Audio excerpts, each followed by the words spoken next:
Tsukune mumbled, massaging his temples. Then you should probably never bring up the elderly when I'm within earshot, Ranma noted. The stories I have would break you. Ah, darn. It looks like my manager is at 0 HP. Mocha said with mock concern. It seems she's been laid low by her own violent, short-sighted scheme. And there's no nurse to help her, either. See? Now why do you have to be like that? Evil Mocha asked. I had ascended to being an object of worship. The most annoying man I've ever met had died painfully, and everybody was having a good time. And now it's ruined. You got everyone except Kurumu killed. Nobody was having fun except you. And maybe Youkai. She keeps giggling when she thinks nobody's looking. It was all to kill Ranma. You can't tell me that wasn't worth it. It wasn't worth it. You used to be cool. Youkai spoke up after she finally finished recording her notes. And so Evil Mocha, business manager, has fallen to a glorified quest item. Kurumu, make a stealth roll as he searches for new victims. The succubus gulped as she rolled her die. Is a 17 enough? Okay. Shataru bots as he fails to find anyone else, and promptly gets bored of playing assassin. Also seeing that all the blood is starting to slick up the floor, he decides to leave the house. Kurumu, you hear a distant click as the front door opens and then the sound of it closing. Wait. Playing assassin? He was just playing? Tsukune said, gaping. Well, you didn't seriously think a level 2 manager could really control a level 16 character, did you? Youkai scoffed. He was just playing around. Mocha winced as her head was suddenly bombarded with angry profanities from within. He killed 4 people. Tsukune protested, slamming his hands on the table. No wonder his parents were so keen to get rid of him for a weekend, Ranma said. They didn't even come back after some stranger snatched him up and slammed the door in their faces. So, does this mean I win the game? Kurumu asked cautiously. Youkai scratched her head. Well, in theory, no. But seeing how you are the only survivor of the household, it's hard to really argue otherwise. The succubus cheered, throwing her arms up into the air and incidentally treating the boys to a lovely view of her bouncing cleavage. Yes, I won. Ranma snorted as he got up to leave. Tsukune made. Adventures in Tabletop Gaming, Session Complete. Evil Mocha is hereby banned from game night. Tsukune Ono Chapter and Asterisk Chapter 2 Asterisk, Arachnophobia. Big Human on Campus After School Sessions by Black Dragon. Disclaimer, I'd like to give a serious disclaimer with a serious warning this time. Oh, not for illegal reasons. This is easily the most experimental chapter I've ever written, and will contain awkward metaphors, dark and gory arthropodal violence, a more philosophical level of irony than usual, and most disturbing of all, first-person perspective. It is radically different from anything I've written before. There are none of the usual shenanigans to be found here, though people still seem to find it funny.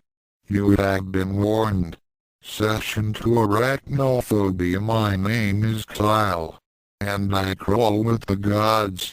As the new day dawns, I force myself from my rest, the cold, musty morning air wafting through the window and through the silk weavings that make up my web. It is not easy to rouse myself, and I feel the weight of my gleaming black armor as heavily as ever as I slowly work my way down the web to the shaped, unnatural wood that makes up the ground in this place. Yes, unnatural wood. It is flat, almost perfectly so, and curiously free of bark or other creatures. Nothing like natural wood, and yet, seemingly of the same material. It is one of the lesser miracles when one lives among gods. As I move slothfully toward completing my morning supplicataion, I pass another of our kind, the chosen, Ryu. He is young, and yet is larger than I, his armor of mottled green developed height and jungle canopies, and his size nearly half that of the apes that his breed sometimes preys on in those lands. Being bigger than I, he feels the cold even more intensely, and it saps his strength too much for him to carry out services in the morning. Kami is of the opinion he lacks sufficient zeal for a chosen, and she may be right, but I prefer to leave such judgments to the gods themselves. I leave him be. As I do every morning, I approach the pair of tubs sitting on the ground beneath the nest of a god. As I do every morning, I strike each one and issue a warning to any of our brethren who sleep within. My color rises as I see two young ones, barely more than broodlings, scuttle out of one of the tubs. Little fools! Where is your sense? I snap at the younglings as they scamper away for the webbings toward the window. Do you wish to be crushed? If so, I will do it myself so you don't trouble our master. The younglings aren't listening, I'm sure, in their mad crawl for safety, for they have not yet learned. They are ignorant, feral creatures guided more by instinct than information and decision. I was like them once. Most of us still are. I have seen them before, but they do not have names. None of our kind have names, save the chosen, for it is the mark of being favored by the gods, a divine badge granted to those that have properly served our Lord and Master and learned from him. It is proof of our devotion, and highly coveted. Attaching a thread to the tubs with my hindmost legs, I start to crawl up the construct that makes up the god's nest. It too is made of the unnatural wood at the bottom, though higher up it is covered by a treacherously soft material I've never encountered outside the god's lands. There are many such materials, and it never ceases to amaze me. Nonetheless, it is hardly so magnificent as a god itself. I step carefully as I cross the nest, aware that underneath the soft covering the god slumbers. This one is not our master, and yet I am still in awe of him every time I approach with my supplicataion, my body filling with the vitality of his aura that seeps up into my legs from the nest below. I stop when I find a good place to drop off the god's tubs, which they use as some sort of removable armor for their feet. It is my supplicataion to deliver them to this lesser god every morning, and though I would rather serve the master, I still revel in a task that brings me so close to one of the gods. Gods are enormous beings, with soft skin and incomplete patches of hair. Their anatomy is cumbersome, they are slow, and they walk clumsily on two limbs while neglecting their other two, which makes them very poor climbers. They are bizarre, hideous creatures, and yet they are wondrous, miraculous beings. For you see, the gods create. Oh, sure, our kind can make webs. We can build burrows, construct vast nets, and create a complex array of traps that can confound prey and enemies while being comfortable living space for us. That is a pitiful display before the great constructs of the gods. Gods create massive citadels of alien materials, smooth and unnatural, a single one of which could host dozens of broods. These incredible burrows spring up from the ground like trees, and are perfectly shielded from wind, rain, and the winged ones that prey on our smaller kin. They can host a variety of different environments, and are warm even in the dead of winter. Truly they are the dwellings of the divine, and the creatures that constructed them the masters of this world. Disconnecting my tether to the god's foot armor, I start to make my way from his nest. When the god stirs, I freeze in place, for I do not wish to startle him. It is well known that gods are fickle creatures, and they will crush us when displeased, which, judging by the startling frequency of such incidents, is most of the time. Not this god. Oh, it is strange. Lid dies open, his face shifts and mutates in ways that used to make me tremble in disgust. He moves slowly and deliberately to extract himself from his nest without touching me. While this god is familiar with the chosen and tolerates our presence, he does not gift us easily with his touch. He speaks as he stands up from the nest, his melodious voice filling the air with a range of sounds I cannot hope to comprehend. It is their language, and it is beautiful to behold. My name comes from their language, a mesh of sounds so complex and otherworldly that my kind could not hope to utter it. Exile. I cannot begin to imagine what it means, but it sets my abdomen quivering with joy every time I hear it.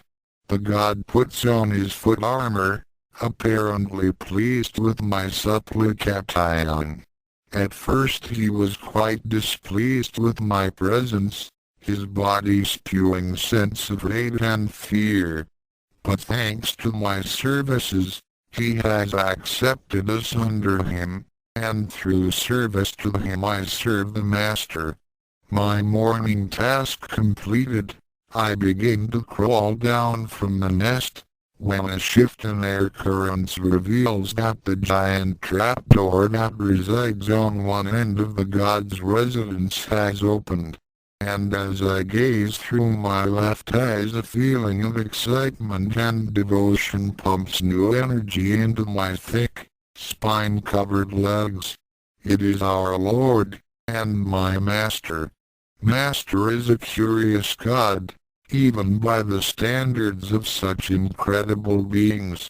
He has the same absurd anatomy, and has the same armor that can be removed at will presumably when it becomes damaged, as often happens with Master, but aside from that, he is decidedly superior.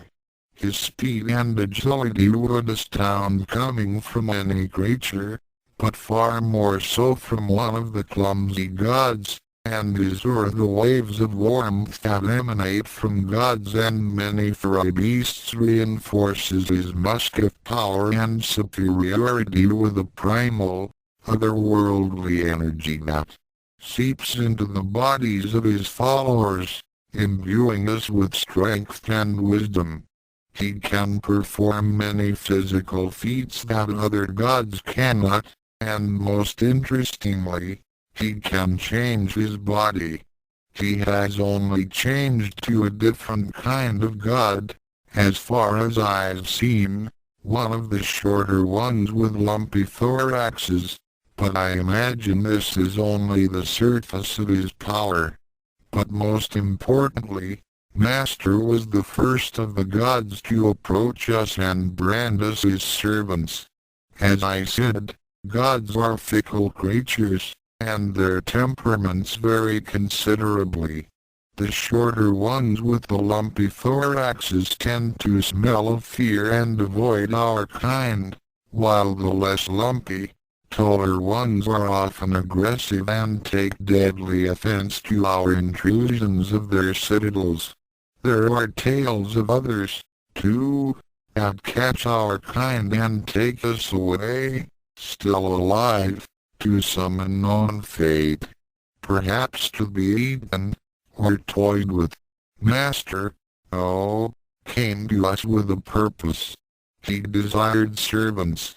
He spoke to us without fear, without aggression, and despite our own trepidation and poor understanding, swiftly brought us to enlightenment and united us under his service and those of his other servants. Surely he is the greatest of the gods, and it has been the highest honor of my kind to serve him. He calls to me, my name resonating deeply as I listen for those few scraps of the god's dialect that I know as commands. Immediately I rush to him, eager to serve. With a movement that doubtless seems calm and casual to the master but is dizzying to me, his upper limb sweeps down and takes me by the thorax before dropping me atop his own thorax, next to his head. It is awkward, as I am bigger than Master's head myself, and there is little room for me, so I slip down the back of his armor, clinging to the strange material that shields the gods from their enemies. My lord speaks to his godly underling as I settle onto his back, feeling new strength seep into me from Master's divine aura. Soon both gods leave their nest complex and enter the adjacent citadel, embarking on a quest relating to their own unfathomable goals. I ride along on Master's back, uncertain. Happy though I am to be so close to my lord, he often takes us along without requiring our services, and I wonder where I will end up. As we advance through the mighty labyrinth of gods, I see the approach of several familiar creatures, all of them more or less lumpy and rich with mating scents. I will probably not be necessary, then. The false gods are here.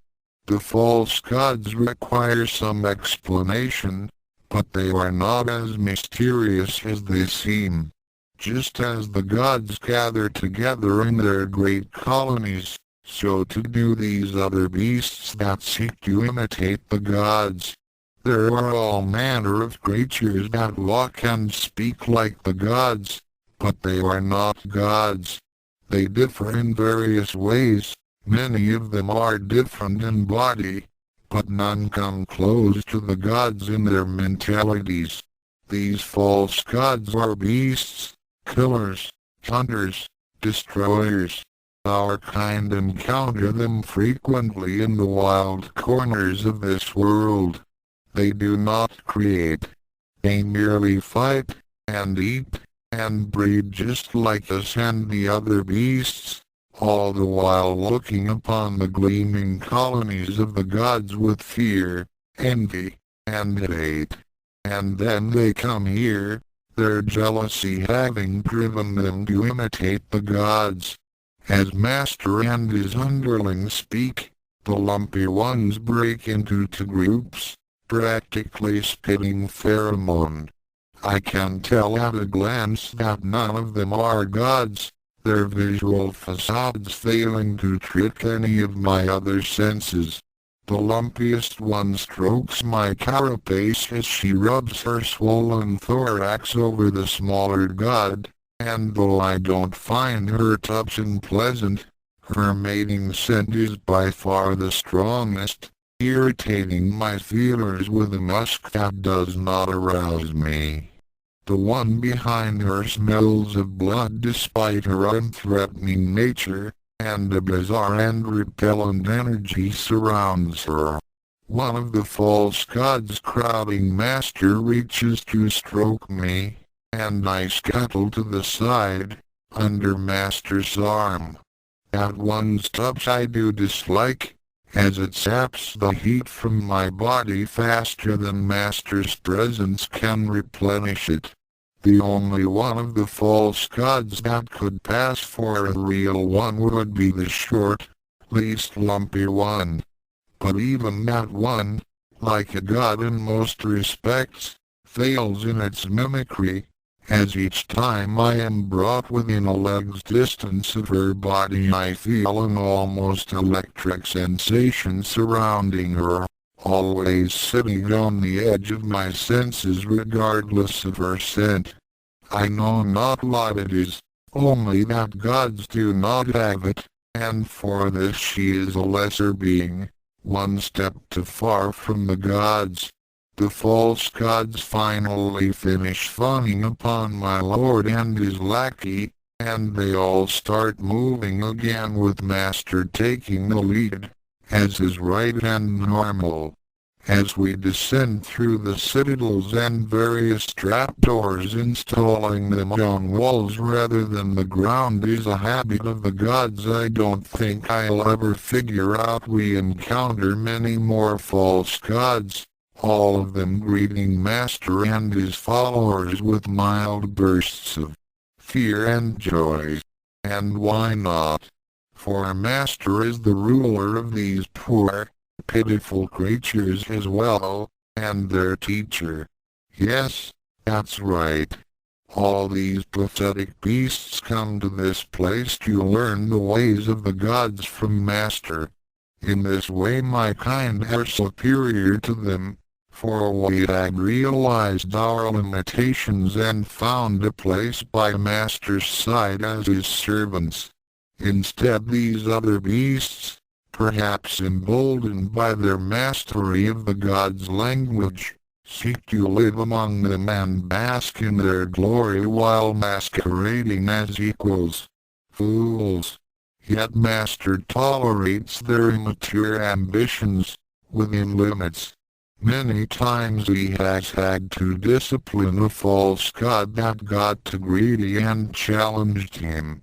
His discipline of the bloody-smelling silver-haired one was particularly fun. She learned her place well enough. It isn't long before I've lost track of where Master has taken me. The citadels here, although not many, are more than big enough for me to lose my way. It will not be a problem so long as I stay with Master, but still it makes me uncomfortable to be so far from my place of duty. The false gods began to leave, hopefully to muse on whatever wisdom Master deigned to share with them. I looked down on the jealous savages, but at the same time must recognize that it is only natural for such insolent creatures to look upon magnificence and wish to possess it. Perhaps in time they will come to understand their place in the world, like our kind have. I doubt it. Oh. Oh. The bloody-smelling one is feeding on the smaller god. Insolent grub. Why do they allow her to live? Truly the depths of mercy and understanding of the gods is beyond us lesser beings. Master seems almost totally unaware of my presence now as he begins his craft, speeding through the citadel and lecturing the false gods on their obvious inferiority, often with his fists. Although I am proud to be chosen as his companion for his work in bringing enlightenment to the worthless beasts masquerading as gods, it seems after all that I can be of no use to him, and this agitates me. For there is work to be done that Master is not necessarily aware of. Fists, hands, those things at the end of the god's limbs. I mentioned them earlier.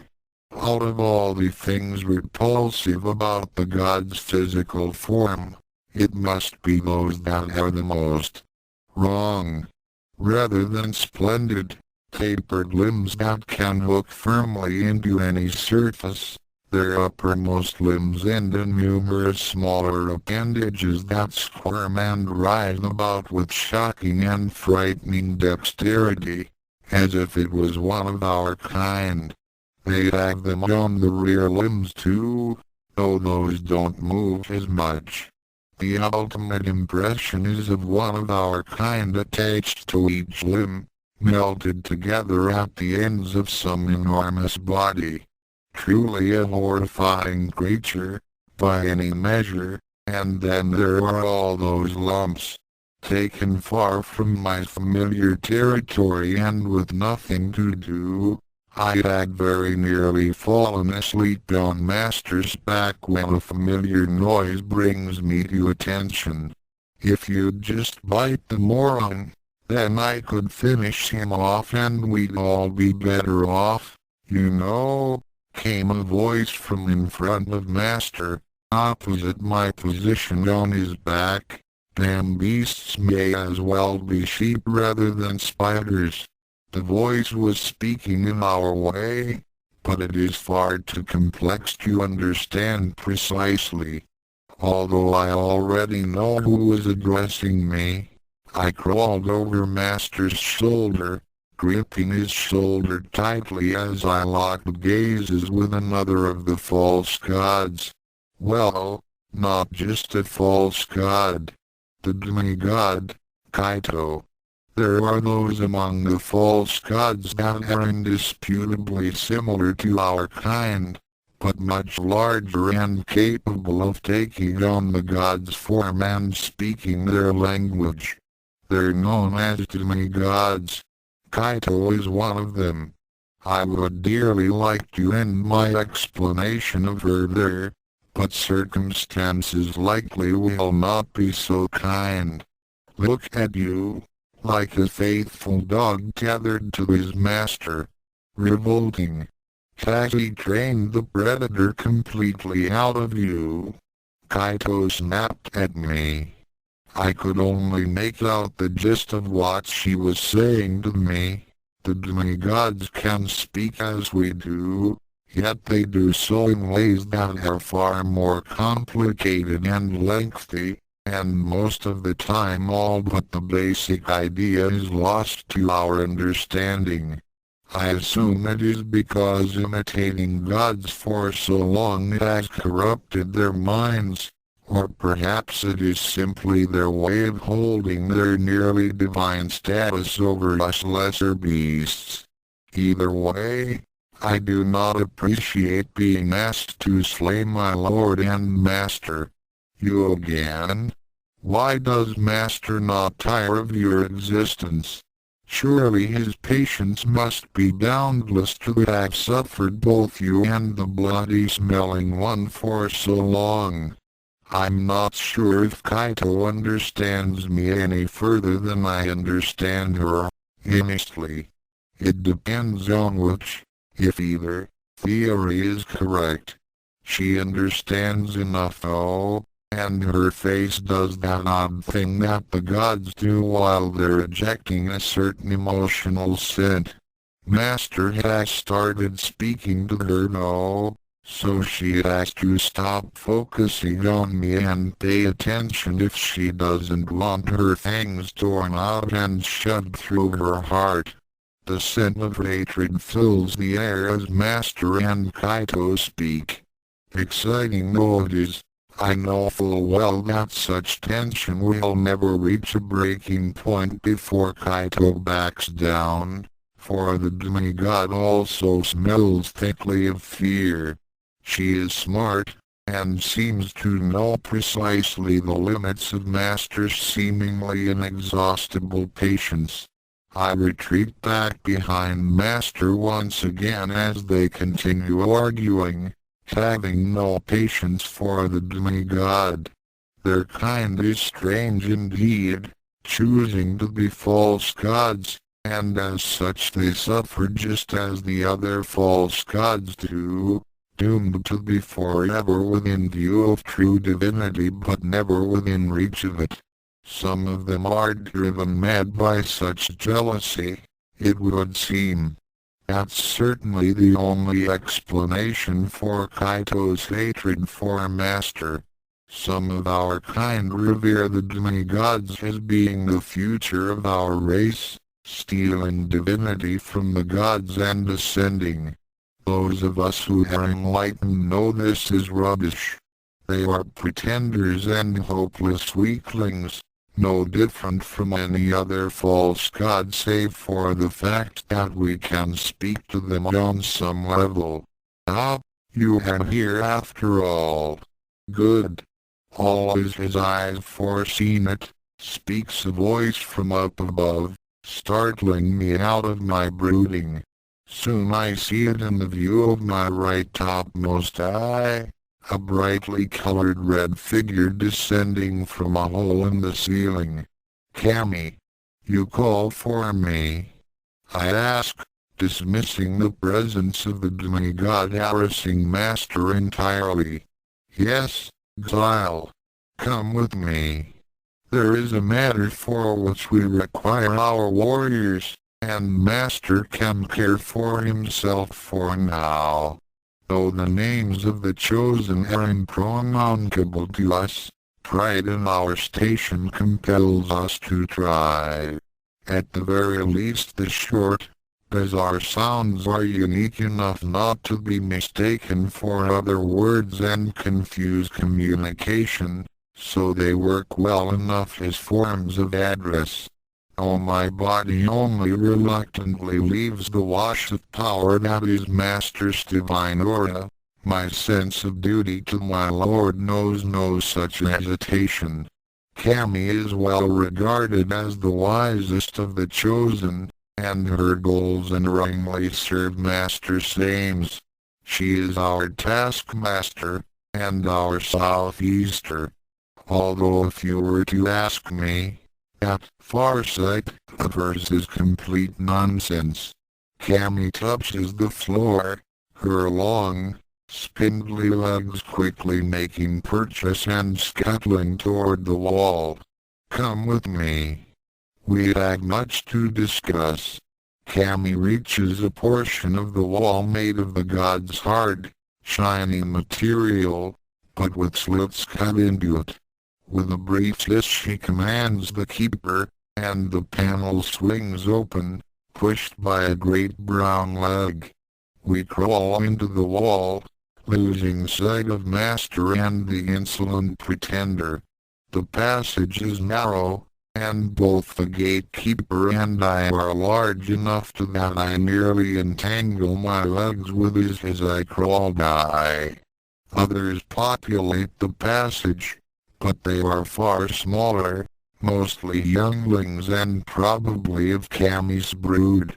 They like the warm air in this place and dislike the light that comes from the god's artificial suns, it seems.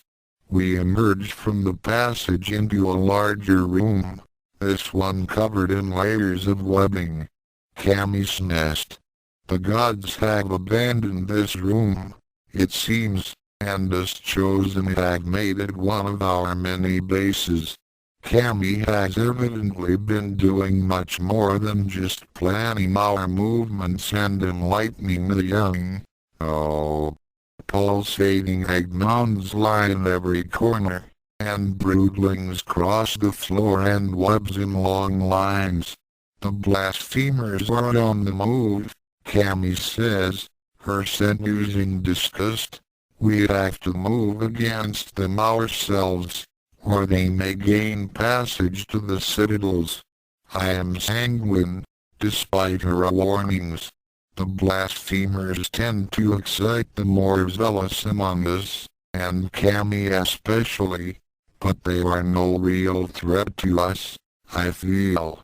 If they gain free passage to the citadels, Master will be their first target. We must strike first, to prevent this. I cannot suppress my immediate disbelief and scorn for such an idea. Master, felled by one of our kind? Absurd. Mere heretics think to destroy Master. You take their foolishness too seriously, Kami, I say, crawling up onto her webbing with some trouble. She is far lighter than I, and her threads were thinner. Leave them to their delusions. It is the mewling ones that are our true enemies. Death to the whiskered devils. Praise be to the Lord. Came a droning chorus from all around as the enlightened sang their hatred for the furry monsters. Do not be so quick to dismiss any of our enemies, Guile, Kami whispers, emitting wafts of mating scents in my direction as she seeks to sway me. The blasphemers are yet a threat, if not to Master then to our kind who have yet to be brought into his light. They challenge not just Master, but the Enlightenment, and this cannot be allowed. Such insolence deserves your attention, and your venom. May 1,000 fangs descend upon the whiskered devils, drawn the enlightened. May the abyssal web seize their blighted souls and entangle them in darkness and suffering. My eyes take in the scuttling broodlings as they move over a larger web, laying threads that are not part of any normal pattern. A map. What do you propose? I ask, effectively giving up any resistance. I still think it a waste of effort, but then I pity the heretics more than I despise them. You will take Ryu and a group of enlightened here, to the waste piles of the citadel in which Master dwells. It is here that the blasphemers make their nests and plot against the gods, Kami says, drawing a slender lead down a square of thick threading indicated a citadel and then to a spot designated by an open patch. Our tunnelers have a passage here. I have already dispatched a crawler for Ryu. You will meet with him and a group of enlightened here. I keep silent as her lead drew slowly across the webs, her crimson armor gleaming as it crossed a narrow beam of light descending from the room's only window. The blasphemers will likely outnumber you, but like all their kind they are weak, and their will divided. Reduce the worthless heathens to husks. With a dizzying burst of rage scent, the tip of her lead cuts sharply through a patch of webbing denoting the enemy encampment, ripping free a large section of the web map. The broodlings closest to her, incensed by the sudden aggression, scatter for safety. Very well, I say Kami, not indulging her zealous anger. I shall dispatch them and then return to my dwelling and my duties to the gods. By your leave, Kami. She seems disappointed in my response, but I can tell she was baiting me, both to raise my color at the blasphemers and probably hoping that I would return to her nest after my task was completed. The second aim in particular troubles me. Not that she is an inadequate female, per se, but her size does not appeal to my tastes. At and I'm almost certain that some of the dried cocoons hanging from the ceiling hold the remains of her former lovers. Definitely not my type. The light of the Master be with you. May the gods watch over you, and may our enemies perish beneath their heel. Screeched the chorus. I approach the gatekeeper and make a gesture, prodding the great beast to her duty. It is cold, and she is sluggish as she lifts her great spade-tipped front legs and pushes open the trapdoor above us. I latch onto the final webbing she has laid and climb out into the sun, noting the positions of a pair of false gods approaching as I emerge. It should be said that while the false gods occupy a special position of piteous irrelevance to my kind, the feeling is not always mutual. Many of the lumpy imitators seem to find some special fascination with us, while some of the false gods seem to take pleasure in hunting us, attacking without mercy or any scent of hatred. Often they devour us on the spot after attacking, and while I do not begrudge the predator his catch, it is yet one more way in which they nuisances rather than true gods. I bring this up because one of the false gods has begun to pick up speed toward me, its scent excited. I back up past the trapdoor, raising my legs to defend, but they would be little threat to this towering creature. Nonetheless it slows down, its face warping perversely, waiting to see what I do. Foolish pretender. It should take more care to observe Master's wisdom. I leap forward at the false god's exposed leg, and it hops backward, raising that leg out of reach with a crude laugh. I do not move immediately after I land, and the false god snaps me up by one of my legs, hauling me into the air. Exactly as predicted. With a hiss, the gatekeeper acts, the trapdoor snapping open and the keeper seizing the false god's leg before sinking her fangs deep into its flesh. The false god staggers as pain and fear mix with its sense, and with a mighty swing I reach my legs up onto the distracted creature's arm before biting deeply into it, its pathetic removable armor doing nothing to stop my fangs. As the offending false god flails, trying to free its arm, the gatekeeper drags its leg into the burrow, causing it to sink with her into the web-covered depths toward the others of our kind that wait patiently for prey or foes. As I draw my fangs out and then bite again in a different spot, the false god starts to change shape, discarding its facade in panic and fear. Its flesh starts to harden into something more akin to proper armor, and I can see its head swelling in even more grotesque ways. As more of our kind start clambering up its leg and biting relentlessly through the scales growing over the false god's flesh, it seizes me with its free hand to pull me off. I do not wish to lose my legs fighting a creature such as this, so I release my grip immediately, allowing it to fling me away. I do, however, manage to stick a thread onto its arm before becoming airborne, and though the thread breaks from the force of the throw, it saps enough force from my flight that I land without injury. The second false god moves to help the first, but it would seem it is too late. Younglings swarm over the scaly green beast, trailing webbing in their wake and entangling it even as the gatekeeper drags its leg deeper into the tunnel, forcing the other leg to buckle. Larger can find weaknesses in the hard-scale armor and bite repeatedly, flushing the false god with the venom of the faithful.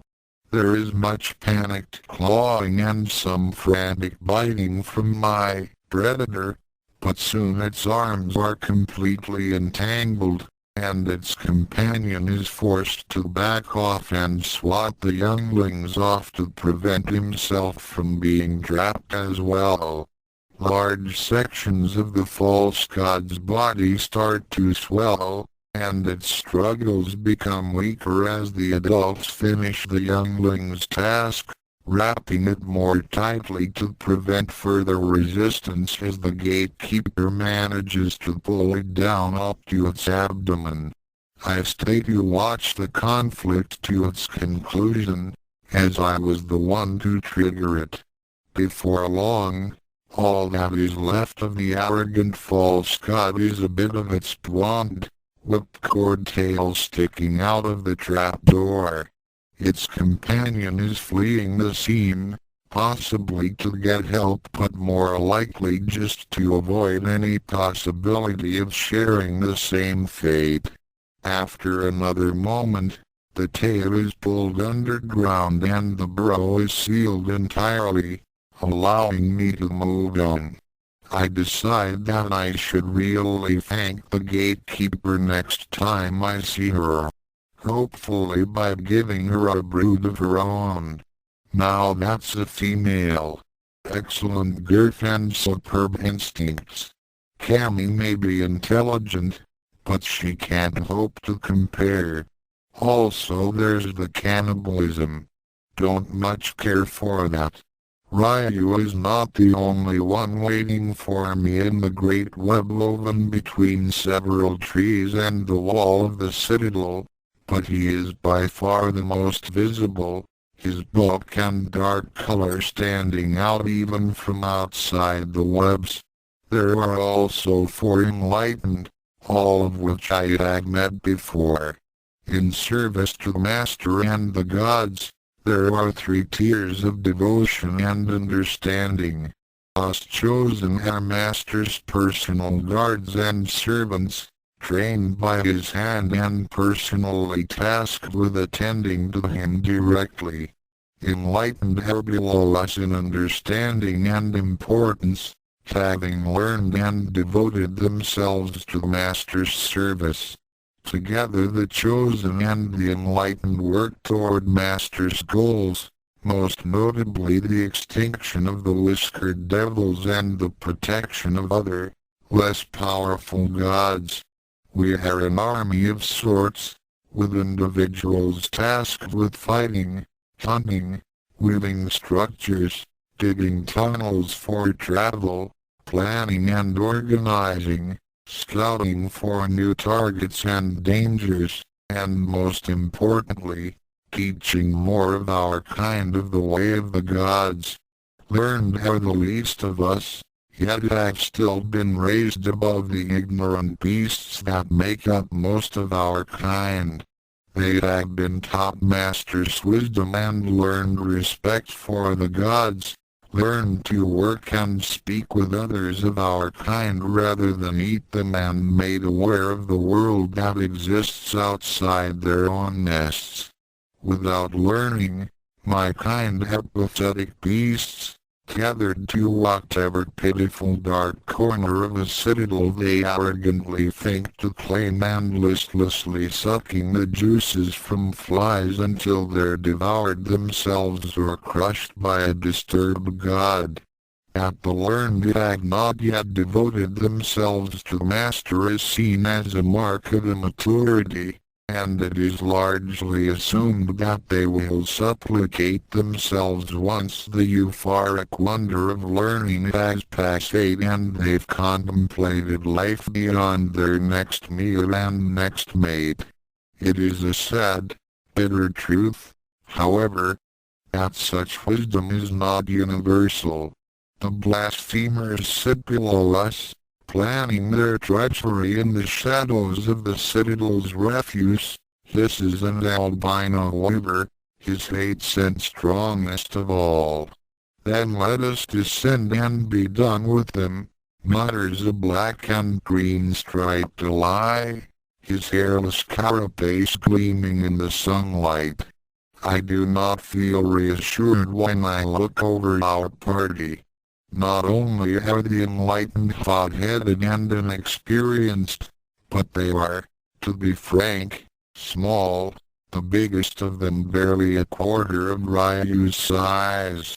Although our kind had many ways to win violent conflicts without a head-to-head melee, in an assault action like this, it's quite likely to dissolve into one, and the size of your opponent is quite critical in deciding the outcome of fights between our kind. How many are there? Asks Ryu, his tone heavy and neutral, devoid of scent.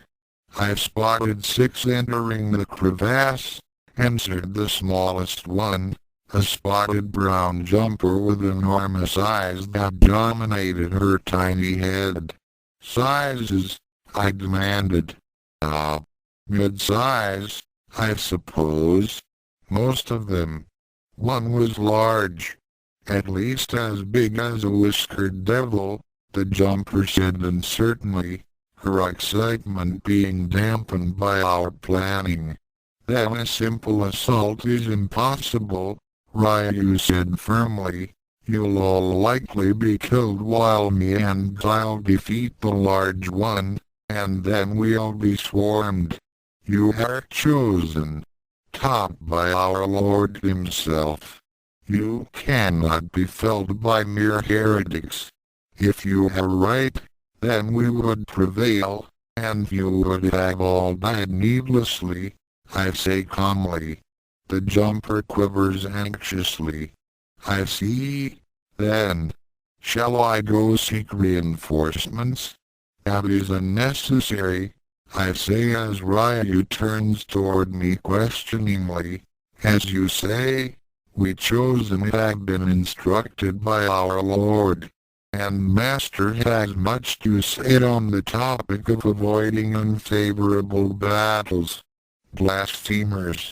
What drives one to deny the truth laid out right in view of their front lies and turn from the light of the gods is beyond me, and I am thankful for my ignorance.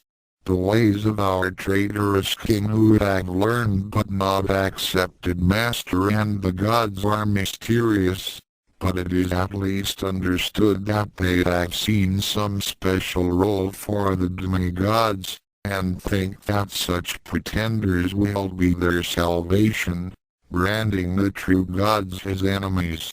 There are various theories as to why. Chun-Li believes that the demigods have organized them, using them as tools to help attack the gods. Vega muses that they think they can ascend to be demigods themselves if they manage to kill and devour an entire god themselves. Sagat thinks less of them, and assumes that their violent and abhorrent goals are simple manifestations of jealousy, branding them all selfish idiots angered that they can never achieve divinity and looking up to the demigods who have come closest to that impossible goal. We will never know the truth. Oh, blasphemers are never questioned. Once any single Ivan enlightened or chosen has glanced a heretic, that creature is marked for death. Though some of us are less enthusiastic about actively hunting them down than others, that such vile, deluded beasts must be killed is a unanimous sentiment. I keep my mind clear as I crawl silently across the surface of the Citadel Refuse Depository, my legs finding easy purchase on the strange, slightly gummy wall. Such surfaces are common, the gods often coat materials with it for some reason. It offers excellent footing and absorbs my weight quite easily, lessening the vibrations I release with every step. Perhaps they use it to aid our kind. I rather doubt it, but it's a nice thought. Ryu clambers over another receptacle in front of me, the both of us descending upon the opening between the two. We halt before peeking into the crevasse, listening and tasting the air. Fate. A great deal of hate. But no fear. This group is ready for battle, but not expecting it to come to them. Ryu's abdomen quivers mightily as he raised his front legs in preparation. It begins. Without fanfare I scuttle over the corner of the receptacle, staring into the crevasse and the many, many glittering eyes within.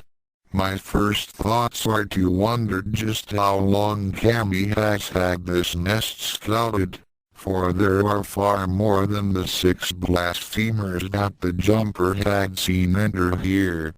I estimated over 20 at a glance, but 2 in particular arrested my attention immediately.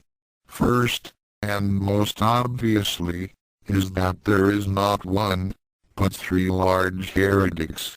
One of them languishes at the very rear, his black, hairy bulk greater even than Ryu's as he sits like a carrion king upon a pile of rat bones and carapace husks. This is quite bad.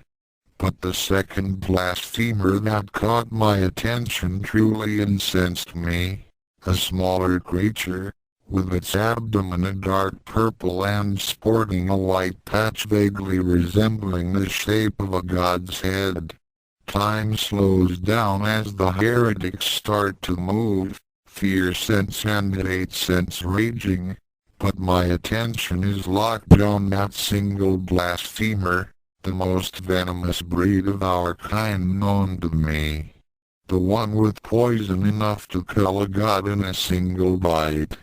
I am enraged, and as my side eye spots a heretic falling on me from a higher place on the receptacle, I knock it off its path with an upward snap of my second front leg, striking it with my joint and letting it fall into an errant web.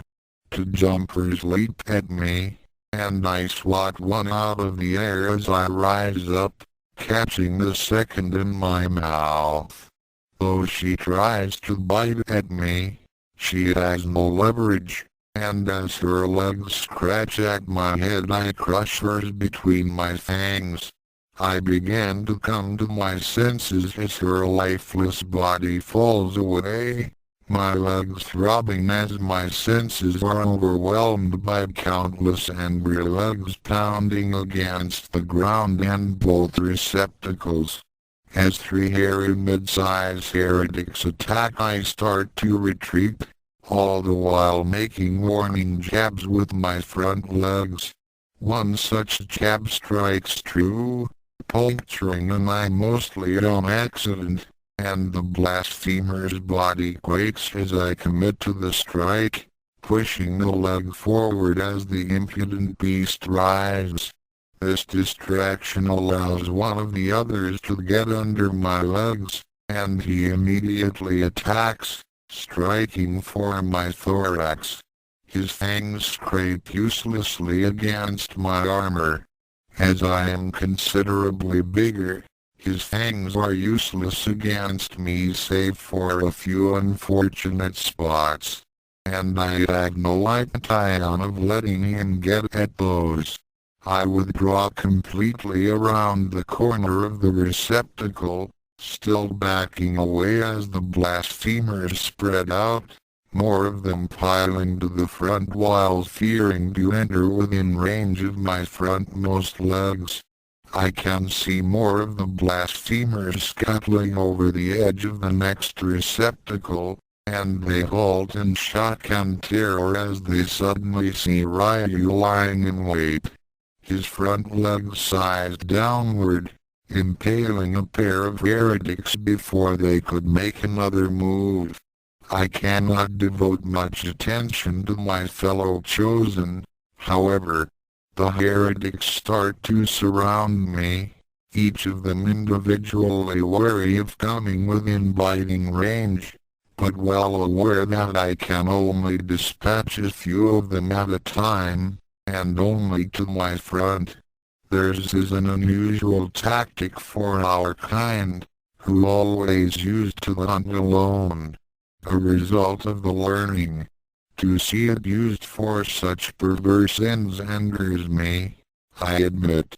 However, their understanding is pitiful compared to mine. As expected, the first of the large heretics emerges from the crevasse, moving slowly along the ground to avoid trampling his allies.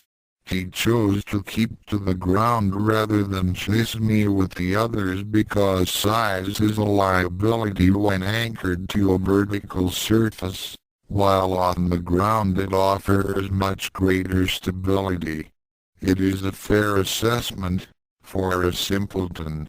Lurching forward through the smaller foes, I position myself above the first large heretic and push off from the wall of the receptacle, dropping straight down on the woolly beast.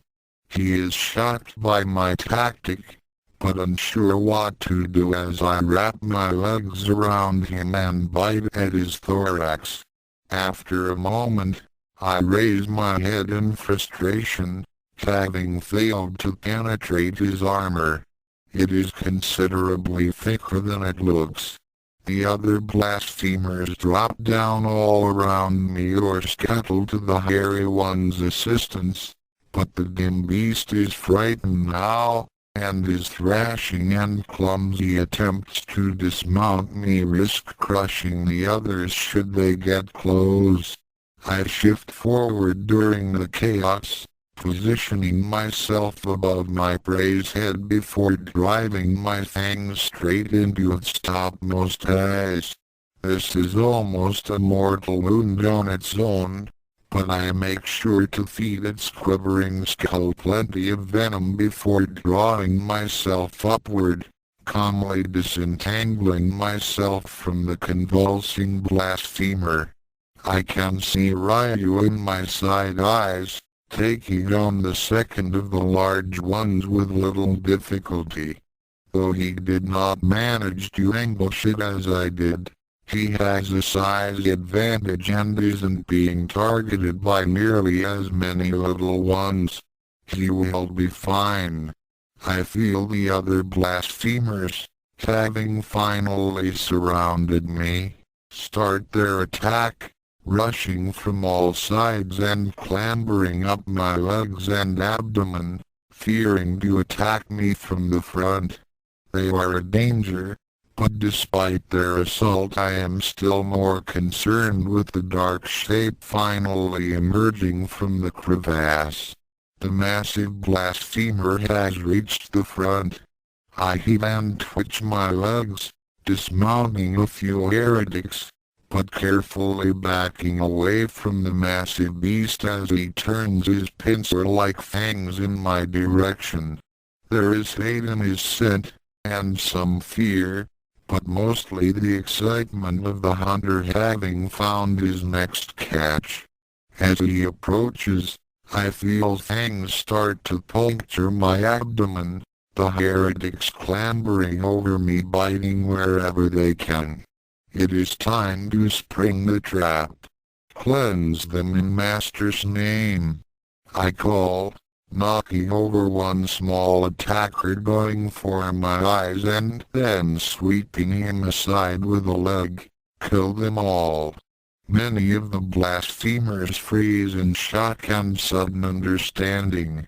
Their topmost eyes no doubt noticed that there is a great web stretched over the battleground, hung between the tree branches, but in the fury of violence, coupled with their apparent foolishness, they did not realize or remember that it hadn't been there before the Chosen's assault.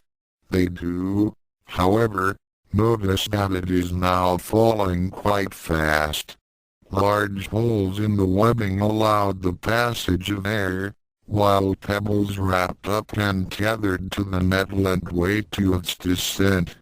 As the webbing drops, I feel many of the blasphemers leap off me in a mad rush to safety. They did not make it. The webbing lands, and the massive heretic snarls curses as he is blanketed, still moving toward me as threads catch on his legs and the thick hair of his armor. Ryu and I are both entangled as well, of course, but this is all as planned. Ryu manages to use the confusion to finish off his foe, forcing himself atop the unbeliever right before the web landed. With the advantages and further movement all but impossible, there is little for him to do besides stay where he is and enjoy his meal. I am in a less favorable position, as not all of the little ones attacking me have yet given up. Fangs continue to scrape against my armor, and as the web settles around me it only serves to pin my foes in place, safe from me as they continue to work through my defenses. Luckily, time is not on their side. The enlightened descend from the branches above, landing atop the webbing and scuttling toward me. They work furiously at the net, cutting threads and opening holes wider, while one of them, having been gifted with strong fangs flush with strong poisons, concentrates on dispatching the blasphemers adhered to me, biting the entangled heretics one by one and leaving them as convulsing heaps. I am almost free now, and I carefully raise my legs one at a time to pull them through the rapidly expanding hole in the webbing. And here, the plan goes awry. As I had mentioned, none of the enlightened knew of the largest of the heretics. Had they known, they would have woven an even stronger net. As it was, the great beast only needed to find one of the wind holes before he rammed his head through, the waves tearing as his massive, hairy legs pushed relentlessly against the threads. I struggle above the trap, my mind a bit hazy. I have suffered several bites, and though none are critical, the venom is slowly doing its job. The enlightened are no doubt aware of the supreme threat posed by the great beast, but it is all they can do to leap upon those blasphemers that have clung to me or attempted to escape with me from the trap.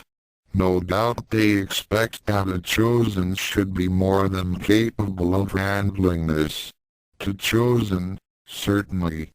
But Ryu is still trapped opposite the blasphemer, under the web, and shows no signs of moving to free himself as he snacks on his foe's innards and waits to be cut free. As we had planned, certainly, but if the oaf was paying sufficient attention, he would see that the plan is failing. There is no more time for planning. If I retreat now, then Ryu will be killed for certain.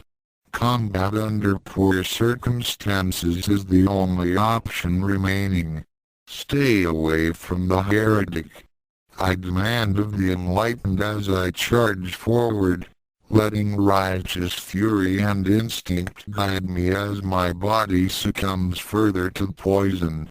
With a meaningless snarl, the blasphemer rips free of the trap entirely and scuttles atop the net, the last of the webbing that had held him reduced to wispy strands hanging from his hair.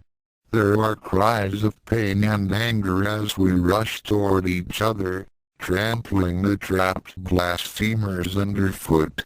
For me, every satisfying snap of an armored back represents a service to the gods and the cleansing of a corrupt heathen.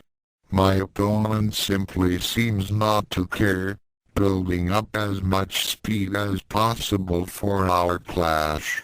Luckily for me this is not much, thanks to his legs frequently catching and tearing through the unfamiliar webbing. We meet, and he goes straight for the bite, trying to arc his frontmost legs over me to pin me down. Either because of my dazed state or in the rush of righteous fury, I opt to smash my head into his, slipping between his front legs and ramming his face just above his fangs. This tactic stuns the heretic, at least as much by its mad nature as by the force I was able to put into the strike. However, the difference in our weight is too great for me to deal a wound, and I start to withdraw as I make sharp jabs at the blasphemer's face. My movements are agile and is clumsy, but I have already made a grievous tactical error. As I withdraw he stalks forward, his legs raised, waiting for the perfect opportunity to pin me down as he shrugs off the irritating and futile swipes. I am desperate now, for I know I cannot retreat faster than he can advance, and the webbing below starts to hinder my movements as much as he, the difference being that he needs to move much less than I to prevail. As my rear leg steps lightly on a large, thrashing lump of entangled heretic, I stagger clumsily and my foe's legs come down, striking me squarely on the edges of my thorax armor and pushing me down into the webbing. This is it, then. My allies have retreated around the blasphemer to free Ryu, but there is no great chance he will succeed where I have failed, even if he is released in time. As the heathen beast makes a pleased grunt and leverages his fangs over my head, my clouded thoughts turn toward Master. We have done much damage to the blasphemous scum, and if there was any chance of them harming our Lord, there is much less now. I have acquitted myself well, and my only regret is that my demise here may inconvenience the lesser god to touch his own armor in the mornings. Somehow I have a feeling he'll be okay. Oh, so I still my thoughts and await the darkness. Crack.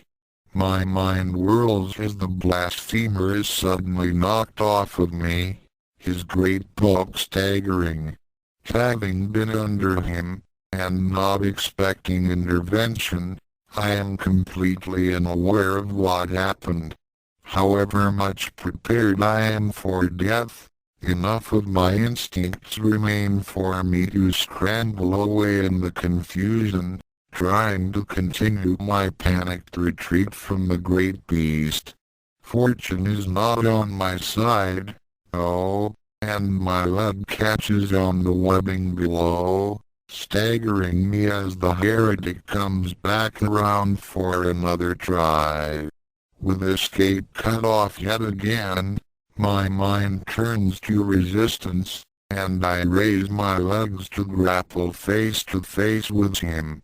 A foolhardy thing to do with a warrior larger than myself under the best conditions, but infinitely better than being pinned and devoured.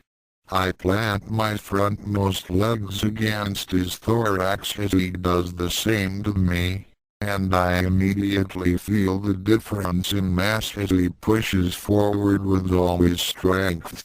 Wretched unbeliever!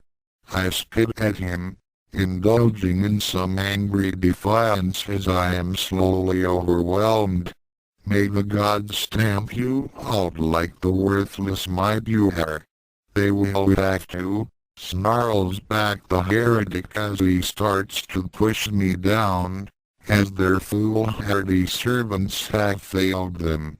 Your hateful gods will fall, zealot. And then, oh, We do not have many terms to express frustration directly, as our sense can divulge our mood on their own. But the blasphemous warrior must have used every one of them thrice over when Master finally walked into view, holding a small stone in his hand and smelling of irritation and hate. Crack! Yet again, my foe was sent reeling from the impact of a rock against his thorax, and as he staggered I could only sit in awe of my lord's presence. My lord spoke, and never more so than that moment did I wish I could comprehend the full beauty and depth of my lord's words. Was he praising me for my devotion? Berating me for my weakness?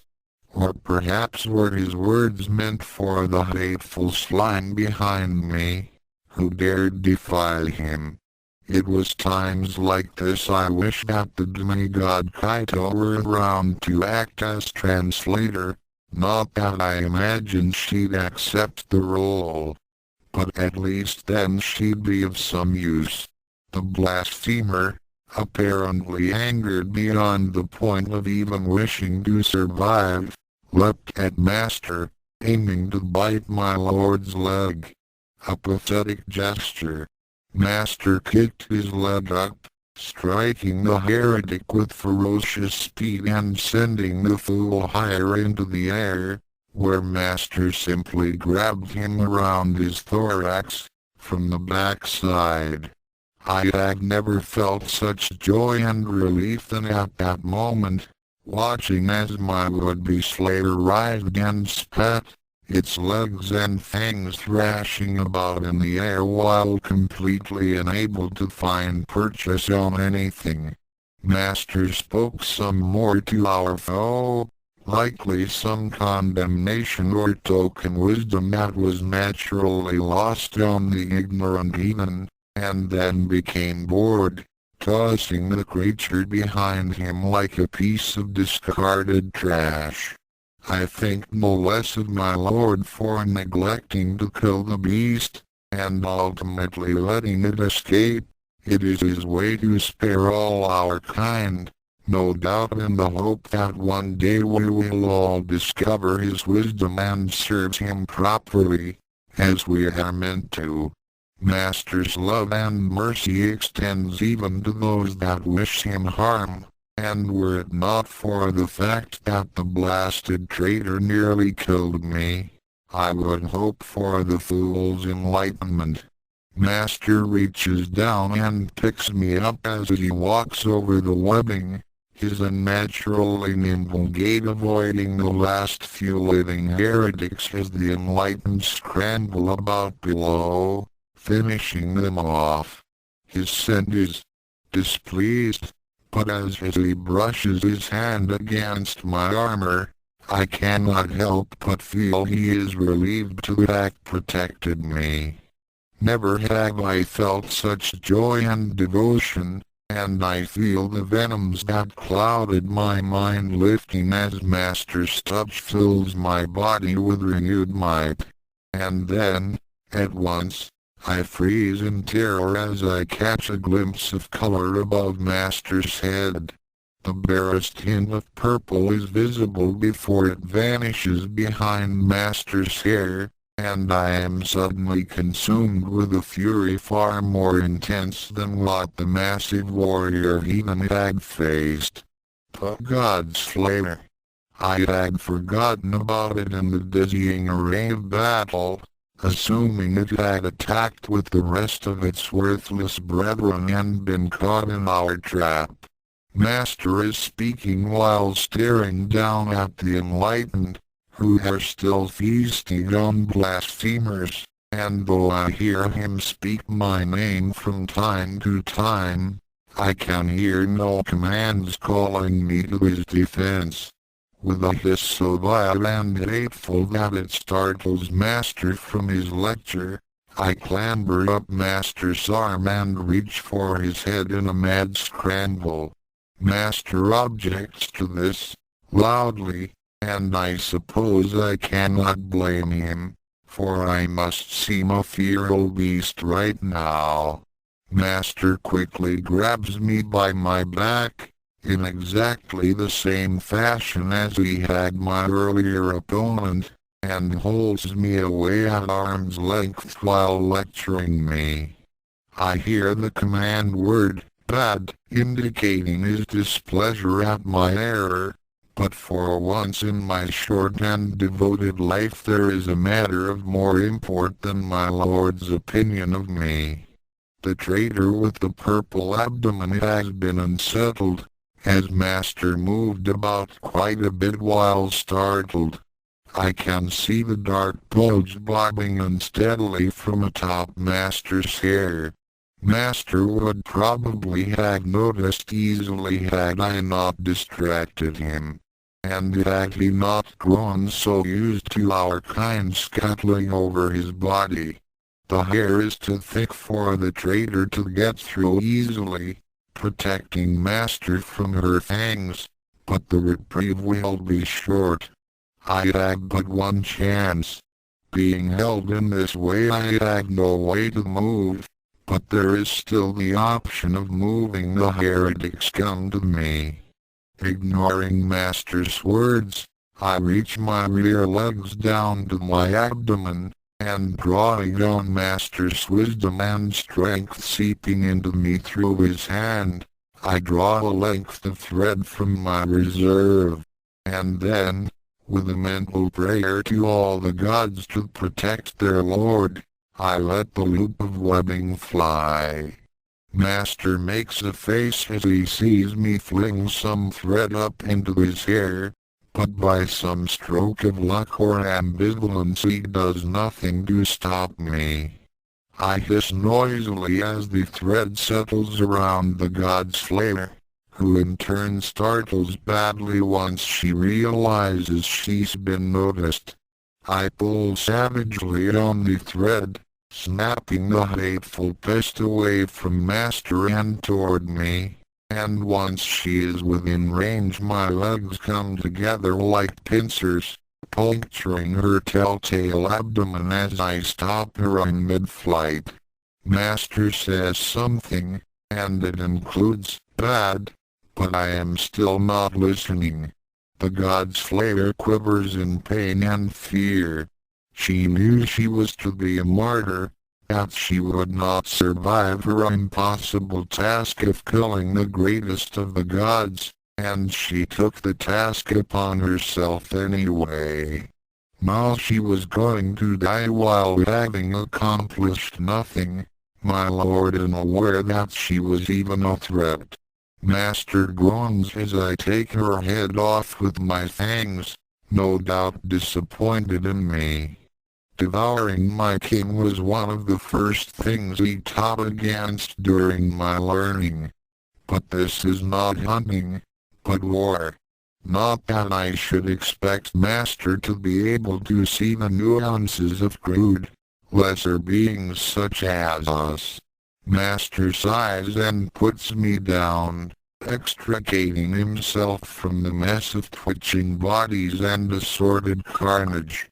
Reaching down, he easily tears through the net and extracts Ryu, holding the lummox against his chest while pointing to the husk of the large blasphemer and repeating, bad. Ryu makes a pleased scent, and Master snaps his fingers, ordering me to come.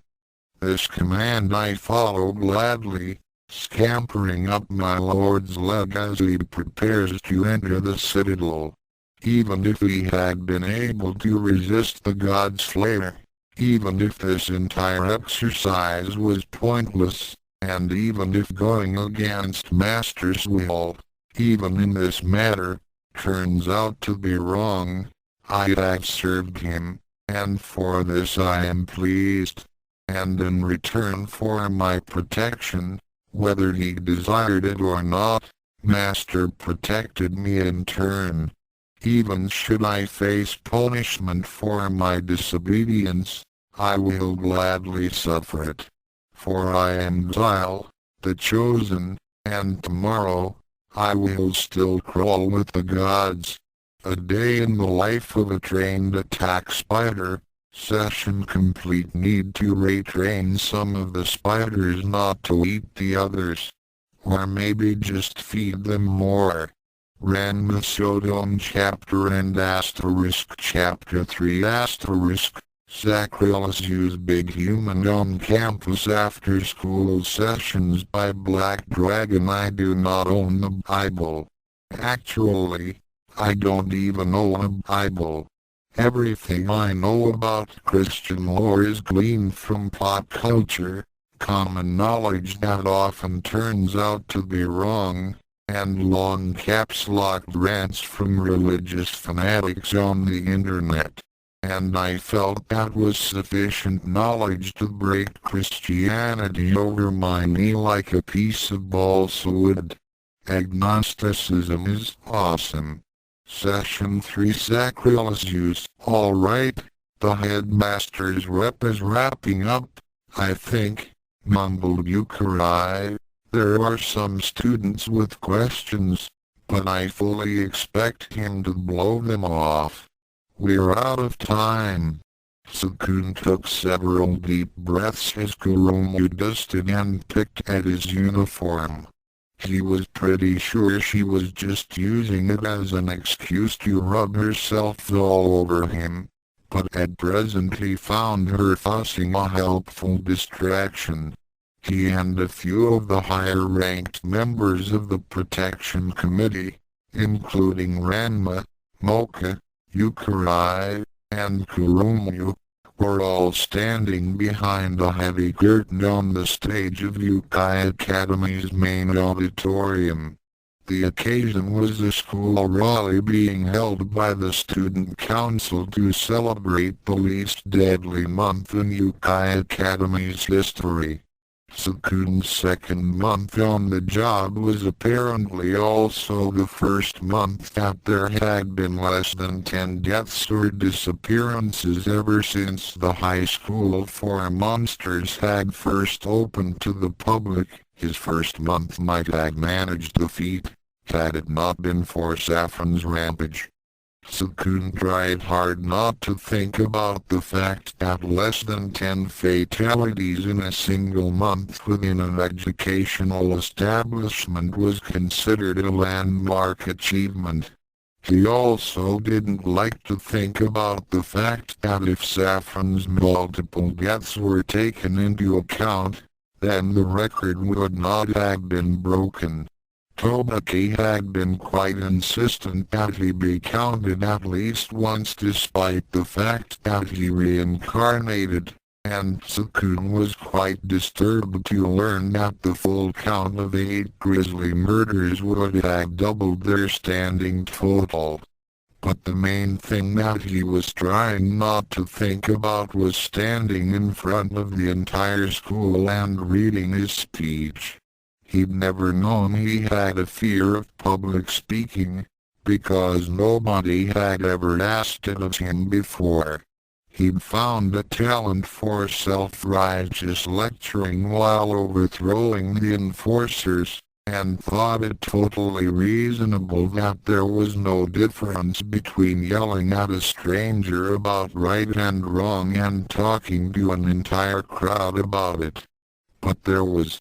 It was totally different, and he could already feel the weight of hundreds of people's expectations on his shoulders as he heard the sparse clapping from out in the auditorium. To someone who had spent most of his life blending in and being totally ignored, the feeling was utterly oppressing and immobilizing, which was quite ironic considering how calmly he could now handle a direct and legitimate threat to his life by a bloodthirsty monster.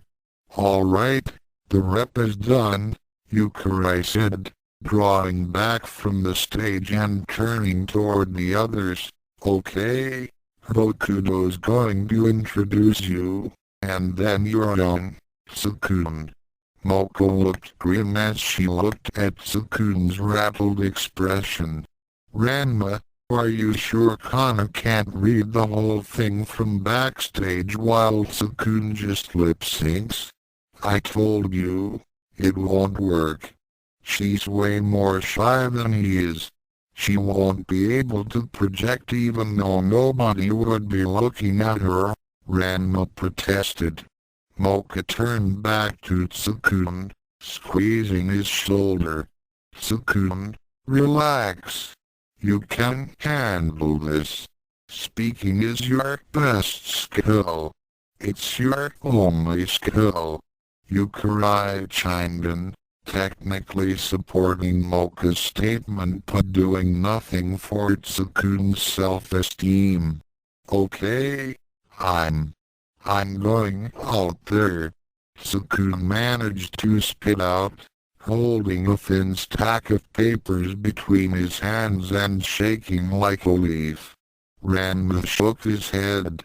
Yeah, looks like it's come down to this. He nodded at Kuromu, who suddenly looked quite pleased. Do it. Tsukune blinked. Do Wanf? His question was silenced prematurely as Kuromu suddenly grabbed onto his thigh and then practically smashed their lips together. Mocha's eyes bugged out as the succubus kissed Tsukune hungrily, grasping onto the hapless boy's head as she moaned seductively. Hey, you wanna say something? Or are you just going to let them French right in front of you? Seriously, they're almost slobbering on you. Here, evil Mocha groused from within the Rosario. Stop that! Mocha finally shouted, her cheeks as pink as her hair. To her surprise, Kuromu did as asked, promptly breaking the kiss and then quickly fixing Tsukune's eye while the boy looked completely stunned. That was for luck, the succubus chirped as she took out a handkerchief from her pocket and quickly wiped away the trickle of blood leaking from Tsukune's nose. Now out you go. With a rather smug look on her face, Kuromu turned Tsukune toward the open stage and gave him a light shove, forcing the semi-comatose boy out past the curtains. And to describe our new safety measures and policies in greater detail is the man who made it all possible, Hokuto said, his glasses gleaming as he gestured to a staggering Tsukune. Our new captain of the Protection Committee, Pale no Tsukune. Tsukune immediately snapped out of his daze and lurched forward, stepping past a clapping Hokuto and up to the podium at the center of the stage.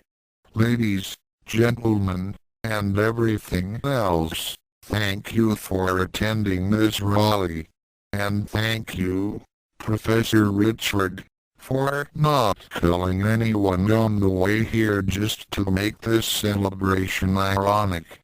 Over near the back of the crowd, Richard shrugged the leaking stumps that remained of his shoulders. It wasn't for a lack of trying. Behind him, Kuma and Chopper each held onto a severed arm, each of them looking somewhat worse for wear and extremely annoyed. Tsukune continued speaking, his voice strong and clear. Here at Youkai Academy we have a mission. In order to survive among humans we must become humans. But what does it mean to be human? Is it just a certain string of DNA? A lack of claws, wings, or perpetual fire? He shook his head, placing his now necessary notes face down on the podium. No, of course not.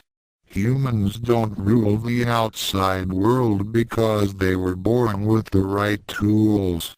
They're not in charge just because they have numbers. Humans are social creatures, who work together and cooperate for their supremacy.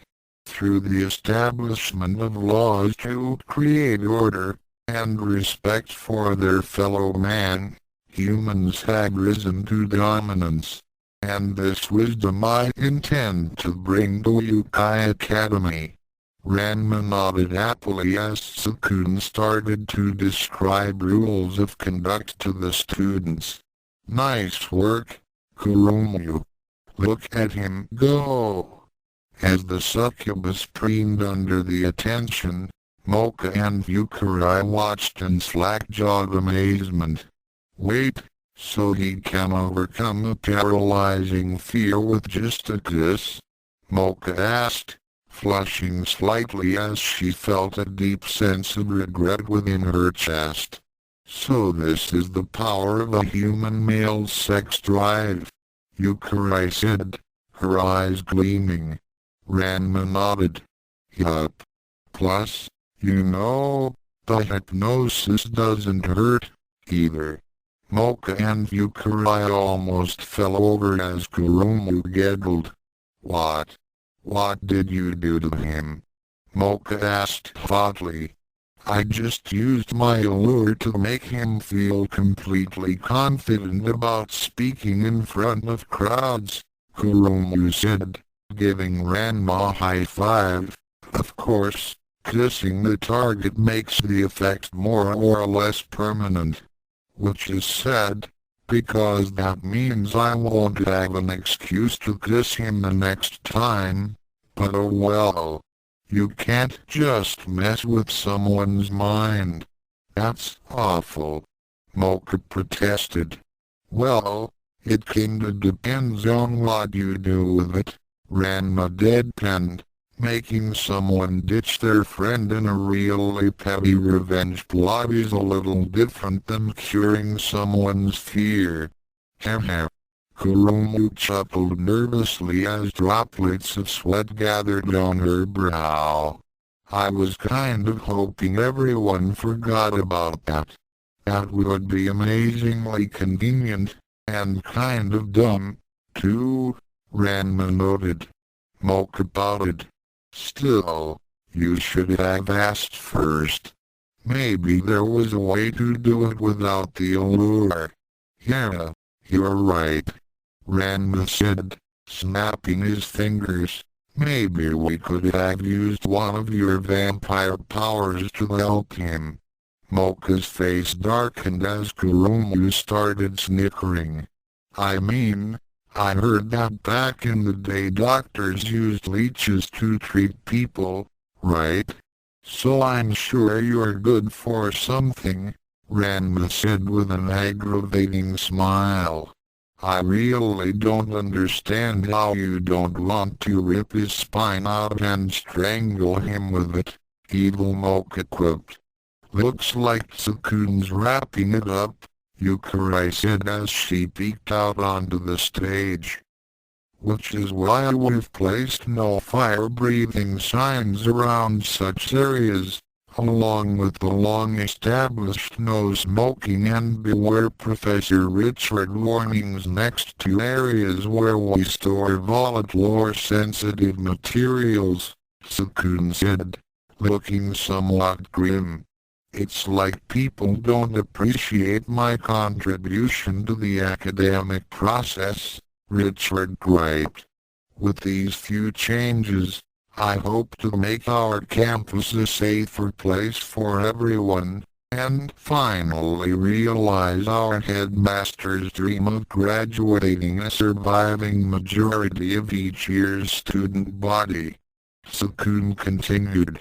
The headmaster's representative, one of the strange men in dark suits, frowned and stepped forward to whisper in Tsukune's ear. It's my understanding that the headmaster doesn't care about that at all, sir. Tsukune ignored him. Although a vein popped up on his head as he suddenly plumped to the crowd of clapping students. I will not take questions. Do try to keep them brief. Oh, we don't have much time. Numerous hands went up. I would remind you that I cannot answer any question about my or Ranma's species, as that would violate school rules, Tsukune said blandly. The vast majority of the hands dropped. Okay. How about you? In the front? Tsukune said, pointing to a fellow with his arm raised whose other arm was wrapped around the girl's shoulders. Morioka Jinai, of the newspaper club, Jin said, letting his hand drop. You said that under you, the protection committee is going to put a new focus on personal responsibility and not killing the students. Yes? That is my aim, Tsukune said firmly. My predecessor used his position to lord his power and privilege over the students, and I intend to turn that all around. Rules will be applied fairly and enforced consistently. Nobody will be punished for criticizing the protection committee, either. I hear the newspaper club had a particular problem with that. Yeah, we did. Thanks, Jin said breezily, taking up a notepad in his hand that wasn't busy feeling up the girl next to him. Got a question? Oh, if that's your new policy, how do you explain Jiken's death? Tsukune blinked. Jiken? Is that a surname? Or just Jiken? He was part of the student council until he was assigned to deliver dismissal notices to the protection committee, Jin explained as Tsukune's face started going pale. And then he was torn apart, and his remains burned. Tsukune swallowed nervously as he felt the gazes of the entire student body waiting for an explanation. That was an unfortunate incident, yes. You see, our treasurer refused dismissal, and took the order. Very poorly. This was before I had started instructing the committee, mind you. Fair enough, said Jin, prompting the young human to sigh in relief. But why is she still on the committee? Has she even been punished in accordance with your new rules? Near the back of the auditorium, standing behind Chopper and Kuma, Tobaki frowned as she planted her hands on her hips. Just what is his problem? That happened almost 2 months ago.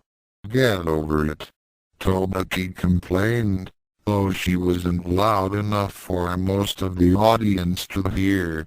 He's with the newspaper club, part of the liberal media.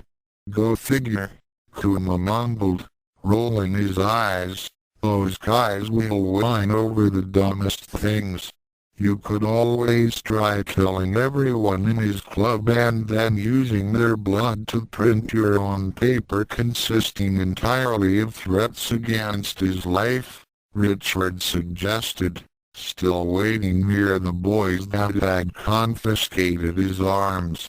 Tobaki shook her head. No, they tried that last year. So it looks like it didn't work. Besides, I'm not sure the club currently even has other members to supply the necessary materials. Also, you know, Paolo said not to murder people, Chopper reminded her. Right, yes, there's that too, the demon agreed as Richard rolled his eyes. Tsukune tugged on his shirt collar, finding that it somehow felt unusually warm on the stage. Punishing our treasurer is, well, I would, but at the time of the killing it was completely within school rules. She filled out the form and everything, he said desperately, well aware of how stupid his protest sounded. Okay, so she got off on a technicality, Jin said as the girl next to him took down a few notes for him. Fine. But why is she still in the committee? Even if you weren't going to punish her for the unprovoked murder of a council member, isn't this kind of like rewarding her violent behavior? Tsukune floundered badly for a response, coming up with nothing. His fear of public speaking had been cured, but he still had no particular skill in making excuses. Luckily, the person questioning him was Jin Morioka.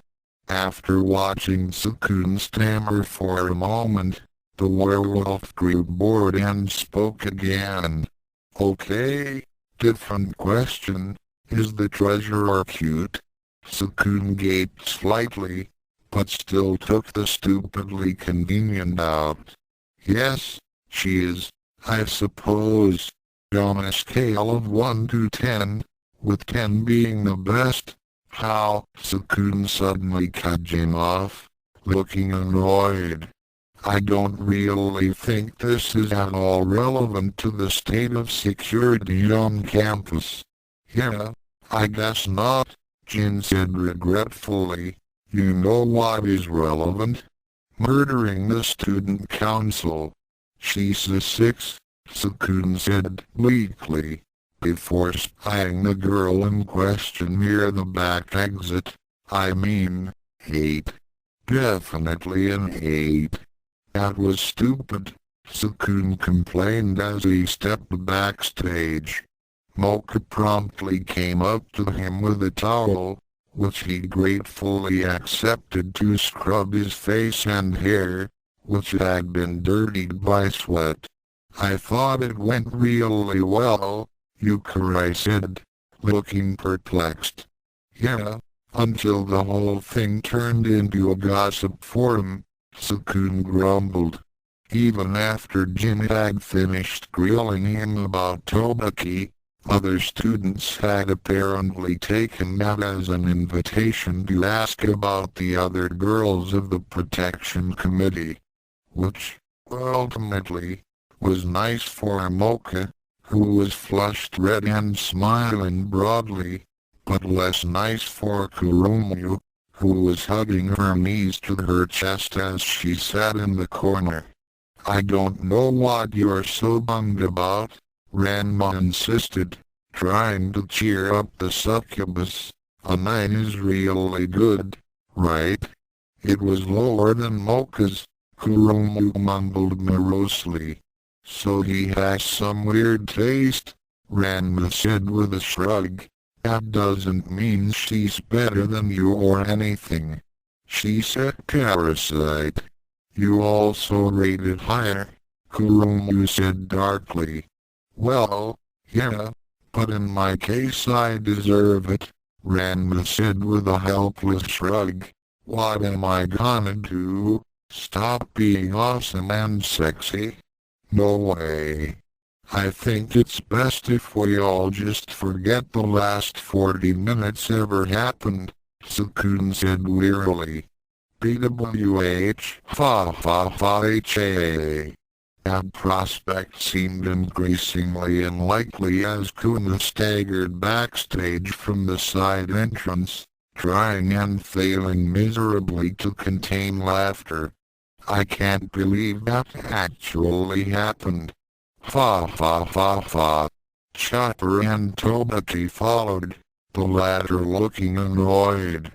I really don't see how my credentials in the protection committee lead to a ranking of the other female members in terms of attractiveness, the Youkai complained, or why people kept bringing up killing Shikon every time Captain Aona wanted to end the Q&A session.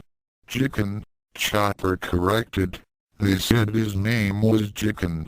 Whatever, Tobaki said, rolling her eyes.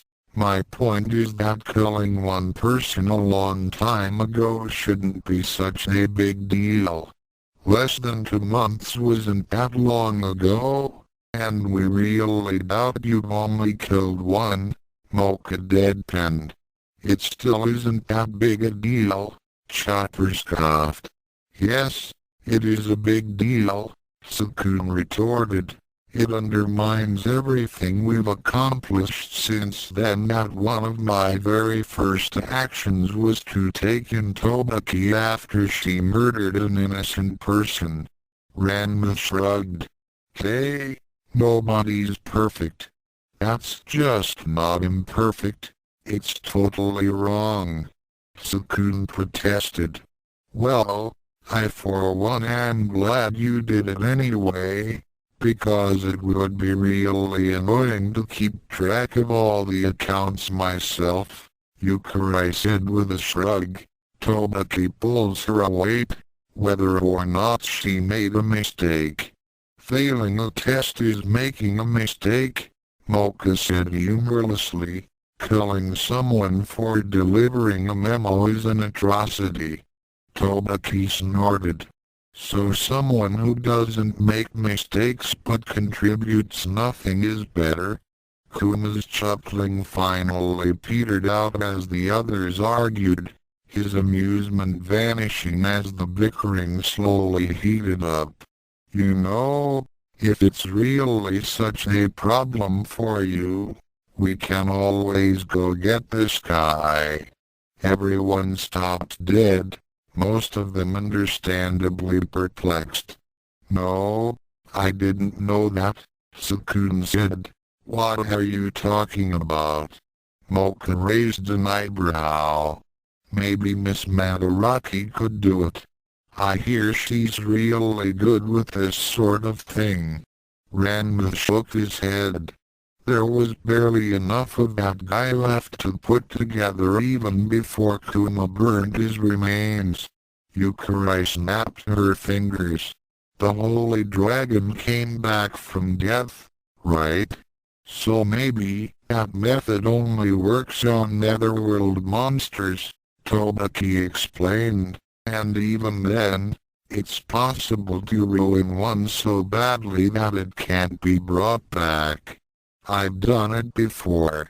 You just have to. Not helping, Tsukune interrupted sharply. Anyway, what did you have in mind, Kuma? Kuma shrugged. Let's go to hell.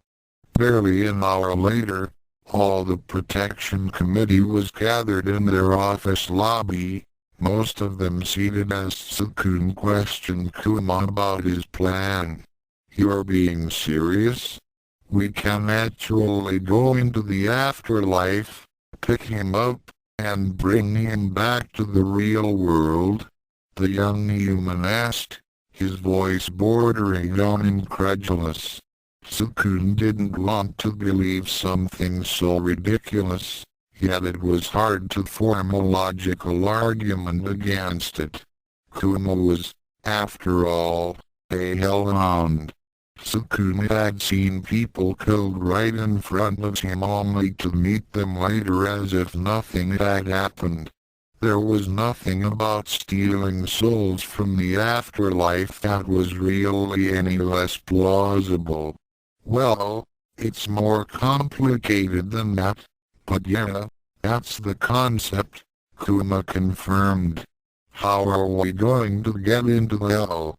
Kuromu asked, intrigued.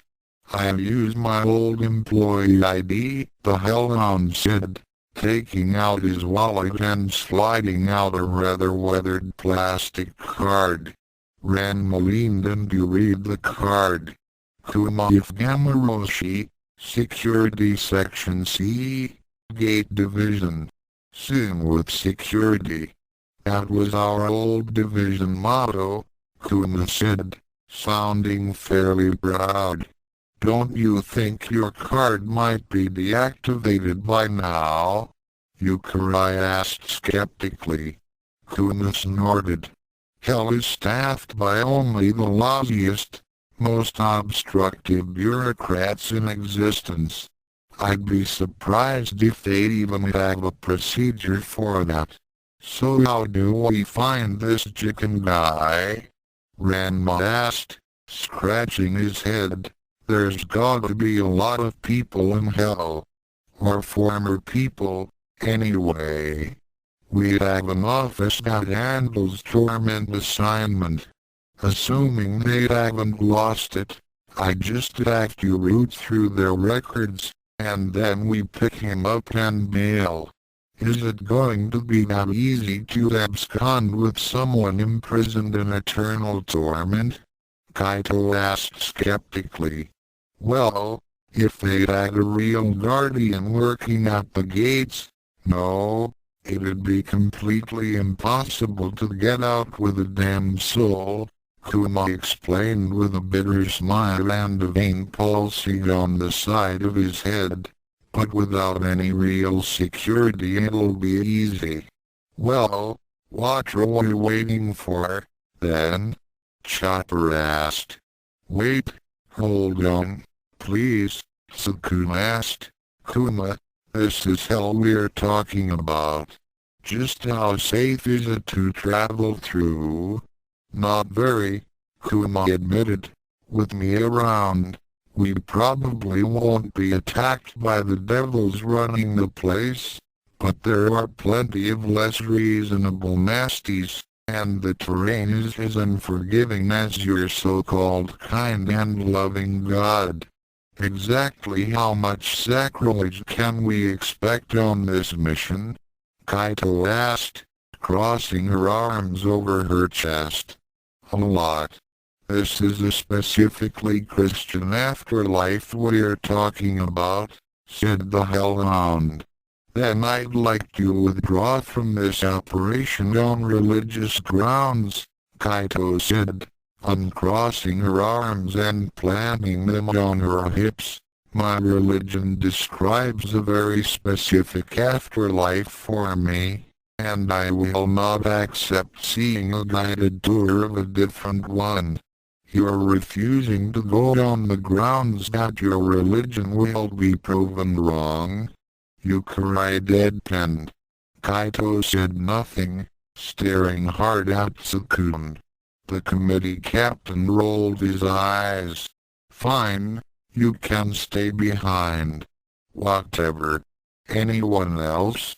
Kana stepped closer to Ranma. Kana says that she wants to stay behind too. All the dust and ash might really damage her throat, and she's not that robust, Ranma said, patting the siren on the head and eliciting a contented sigh from the girl. We're looking at a lot of fire, right? Not my thing. I'll stay here, Chopper said, falling backward into a chair and causing it to creak loudly in its effort to contain his mass. And Shirayuki shouldn't go either, Kuma said, jabbing a thumb at the shock of mussy purple hair barely visible from behind Chopper's chair. She'd have a snowball's chance in hell of making it through.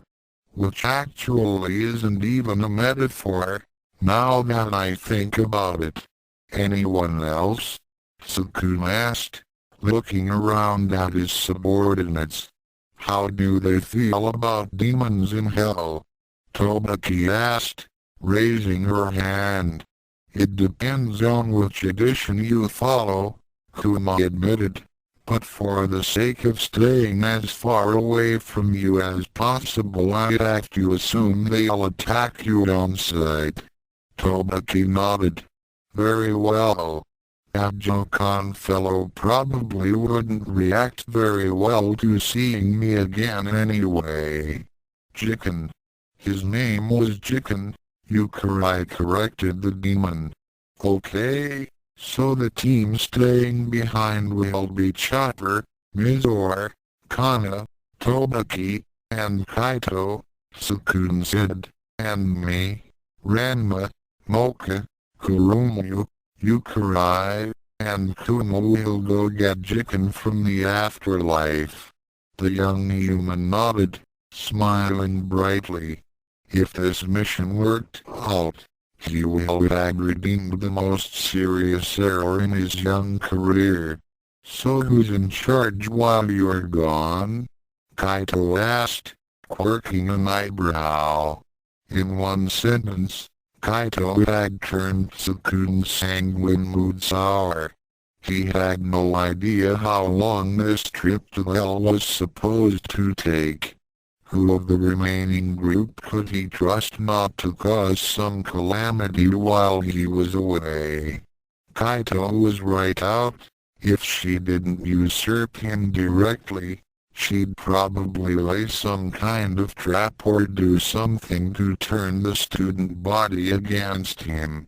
Leaving things to Tobaki was basically the same as putting Kaito in charge, as she would do anything the Spider-Woman said if he wasn't around to contradict Kaito. Chopper wasn't much better, as he was dull enough to be manipulated with minimal effort. Maybe Mizora or Kana. Glancing over at Chopper's chair, he saw Mizora giving Kana the most ambivalent glare Tsukune had ever seen as the siren continued to cling to Ranma, giving the ice woman a smug smile. That's not going to work out. If I left either of them in charge of Chopper, the other one would probably be dead when we got back. Which would mean another trip to hell. Kuromu? Tsukune asked, forcing an affectionate grin. Do you think you could stay here to keep things in order while we're gone? Kuromu looked surprised at the request. But I want to go with you. I know that, and I'm thankful, but... Tsukune chewed his lip as he trailed off, thinking of how to proceed. Why doesn't Mocha stay behind? Or Youkai? Kuromu asked. But I want to see hell. Youkai complained. For academic reasons, oh. Without the eternal torment. I wouldn't mind staying, Mocha offered, being quite willing to give up an afternoon by Tsukune's side to avoid going to the worst place in the multiverse. Tsukune grimaced as he placed his hands on Kuromu's shoulders, gaining her undivided attention immediately. Listen, Kuromu, there's a reason I'm giving this task to you. You're the only one that has both the sense and the strength to keep Kaito in line and prevent the others from committing some horrible or stupid catastrophe. I'm right here, you know, Kaito groused, eliciting no sympathy at all. The only other one who could do it is Ranma, and we're probably going to need him down there. So you're the only one I can trust with this, Tsukune said seriously. Kuromu almost glowed as she clasped one of Tsukune's hands, her eyes sparkling. Leave it to me. I'll keep everything in order. The school won't even realize you're gone. Right. Thanks, Kuromu, Tsukune said, extracting his hands. We'll leave immediately, so I'm counting on you not to let Kaito ruin all we've accomplished so far. I'd really consider it a basic courtesy if you all speculated about my loyalty behind my back rather than right in front of me, Kaito fumed. Once again she didn't get a response, and Kuma beckoned the rescue team to follow him. Come on, we'll take care of this outside. Tsukune, Ranma, Mocha, and Youkai followed as instructed while Kuromu waved goodbye to them cheerfully. Then, as soon as they were out of earshot of the classroom, Mocha asked, So Kuromu is the only one you could trust to be in charge while you're gone, huh? The vampiress asked, her face darkening. As Tsukune started to panic, Ranma scoffed. No, she's not the only one. I could've done it, and probably Kuma too, if he weren't guiding us. Maybe Youkai, in a pinch. I'd just be worried about Kaito overpowering her. Mocha's mood seemed to dip further, and Tsukune quickly tried to reassure her. No, Mocha, I just wanted you to stay with us. You can do more to help while we're trying to navigate through the afterlife. Mocha glanced at Tsukune hesitantly, looking slightly hopeful. Really? Tsukune suddenly turned toward Kuma. Wait a minute, why are we going outside? How do we even get to hell, anyway? Huh. He must have been saving that, Ranma murmured to Youkai. Smart man, the young witch murmured back. Kuma wagged a finger in the air as he pushed open the door and stepped outside. Who do you think you're talking to? Matters of the underworld are my specialty, after all. I can get us there. As the others gathered near the building entrance to watch, Kuma stepped out into the middle of a field, glancing around at the dry, wasted terrain.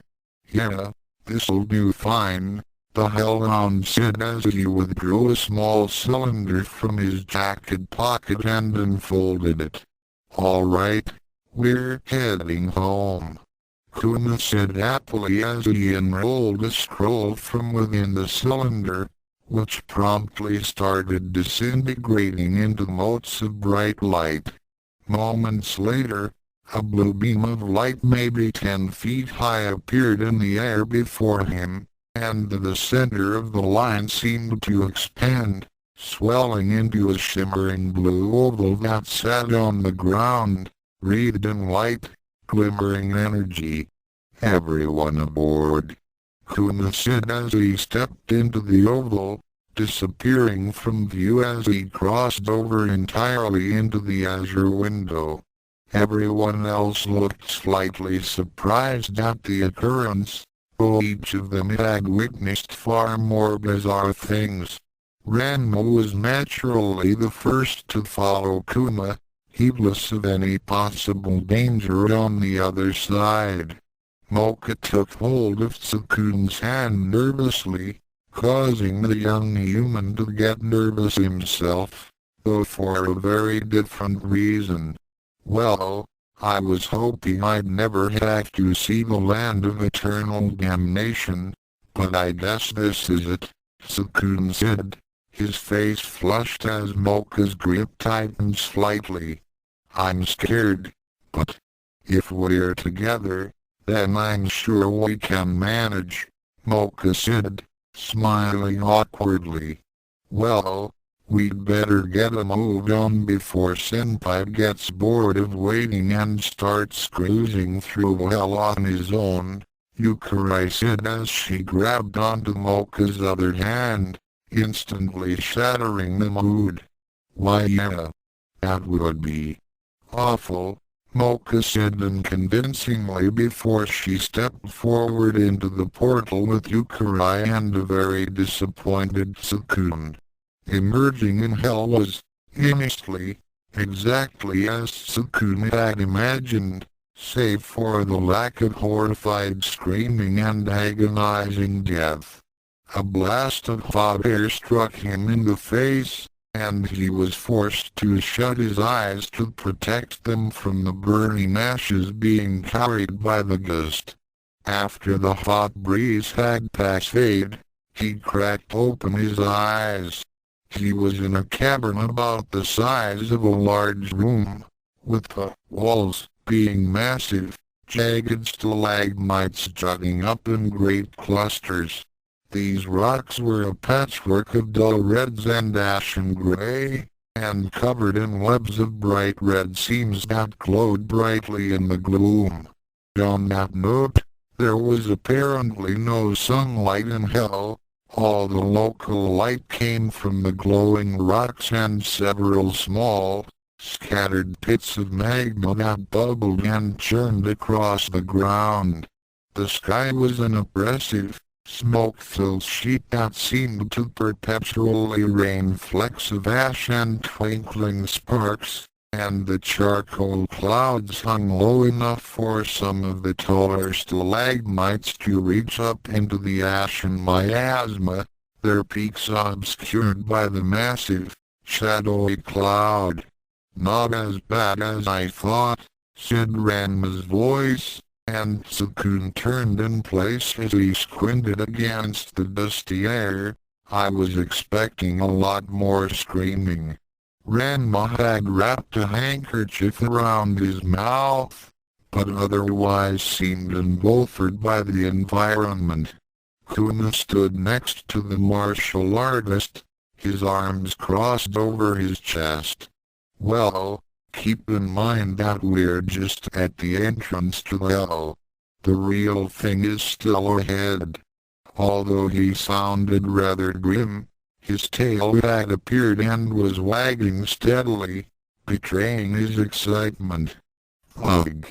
It smells terrible," Mocha complained as she walked up next to Tsukune. "Hey, it's still better than most locker rooms," Youkai mumbled as she flipped through a small spell book. "Here we go. Windshield." Tsukune couldn't help but be envious as the dust and ash around Youkai suddenly exploded off of her, leaving the young witch in a bubble of clean air while the dusty air currents parted before her. Ultimately though, all he could do was mimic Ranma by tying his own handkerchief over his mouth. "So was that a town portal scroll?" Youkai asked as she joined Ranma and Kuma. "Yup. It'll stay there until I step through it again," Kuma explained as he pointed to the large blue oval floating over the cracked ground behind them. "But if you used it that way, then that would make hell my home." "Yeah," Kuma finished. "And so Youkai Academy would be the ugly pit of murderous freaks that I beat up for cash and loot," Kuma finished again. "You're not supposed to be doing that," Tsukune protested, having secured his handkerchief around his mouth and nose. The air was still painfully hot and dry for his lungs, but at least it kept him from coughing from inhaling the ash. "Relax, it's not like they didn't have it coming," Kuma assured him. "Now if everyone's ready, we should get going. I have no idea how long any of you can really survive breathing this air without choking to death." The rest of the group wordlessly followed Kuma, each curious despite themselves, in Tsukune and Mocha's case as to just what kind of horrors awaited them in this blasted, wretched wasteland. They all had to admit that their first taste was a profound disappointment. "Man, I know you told me what they did with this place, but still," Ranma said, shaking his head, "this is just sad." The party was standing in front of a large, high wall, apparently made out of the same substance as the rocks, with a gap in it that constituted the gates. The gates consisted of walkway through a metal detector, with a security camera watching the walkway. Standing in front of it was a single portly Caucasian man in a security guard's uniform looking quite surprised, though singularly unhappy, to see people approaching him. "See what I mean? This place used to mean something," the hellhound murmured under his breath. "Anyway, let me handle this." Kuma stepped up ahead of the others, drawing his id card out of his pocket. "Checking in there all with me." The guard wordlessly took the card, and held it up as he meticulously looked it over. "And what brings you to the realm of damnation today, Mr. Gamaroshi?" "That would be Black Citadel Repair. They're my engineering crew," Kuma said, snapping up the first excuse he could think of. The guard frowned as he glanced at the group. "You look like a bunch of kids." "It's an apprenticeship," Youkai lied before Tsukune had a chance to panic or Ranma had a chance to say something stupid. "With the economy the way it is nowadays, you have to start early." "Right," the man mumbled as he went back to scrutinizing the card. "So, what are you in for?" Ranma asked. "I used to work as a ticketing agent at an airline in the States," the guard said in a dull monotone. "Sometimes I would deliberately send a passenger's luggage on the wrong flight, sending it to some other state or even country." "That's it. That seems kind of tame to earn eternal hellfire," Ranma pointed out, feeling somewhat worried about the strict standards. The man sighed as he flipped the card around. "I only did it to black people." As Ranma and Tsukune winced, Yukari scratched her head. "Wait, racism is a damnable offense now?" "It would seem so. So you can either be nicer to monstrels or suffer for all time," Tsukune warned the young witch. Yukari clicked her tongue. "Tough choice. Okay, this looks fine to me," the guard finally said, handing the card back to Kuma grudgingly. "After only inspecting the whole thing 3 times over, are you sure? We wouldn't want you to be accused of being sloppy," Kuma mocked, which Tsukune certainly could have appreciated more if they weren't, in fact, using an invalid means of infiltrating hell under the noses of its rulers. The guard snorted. "You're good. Your friends are all going to have to fill out guest entry forms." "Oh." As Kuma and Yukari groaned, Tsukune nodded, finding the requirement entirely reasonable. "Maybe we should use false names," he thought to himself. "I had no idea how seriously hell takes security breaches and absconding with the dead." But to be safe, Tsukune's thoughts on safety and discretion were suddenly interrupted by a high-velocity irony, presently taking the form of a chunk of brimstone.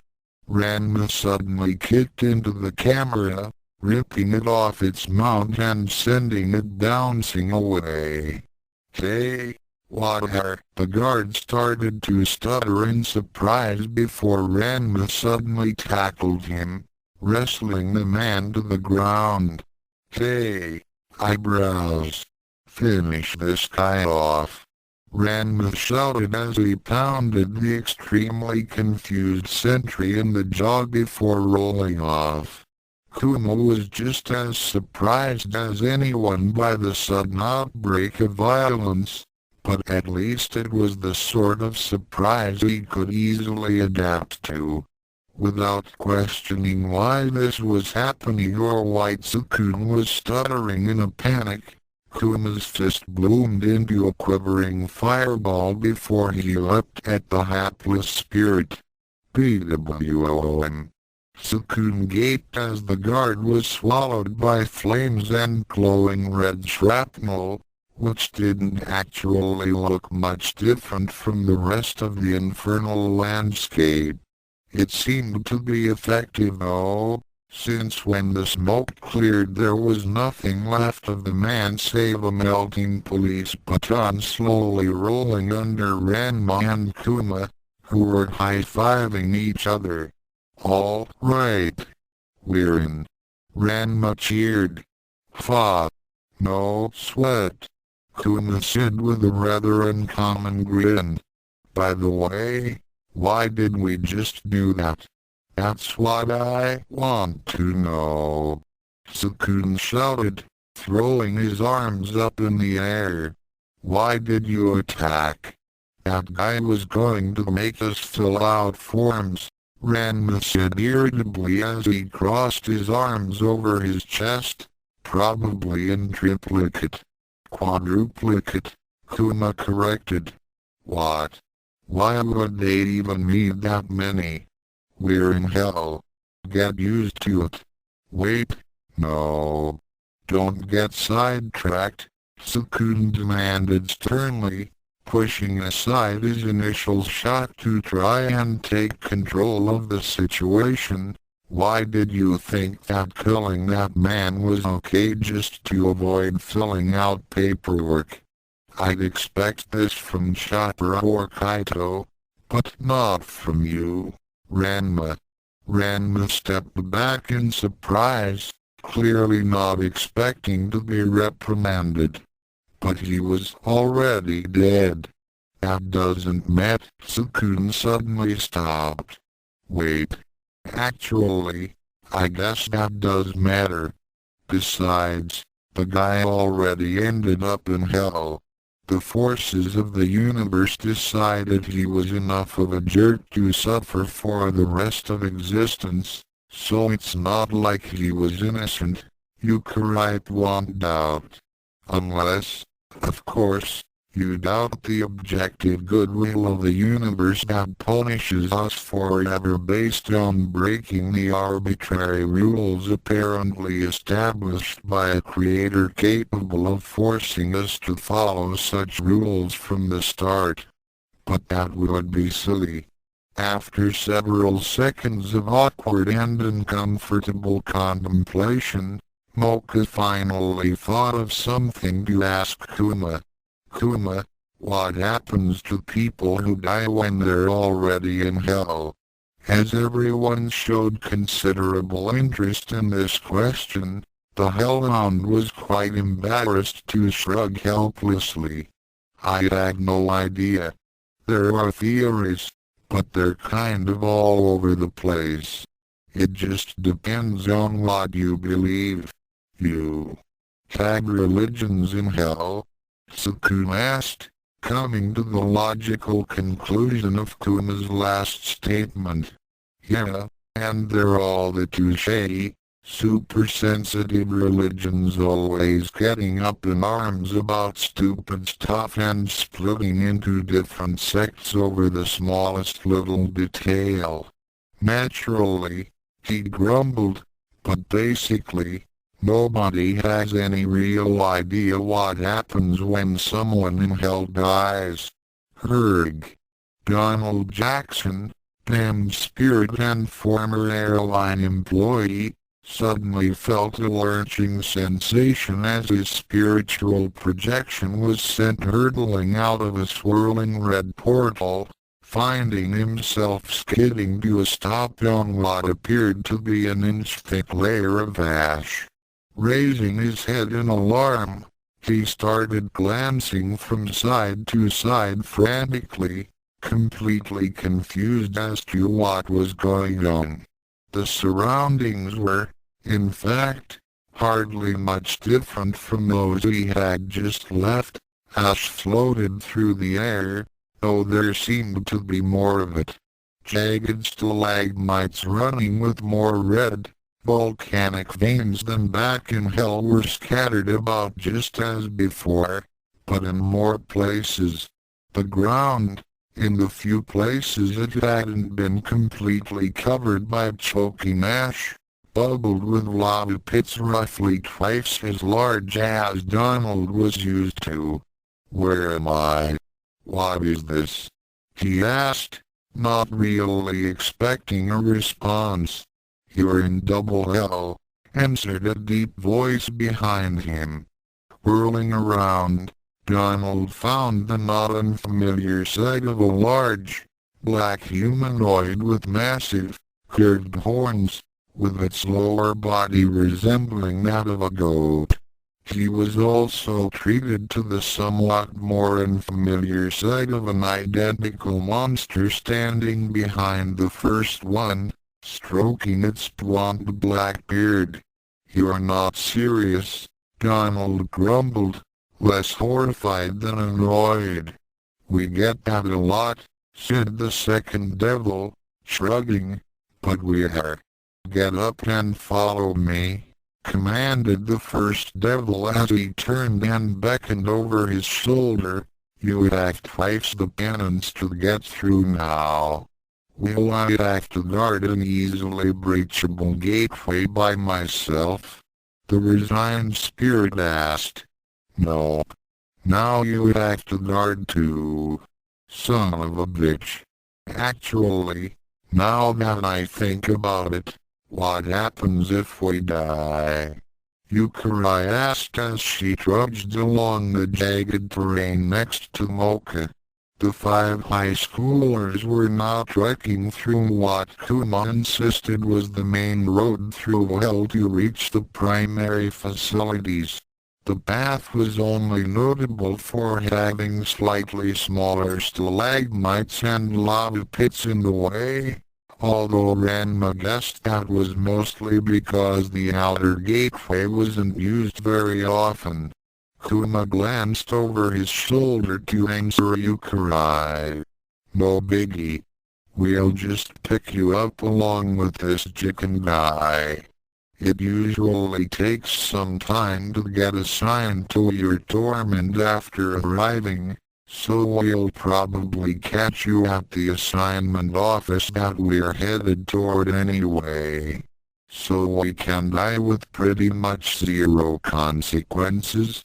Ranma asked, sounding way too intrigued for Tsukune's comfort. Mocha frowned. "What if we're not sent to hell?" "Oh." Kuma suddenly stopped, nearly stumbling over a patch of thorn-like rocks. "If you... oh... you mean, like, if you were good and would go to heaven?" It was obvious by the way he asked that the elemental canine hadn't even considered the possibility. "Okay, yeah, then you're screwed. So Tsukune's gonna need to watch out." Tsukune blanched. "Just me. What about Mocha?" he demanded as the vampiress nodded nervously. "Vampires are automatic," Kuma said. When Mocha started cloring him, he threw his arms up in the air. "What do you want from me? You're damned from the get-go. I don't make the rules." "What about Ranma?" Tsukune demanded next. "Don't make me answer that," Kuma deadpanned. "Hey!" shouted Ranma to little effect. "Well, what about you?" Tsukune trailed off. "All right, fine. So everyone else is safe," the young human grumbled. "These standards are too high. This is discrimination of people who happen to like discrimination," Yukai complained, flailing her arms about. "Our spiritual karma should have a freedom of expression clause. They're condemning an idea."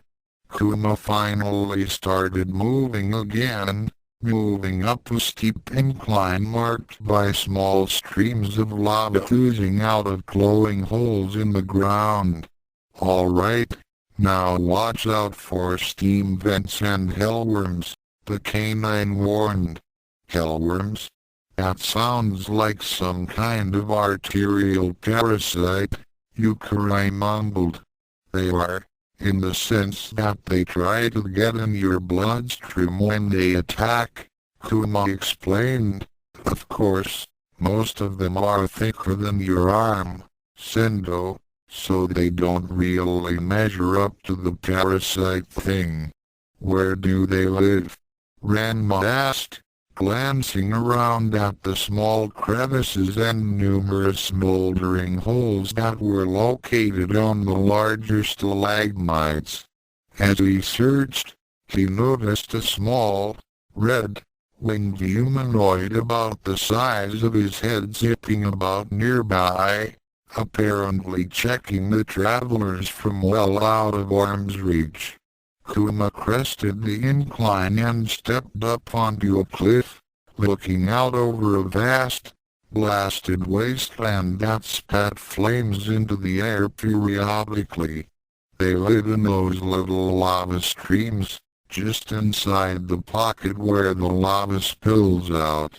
It should be fine as long as you don't disturb them somehow. Ranma climbed up behind the others, but his eyes were locked on the small red creature. It had landed near a pile of smoldering rocks, and started digging through it before picking one up and leaping back into the air. Then it flew up to a good height and hurled the rock at the incline. Whoa! Youkai flinched back as the stone struck directly into the mouth of one of the lava spigots, almost splashing her with droplets of molten rock. Ranma stepped up immediately behind her, just in case the witch started to fall or got burned. Are you okay? That little punk almost got you. Yeah, I'm fine. It didn't. Yukai's annoyed reassurance was cut short as something suddenly burst from the lava spigot, causing her breath to catch in her throat. It was a solid, dark red, with a long, rubbery body, just like a worm. Its head was decidedly unlike a worm though, sporting a gaping maw similar to a shark's, full of jagged teeth. Watch it! Ranma shouted, immediately springing forward and grabbing onto the beast's body as it tried to curl around and bite Youkai. See? Hellworm, Kuma said, gesturing to the horrid creature as it snapped ferociously at Youkai, who was staggering backwards in her haste to get away from it.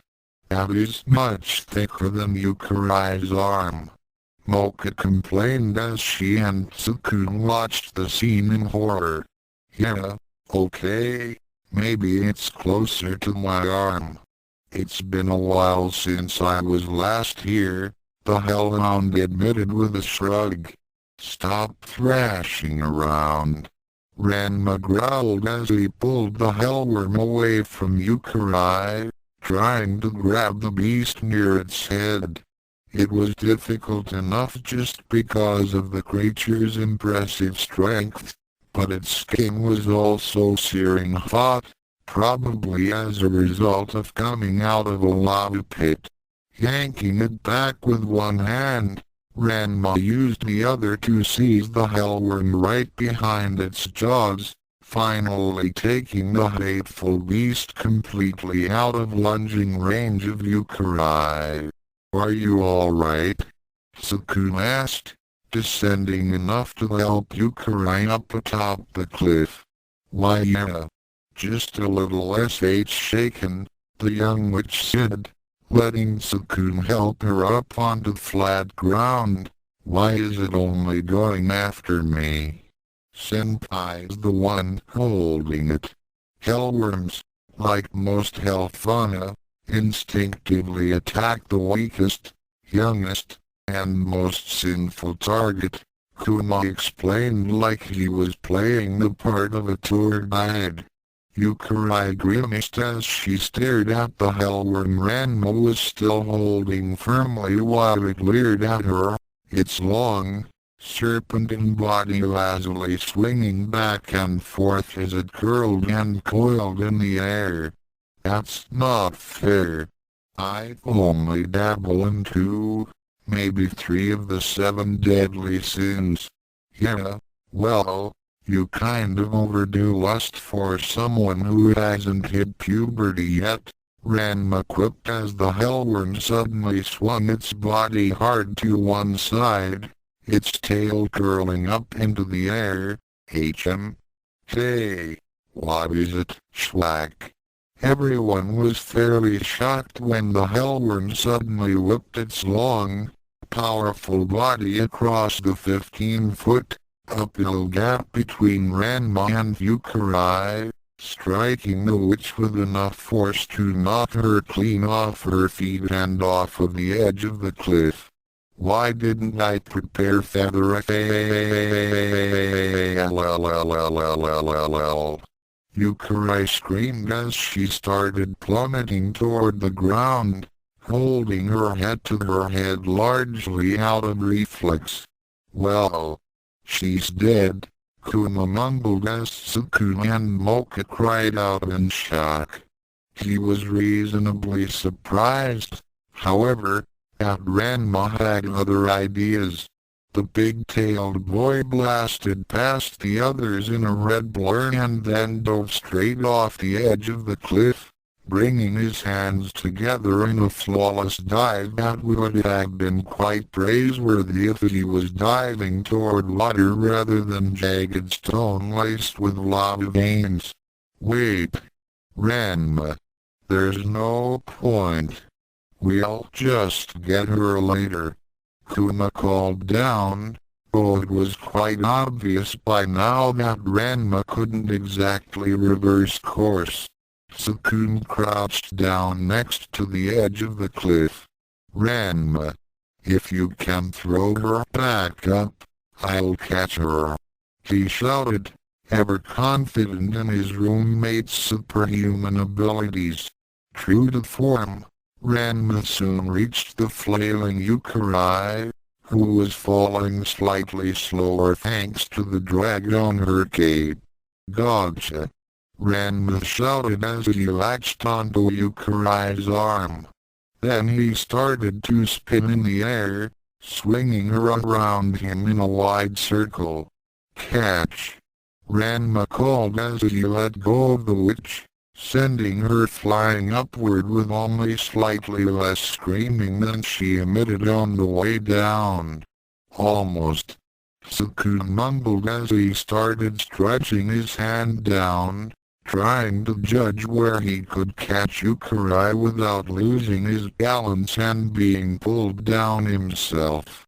He suddenly felt someone take hold of his arm, and glanced backward as Mocha gave him a determined nod and braced herself to hold him steady.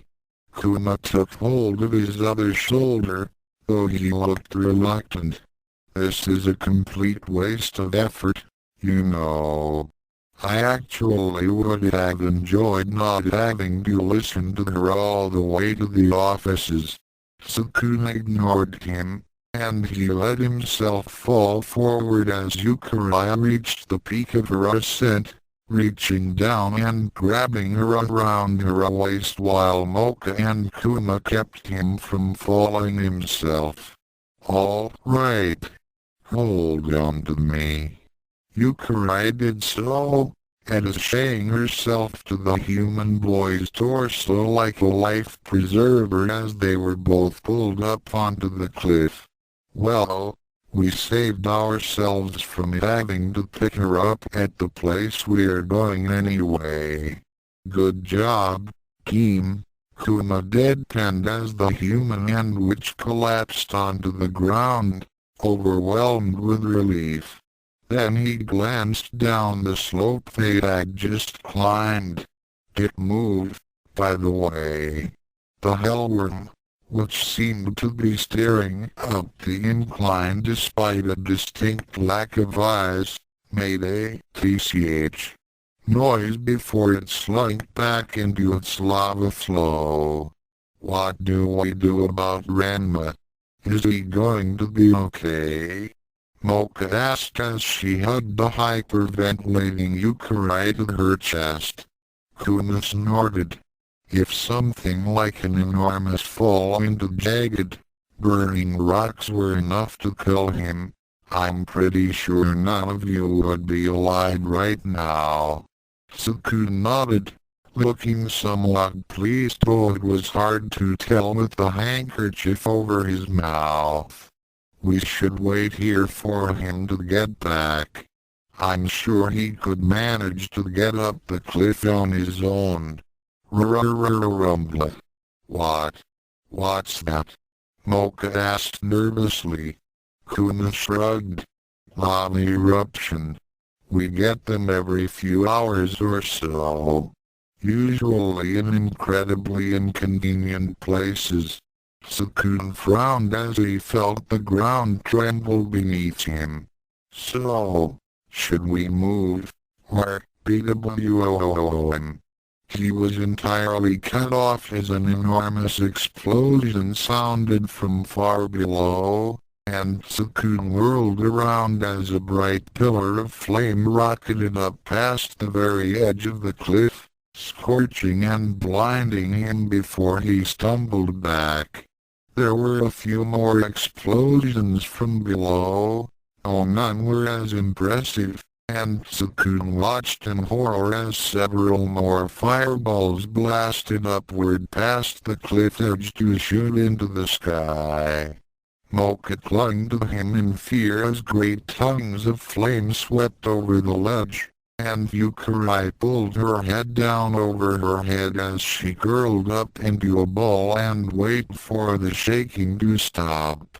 It was almost a full minute after the roaring explosions died down before Tsukune finally opened his eyes again. His body, as well as that of Mocha and Youkai, was blackened with soot and peppered with dying embers. The edge of the cliff glowed red from the heat it was subjected to, and the view from the cliff into the valley below was completely blocked out by rising columns of thick black smoke from below. Kuna was standing at the edge of the cliff as if he had not budged during the entire eruption, and looked supremely annoyed. Great, so now we have to make the same trip that we already had to make to rescue a teammate. Except we lose Saotome rather than Sendo. Perfect, the hellhound grumbled as he turned around. Tsukune and the others were too stunned to respond as Kuna walked past, his every step kicking up glowing embers and puffs of ash. Hey, let's get a move on. Before they decide to make him do something really awful, like relive his childhood over and over, Kuna demanded. I can't believe Ranma was finally taken out by an environmental hazard, Evil Mocha complained as her counterpart stumbled to her feet. Not to mention I won't even be able to gloat about it until the next time Tsukune tries to feel us up. There's no justice in this world. Ranma whistled as he stared at the roiling column of smoke. Whoa. That was intense. He was currently standing at the mouth of a cavern that had been drilled into the face of the cliff, having been drawn in right as the earthquake had started. Smoke leaked into the hole from the toxic column outside, but the cavern sloped upward so that it didn't fill the entire cave and make it totally uninhabitable for the big-tailed boys. Thanks for the hand back there, Mr. Magma Spider, Ranma said, glancing behind him. Standing behind the martial artist, poised at the edge of a web made of glittering orange strands, was an 8-legged beast the size of a horse that seemed to be made of igneous rock riven with veins of flowing lava. It had half a dozen eyes curiously human-like, with eyelids, pupils, and blazing red irises and sized like fangs that looked like tempered blades. It is my honor to serve, my lord, the Magma Spider intoned, its voice echoing grandly and seeming to originate from no particular spot on its body. It is fortuitous that I was poised to devour the small one with the cape, or I might not have recognized you in time. Yeah, okay. Thanks, Ranma mumbled, wondering why the hellbeast recognized him and why it seemed to revere him. Maybe it was someone killed at Youkai Academy? If that was the case, he didn't recognize the monster, which was rather embarrassing considering it referred to him as my lord. Ranma decided to just keep quiet about it. I was shocked to see you in this land, my lord, the magma spider continued, its many eyes blinking against the smoke flowing over it. Have the forces of heaven truly gone so far as to forsake their chosen descendant? Is it time that we who crawl rise up and seize this blasted land for the sake of the gods? Ranma was only getting more confused the longer the spider thing spoke, so he decided to hurry and answer. I'm not actually dead. I'm just here to pick up a guy who we didn't want killed and take him back to Earth. The magma spider's eyes all widened simultaneously. You march into the land of the damned and revive the dead? Ranma shrugged. Yeah, pretty much. This is my first time doing it though, so I don't know if it'll work. As expected of our Lord, the magma spider said reverently, a moment, please. I have something for you. Ranma was getting slightly worried about his friends atop the cliff, but didn't want to be rude to the monster that had saved his life and apparently deferred to him like some sort of human god, silly idea as that was. The magma spider crawled up its web, disappearing briefly in the swirling black smoke that had gathered in the top portion of the hellbeast's lair.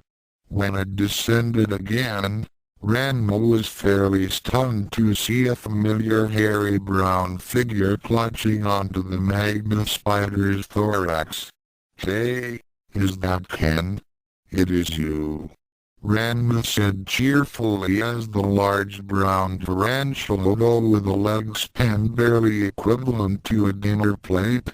He was decidedly puny compared to the elemental spider carrying him, wiggled his pedipalps excitedly. I was wondering what happened to you, little buddy. Your servant met his untimely end at the hands of the accursed false gods. May their lying facades melt away before your righteous aura, the magma spider growled. Ranma once again had no clue what the hellbeast was talking about, so he cheerfully ignored it as he held out his hand for Ken to crawl onto. Well, I'm really glad you took care of him. Thanks again. I'll take him back with me to Earth.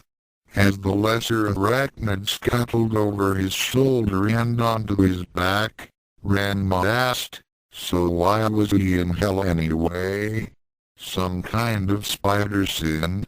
The Creator did not exactly endow the arachnid family with great fortune upon our inception, the magma spider explained bitterly.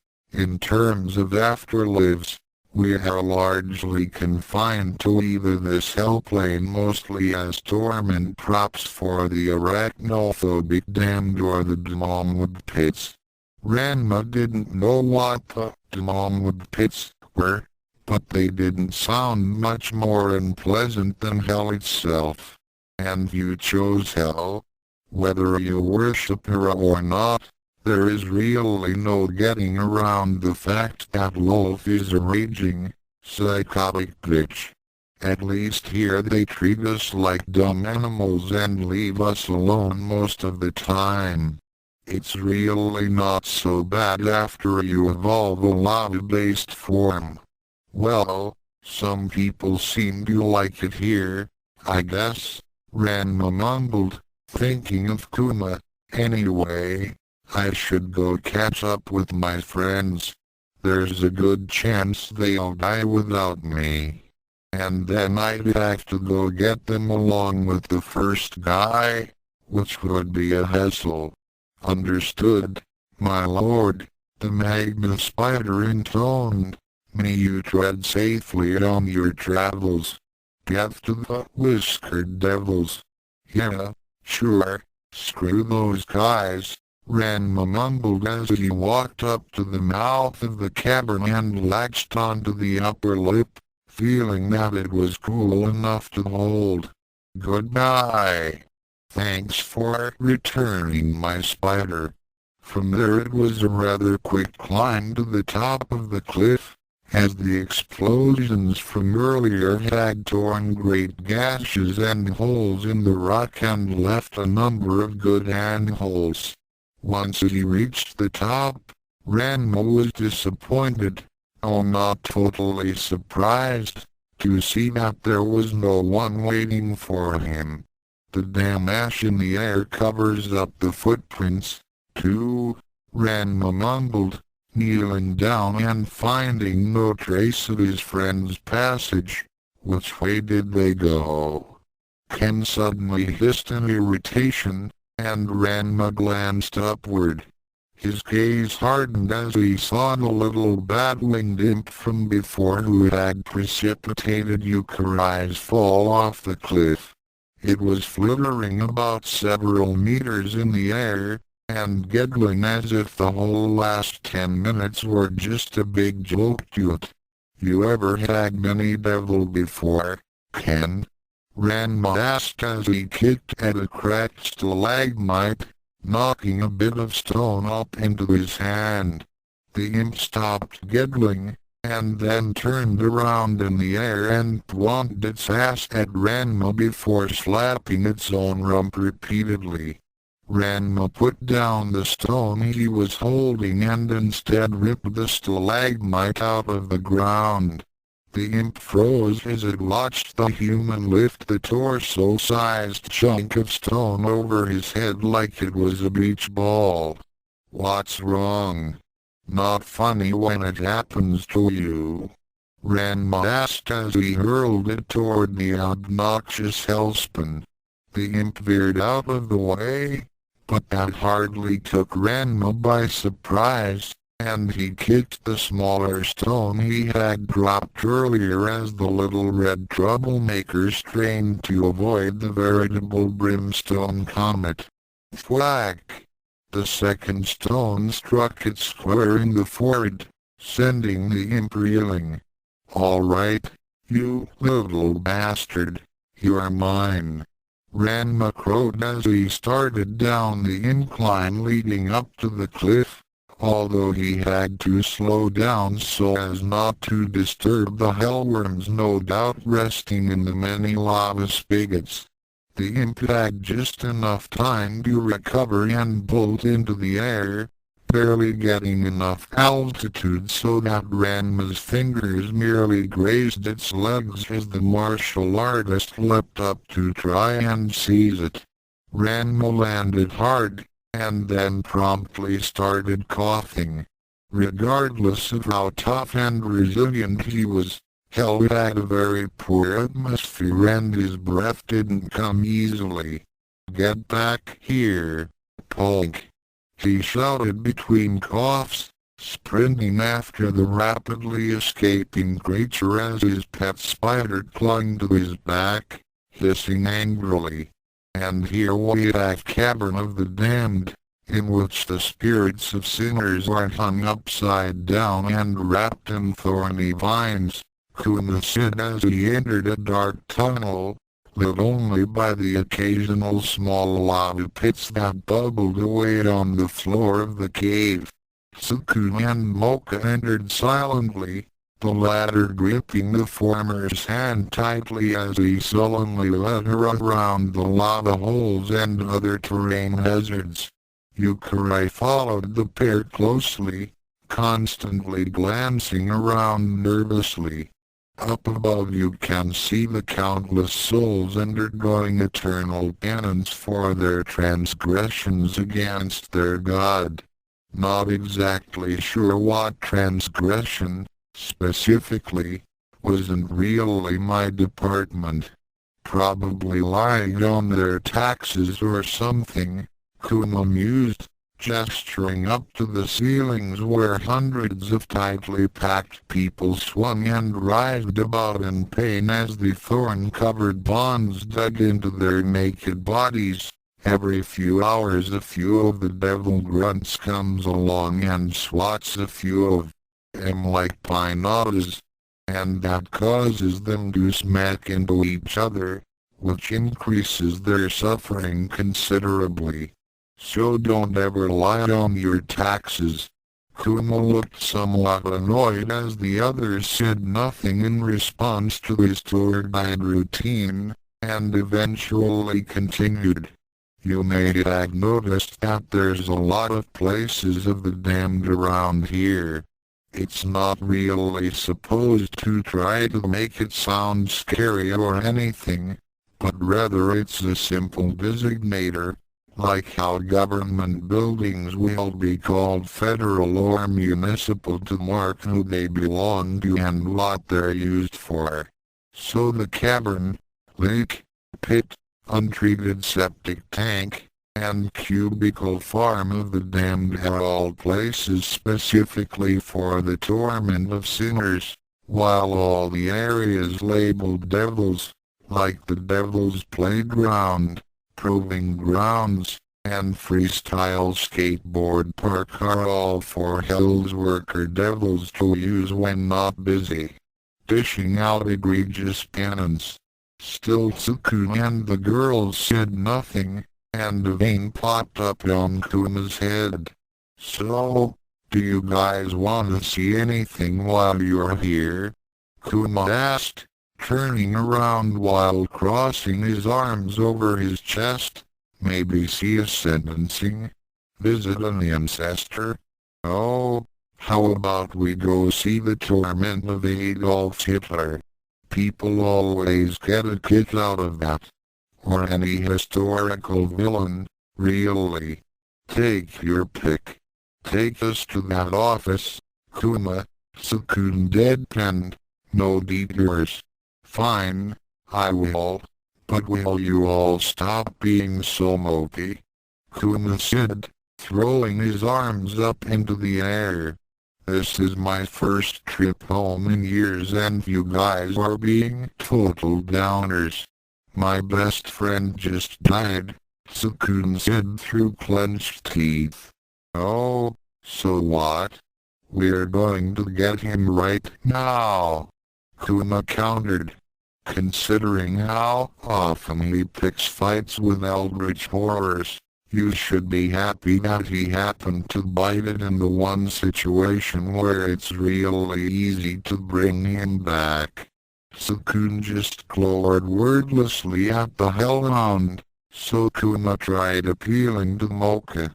Look, you can't say he didn't have it coming. I warned him about how dangerous this was, and he knew that Sendo would be easy to revive. This is the sort of dumb, reckless behavior that annoys you the most about him, right? He didn't deserve to die for saving Youkai, the vampiress said simply. That's arguable, but whatever, Kuma mumbled. Sendo, didn't you want to explore a bit more? Like, to document the secrets of the universe that I've been revealing pretty much non-stop since we got here? I've had enough of this place, Youkai said, shuddering. I just want to make sure Senpai is alright and then get back to our own world where misery is arbitrary and often inversely proportional to a person's karma. Man, you guys are seriously ruining this whole trip, The hellhound complained as he started leading them forward again, unaware of how hard Tsukune was working not to scream at him. If it's any consolation, Mocha mumbled half-heartedly, the other Mocha thinks that this is all very interesting and wants to know what sort of punishment violent, cocksure martial artists can expect. Thanks, that does cheer me up a bit, Kuma said, hopping over another lava pit, but like I said, that's not really my department. We'll have to ask the assignment office when we get there. Must stay quiet. Must stay quiet. Kuma is the key to getting this done. Cannot berate him, Tsukune thought fervently, biting his dry lips. The group continued through the cavern to the exit, eventually emerging into a fairly narrow pathway winding through a series of huge lava pits that provided much more light than the cavern. Ahead of them was a fairly short man with dark skin and curly hair that extended from his head to a thick, curly beard that he frequently combed a hand through in order to clean out the collected ashes. He wore sandals and a toga, and was striding purposefully toward the cavern they had just left. "Hey Jesus," Kuma said casually, nodding his head as he passed the Son of God. "Peace be with you," Jesus Christ said, bowing his head briefly before he headed on his way. The group moved on, heading further on down the walkway for several more minutes until Kuma suddenly whirled around. "Okay, seriously? Nobody is even going to say anything?" he demanded. "We just passed Jesus freaking Christ, and you all are so absorbed by the temporary loss of Ranma that you aren't even curious?" Tsukune looked annoyed by the outburst. "Well, it doesn't matter much to me. I'm not Christian. I kind of hope that after visiting hell itself and seeing the horrors inflicted upon unrepentant sinners that you'd consider converting." Kuma deadpanned. Tsukune sighed wearily, obviously thinking of this conversation as a chore. "Kuma, can you tell me why Jesus isn't in heaven?" The hellhound perked up instantly as he started moving down the path again. "Actually, he does live in heaven. In fact, it's a sore point with his dad that he keeps coming down here." The group locked in silence for several seconds before Mocha reluctantly asked, "Why would he visit this place?" "Well, that's the funny thing about Christ," Kuma said as he turned at a fork in the path, leading the group away from a towering black fortress that loomed in the distance. "He's always been into the martyrdom and redemption thing. So instead of spending all his time in heaven playing harps or whatever, he sneaks down into hell and frees the tormented souls, redeeming them and sometimes engaging in epic kung fu duels with the devil legions." Kuma gestured to several bare iron pillars stuck in the lava. "See those? Normally there are damned souls chained to them and being constantly seared from the heat. Jesus just heads in and messes up all the torture, all the while preaching about righteousness and light and whatever. He's like hell's Osama bin Laden." Kuma suddenly stopped and snapped his fingers. "Hey, that's right. The Americans got that guy, didn't they? We should track him down and see what KOUMA," Tsukune said through clenched teeth. "Hurry up and take us to where Ranma Island." "Gladly," Kuma muttered bitterly, since apparently you guys are a total drag if he isn't around. HMPH. Get Huff. Back here, Huff. You little Huff. Pudgy brat. Ranma was breathing hard as he jogged around a large, flat-topped stalagmite, the little imp hovering ahead of him just out of reach. Although initially it had been worried about the impressive abilities of the mortal, once it had taken Ranma's measure, particularly his difficulty breathing in the dry, ash-filled air, it had turned the vengeful pursuit into a merry game, and cackled delightfully at Ranma's frustration. Keep giggling, Pipsqueak, Ranma growled as he wiped a sheen of sweat off his brow. One misstep and you're headed straight to wherever people go when they die in hell. The imp, either because of the threat or because it just wanted to make Ranma angrier, suddenly shot up into the air and then landed atop the stalagmite, grinning wickedly as it stuck its tongue out at its pursuer. "Oh, think you're safe up there, do you?" Ranma asked. The imp cackled. "Get him, Ken," Ranma said with a smirk. The imp's laughter died a horrible painful death right before it did the same, courtesy of Ranma's deceased pet spider, which had been dropped off there earlier to wait in ambush.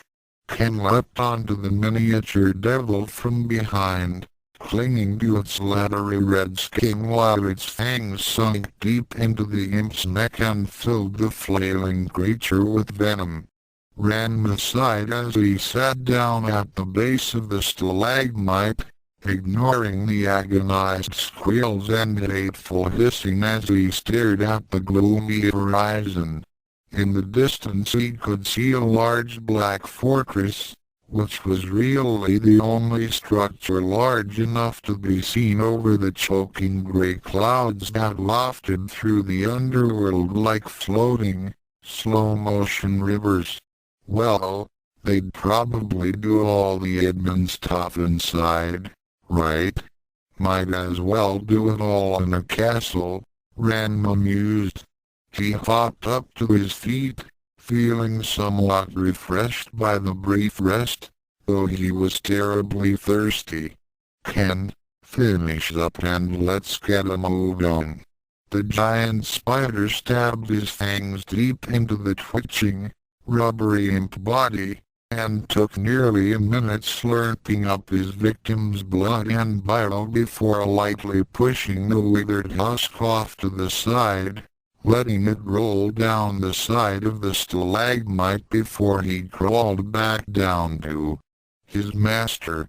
Collecting his spider from the rocks, Ranma started jogging in the direction of the castle. The Torment Assignment Office was built into a series of hollowed-out caverns in the side of what was probably a volcano if for no other reason than Tsukune couldn't see the top, and it seemed like every mountain in hell was a volcano.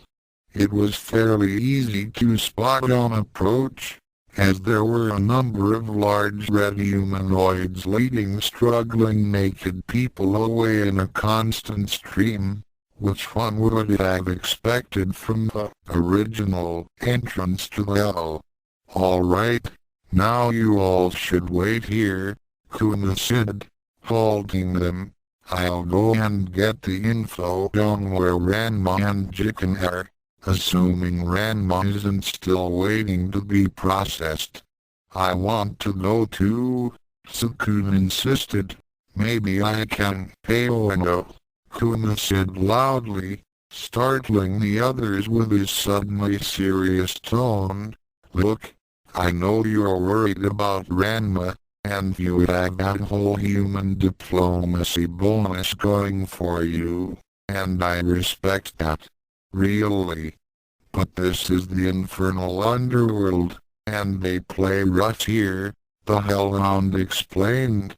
"If things go wrong somehow, It's much better for you to be here, where you can escape, than in the office, where you'll be surrounded. Like we discussed, I won't be able to get to your afterlife." Tsukune grimaced. "I never imagined that eternal reward for being a decent person would be such a problem." "Twisted irony is our specialty," Kuma agreed. "Now wait here. Man, doesn't the devil ever get thirsty? I haven't seen any sign of water since we got here," Ranma complained as he trudged across the cracked wasteland, his pet spider still clinging to his back.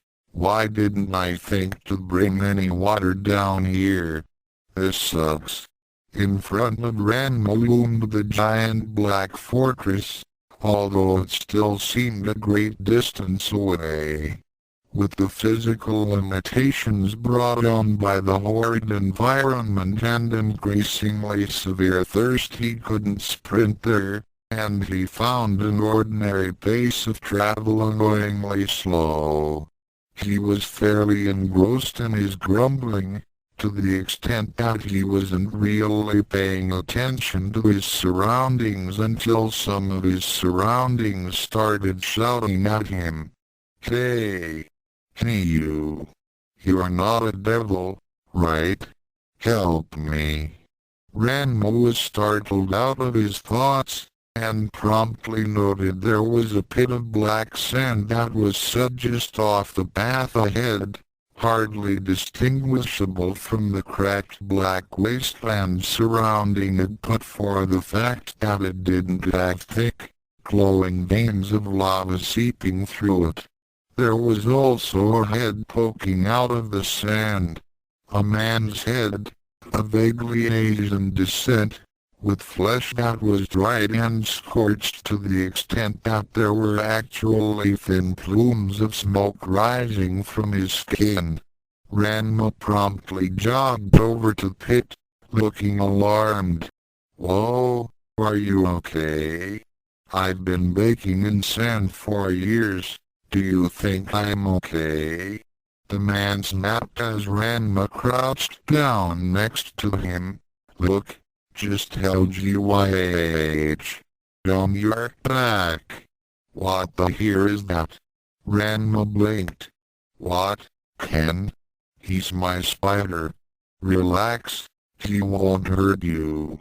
He dug his hands down into the black obsidian grains, grimacing as he felt the heat for himself. The sand felt hot as coals, and as he moved his hands through it, he could also feel larger, sharp grains that would prick his skin like thorns. "It's not like I'm scared of spiders at this point, exactly, but why is it on you?" the man asked. "He's just a pet. Now hold on." Ranma finally dug deep enough to take hold of the damned soul's shoulder, and grunted as he pulled the tortured spirit free of his prison, glittering black sand spilling over the ground all around them. As soon as the man was free, he promptly fell to his knees with an expression of intense relief, apparently forgetting all about Ranma's spider for the moment. Ranma watched him closely at least. Ranma watched his upper torso closely. The man was naked, and noticed that the spirit's skin, which was burned and shriveled for obvious reasons, seemed to recover before his eyes, expanding and turning a healthier shade. "Wow, you heal fast," the martial artist remarked, somewhat envious. The man panted heavily as he sluggishly moved himself off of the pit, Ranma right behind him. "It's so that we can feel our torment more keenly. It would not do if we were to ever get numb to the pain, I guess." Ranma suddenly felt much less envious. "Oh, wow. Not good, He mumbled awkwardly. So why'd you end up here? What'd you do wrong? I cheated on my wife, the damn soul grumbled, and I lied about it. Not too much besides that. Ranma clicked his tongue. You can't do that, man. It ain't right. Yeah, thanks. I realized that after the first few days of baking like a damn pie, the adulterer grumbled. Anyway, thanks for granting me a few moments rest from my torment. I'm sure a devil will be along soon to put me back in that pit. As the man bowed glumly, Ranma shrugged. Why don't you leave, then? Huh? How? You can't just leave hell, he insisted. Well, I just walked into it, and I don't see what you have to lose. Here, Ranma said, scratching his head as he plonked behind him.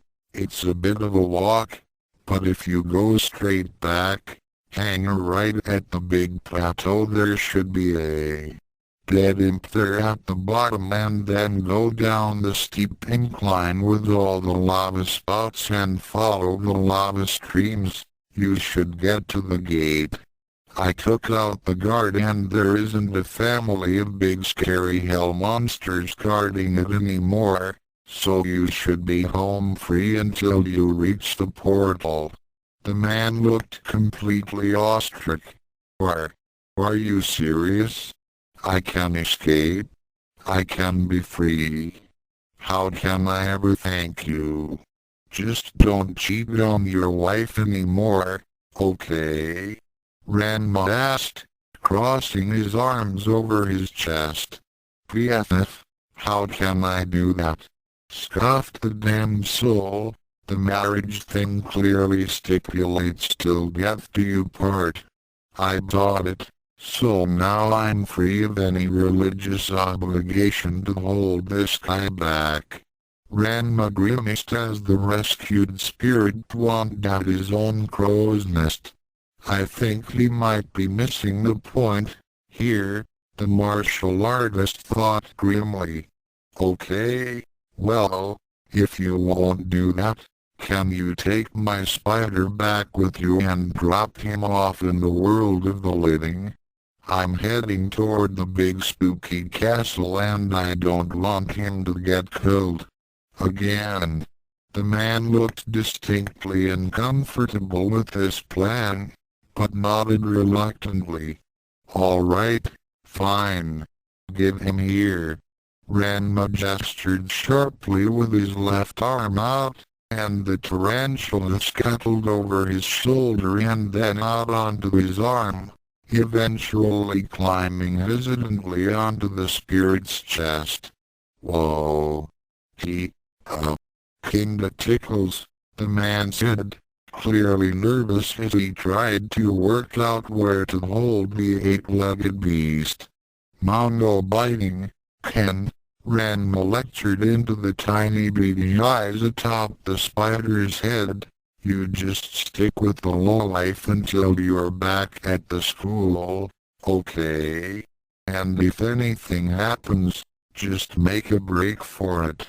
The tortured spirit probably would have complained unironically of his being described as a lowlife, but the man instead gasped and plonked behind Ranma.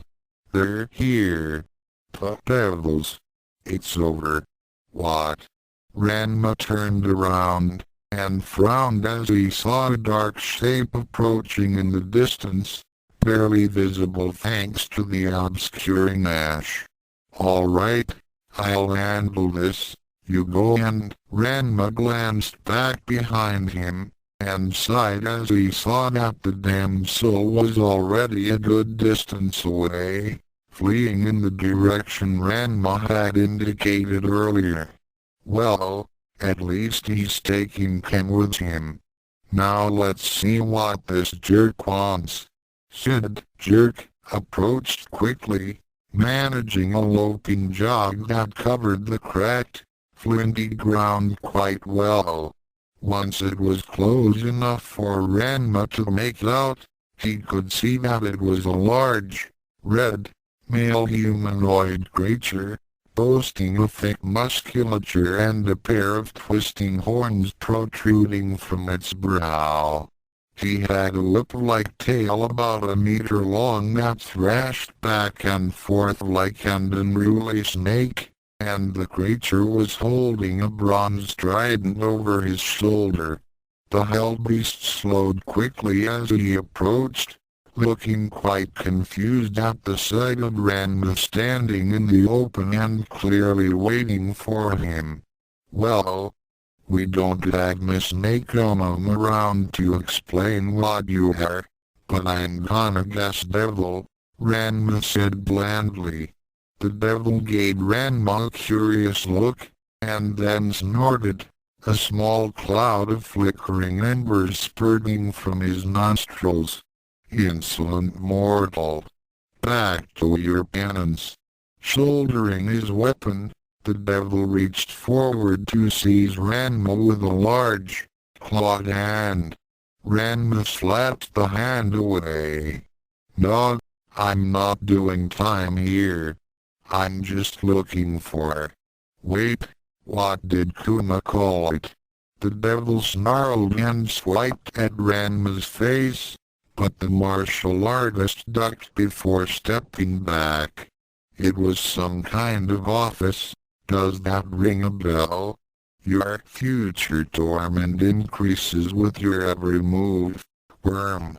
The devil hissed as he suddenly brought his trident down and stabbed it forward.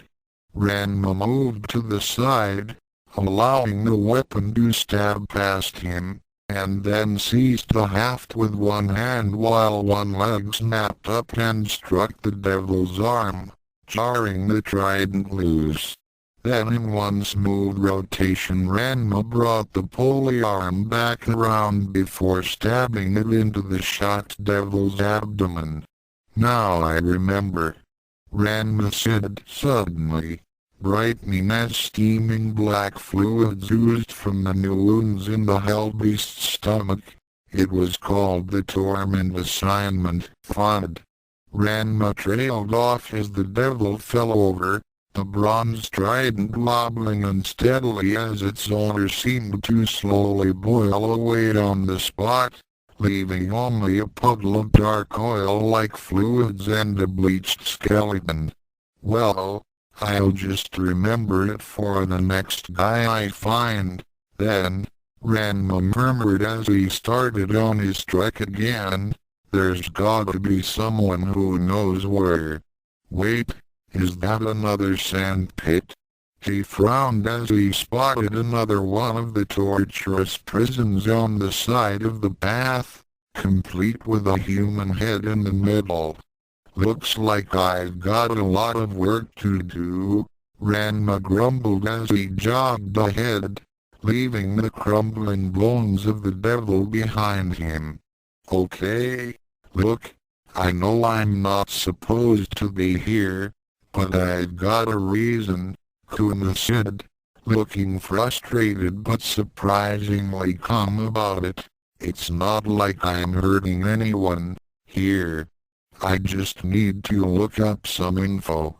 The creature he was speaking to was a very large devil with massive, elephantine legs and arms like industrial lifters. "I don't know, Gamoroshi. I don't want this on my performance review," the devil grumbled, glancing next to them at the line of naked humans being dragged away by other devils. "You know how touche Beelzebub can get during the end of the fiscal year, and my bonus, okay? Look, I'll cut you a deal. You know I live in the human world now, right?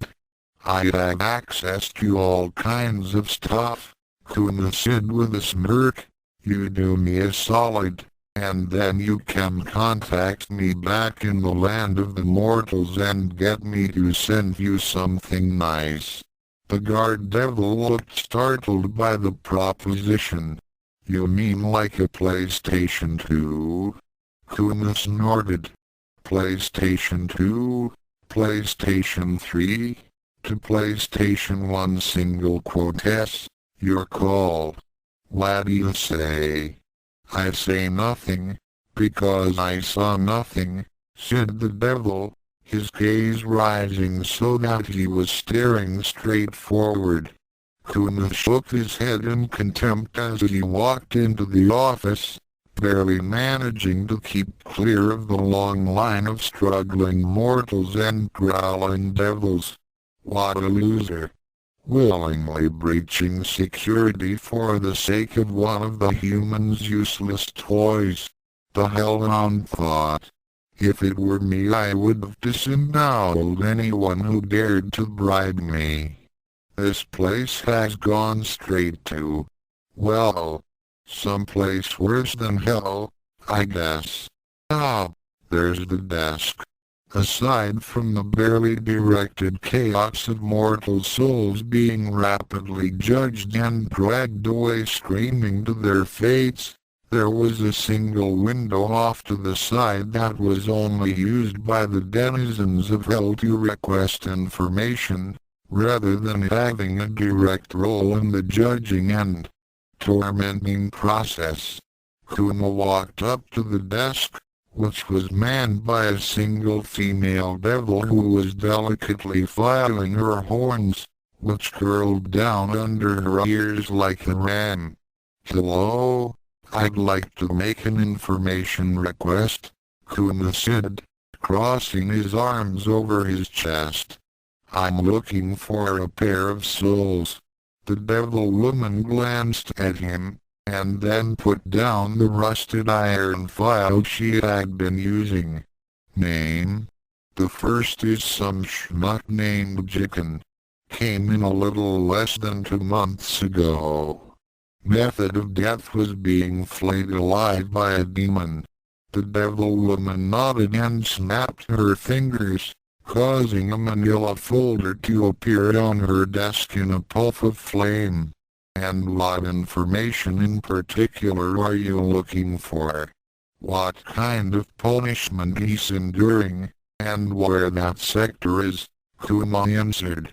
Sector H17, being forever cut by jagged pendulum blades, she replied. And the second soul? A troublemaker named Saotome Ranma. Died about an hour or so ago. He might not actually be assigned yet. The devil woman nodded. Then she stared straight forward for several seconds before frowning. I'm not getting anything for that name, she mumbled. Kuma suddenly staggered backward, and he felt his blood chill almost to room temperature. But, no, that's impossible. The record must have gotten lost. Or maybe it hasn't been processed yet. The records are generated at the time of death, so that isn't an issue. Unless, of course, he went to a different afterlife, the receptionist pointed out. Kuma's jaw worked soundlessly, unable to form words as the full implications of what he was hearing dawned on him. Ranma was gone. Dead. Permanently removed from the mortal coil. Neither he nor Tsukune nor the 2 annoying, horny teenage girls back at Youkai Academy would ever see him again.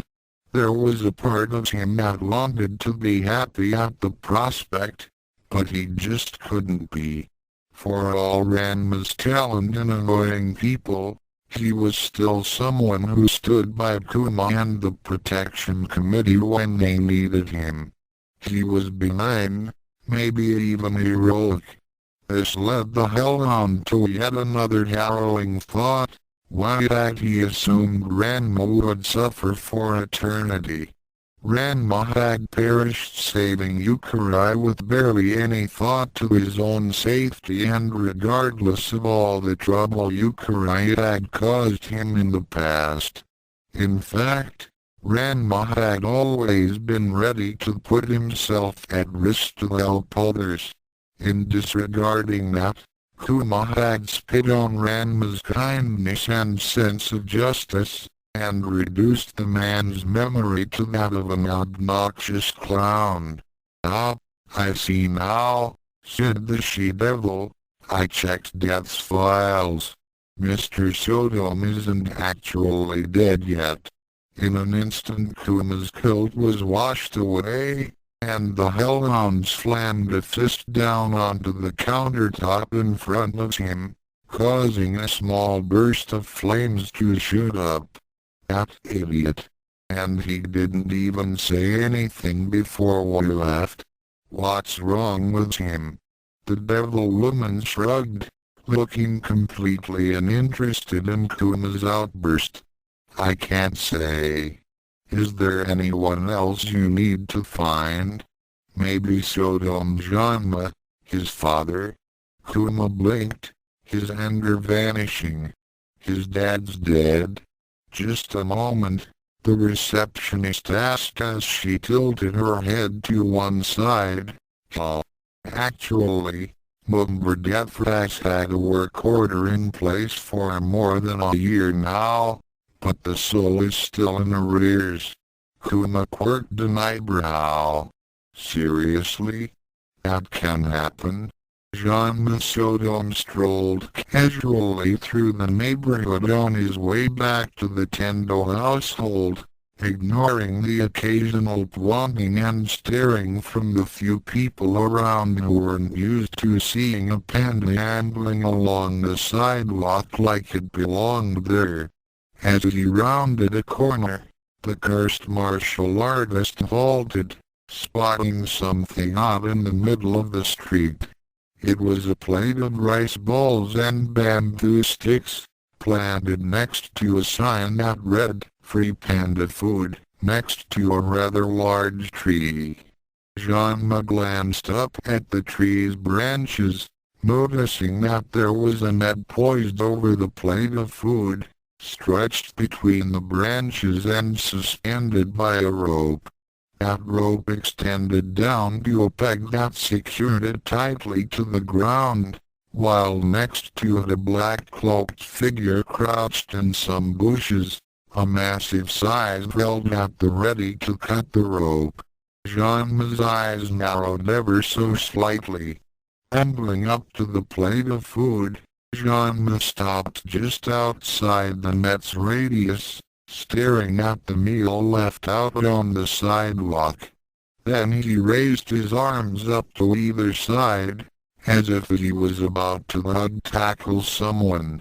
And then he swept his arms together, causing a sign with the words "Kasen Reishuden" on it to go flying off to the side. More importantly, it also sent a wave of shimmering, razor-sharp hair up into the tree, slicing through one of the branches that supported the rope. The net and the line holding it up dropped down, and then the line caught on another branch and swung the net right on top of the rather surprised cloaked figure. A litany of curses in a tongue no human could hope comprehend boomed from the foliage as Janma leapt upon the food, scarfing down the rice balls in seconds and taking only marginally longer on the bamboo. Then, with a few scraps of bamboo still falling from his jaws, Janma thrust a sign into the air. "Meet, bitches." Janma then dashed down the road, leaving only the obligatory cloud of dust and an empty plate behind him as Death snarled in fury and hatred. "Well, that's just great.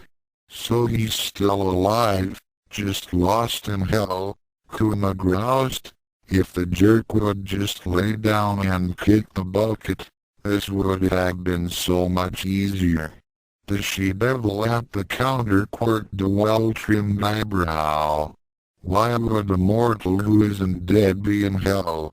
Because your security sucks now, that's why, Kuma answered matter-of-factly. Anyway, thanks for your help. That's all I need. Before you go, would you fill out a customer satisfaction survey? The devil woman asked, taking out a form and laying it down on the counter, in order for us to serve you better in the future. Kuma shook his head as he turned away. None, I'm in a hurry. I am required to advise you that while it is your choice, failure to fill out a survey will result in you being attacked by wasps made of knives, the receptionist warned. Kuma halted. Wait. Wasps made of... Easy. The hellhound trailed off as a wasp at least the size of his hand emerged from somewhere above, dropping in front of him to hover in place menacingly.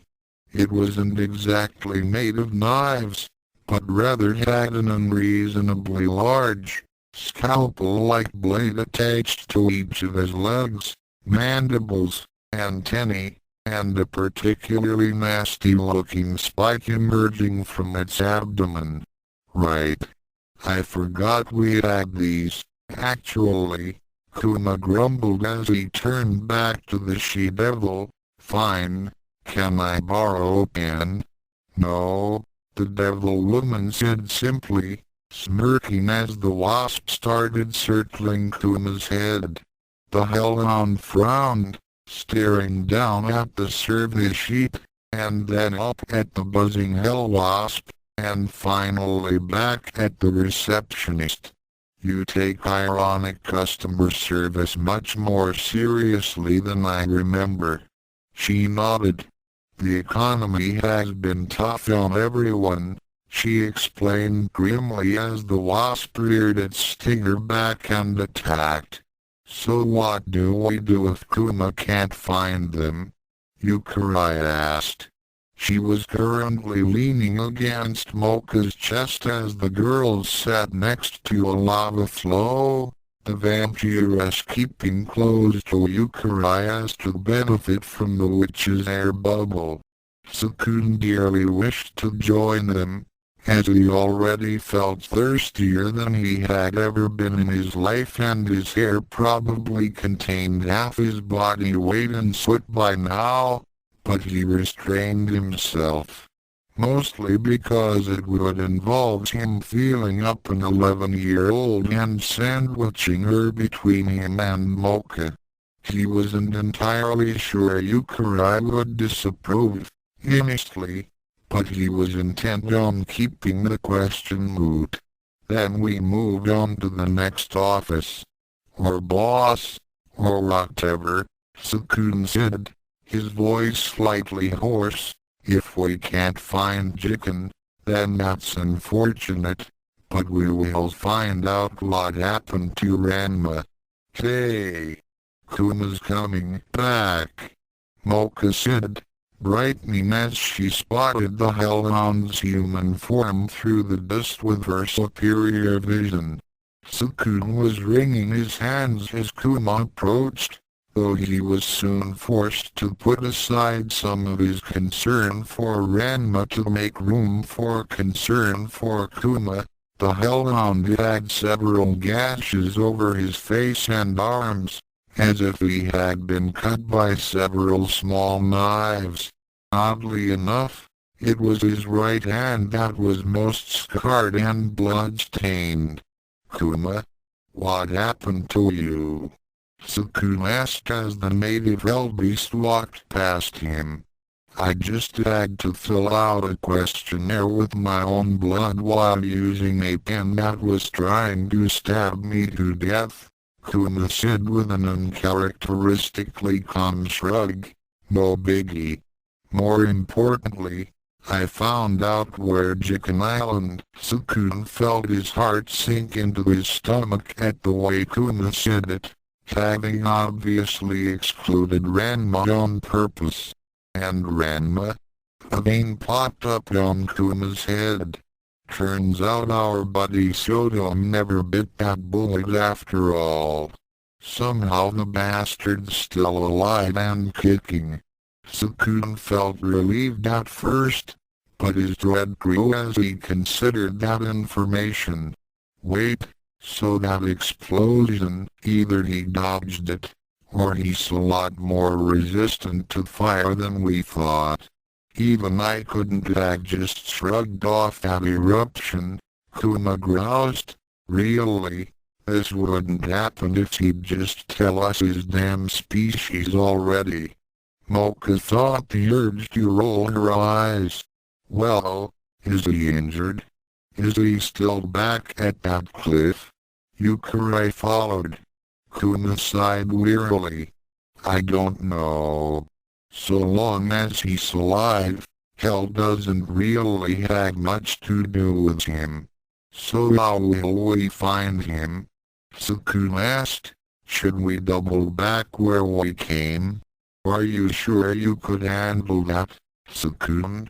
Mocha asked in concern as she squeezed Youkai to her chest, much to the witch's delight. You don't look like you're handling this atmosphere well.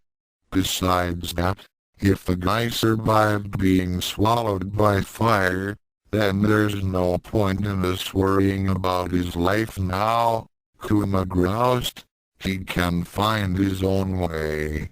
We should get jigging and get out of here. Tsukune grimaced, hating the idea of abandoning a possibly injured Ranma to the stingy mercies of the underworld, but eventually had to concede the point to Kuma. Alright, since we know where our original target is, we'll get him and hopefully meet up with Ranma on the way or at the portal home. Tsukune decided. If we don't find him, then we can leave Kuma at the portal to wait while the rest of us go back and think of a new strategy. Sure, whatever, Kuma said as he started to trudge down the path. Pretty sure it's unnecessary. I'd be more worried about setting Ranma loose in hell than unleashing hell on Ranma. You're being ridiculous, Tsukune insisted as he and the girls followed the hellhound. Even Ranma isn't invincible. What's he going to do in hell that would be so terrible? Ready, snarled a large devil in shiny obsidian armor, holding a wicked-looking halberd over his shoulder. A dozen more devils in identical war gear aimed their shadowy weapons at a pair of massive, bronze-lined double doors. Bang! The doors shuddered as something hit them, but the guards did not flinch, their gazes smoldering with rage and determination. Behind the ornately equipped hellbeasts was a particularly large devil, this one with skin the color of fresh charcoal and thick, long, night-black hair that covered his head like a lion's mane around the two twisted horns that sat atop his head. His lower body, rather than being humanoid like that of most of the other devils, looked like the hind legs of a goat, complete with large cloven hooves. He was dressed from head to hoof in glittering golden chainmail, with a variety of opulent accessories hanging from multiple piercings. There was also a massive bronze throne in the room, which would have been totally eclipsed by the devil were he not crouching behind it in fear.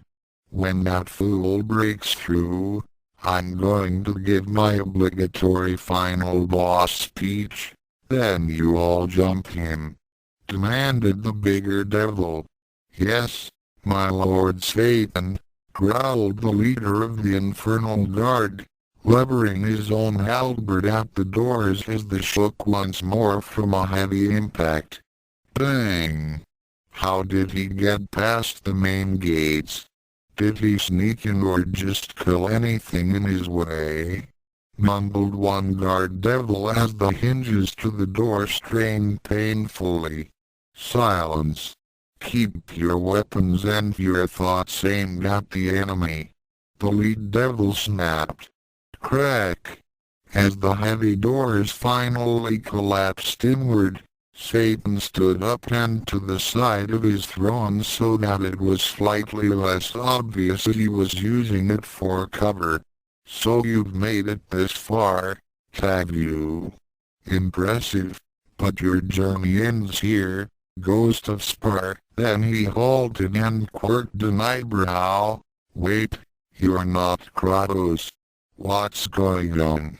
Ranma panted as he dropped the enormous bronze maul he had used to hammer open the doors. He had a large gash on one flank and a few cuts on his arm, but most of the dried fluid spattering his clothes was obviously devil ichor. He had also put away the handkerchief, as the air inside the fortress was clean enough for him to breathe easily, if not still 10 degrees warmer than he liked. Where is the torment assignment office? Ranma demanded, balling hands into fists as he glanced around at the weapons surrounding him. All the devils in the room were silent, until Satan finally asked, "You're looking for the assignment office?" "That's right," Ranma said, clenching his jaw as he held an aggressive combat stance. "Also, if there's a water fountain or something around here, that would be awesome. I'm really thirsty." The captain of the Infernal Guard glanced back at Satan. "My lord." The ruler of hell stepped up in front of his throne, stroking his beard. "So, who are you, exactly?" "My name is Saotome Ranma," the martial artist shouted. "Oh, and Saotome Janma would be your father, right?" Satan asked, grinning. "That's right. I'm the son of General." Ranma suddenly deflated. "Wait, how do you know that name?" he asked fearfully. Satan kept grinning as he suddenly jumped back to land seated in his throne. "Welcome, mortal, to my abode. I am Satan, Lord of Hell and Paragon of Evil." Suddenly he clapped his hands sharply. "Captain, this man asked for refreshments, did he not? Stop pointing weapons at him and see to it." The other devils quickly shouldered their halberds and stepped back, and the captain offered a quick bow before rushing out the broken doors. "Now then, Saotome, let's chat," Satan said, clearly rather happy about this unexpected intrusion. Ranma, on the other hand, was increasingly uncomfortable with this situation now that it didn't involve fighting and apparently did involve his father. "So, how about that office?" "Oh, that. It's in the other direction, way across the main lava river," Satan explained. "You're pretty far off." "Dog, are you serious?" Ranma groaned. "Why didn't any of your guys just tell me that rather than trying to stab me?" "Well, it is their job to make sure that mortal souls are kept in unspeakable agony for the rest of time," the ruler of hell explained with a shrug. "But I can understand your frustration. I'll have a talk with them." Ranma winced. I doubt that." "Wow, it's gotten busy all of a sudden, hasn't it?" asked one of the Satan twins as he passed out armor to a line of rather confused-looking devils. Is there a skirmish going on in the first underworld, or what? The second twin shrugged as he leaned on a pike. There's some mortal jerk running through hell, freeing trapped souls and killing the devils who try to stop him. The other twin shook his head as he walked down the line. A mortal killed you guys off? Double lame. Yeah.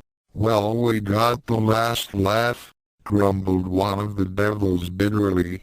He asked me where the torment assignment office was as I lay dying, impaled on my own weapon, and I never told him he was going in the completely wrong direction.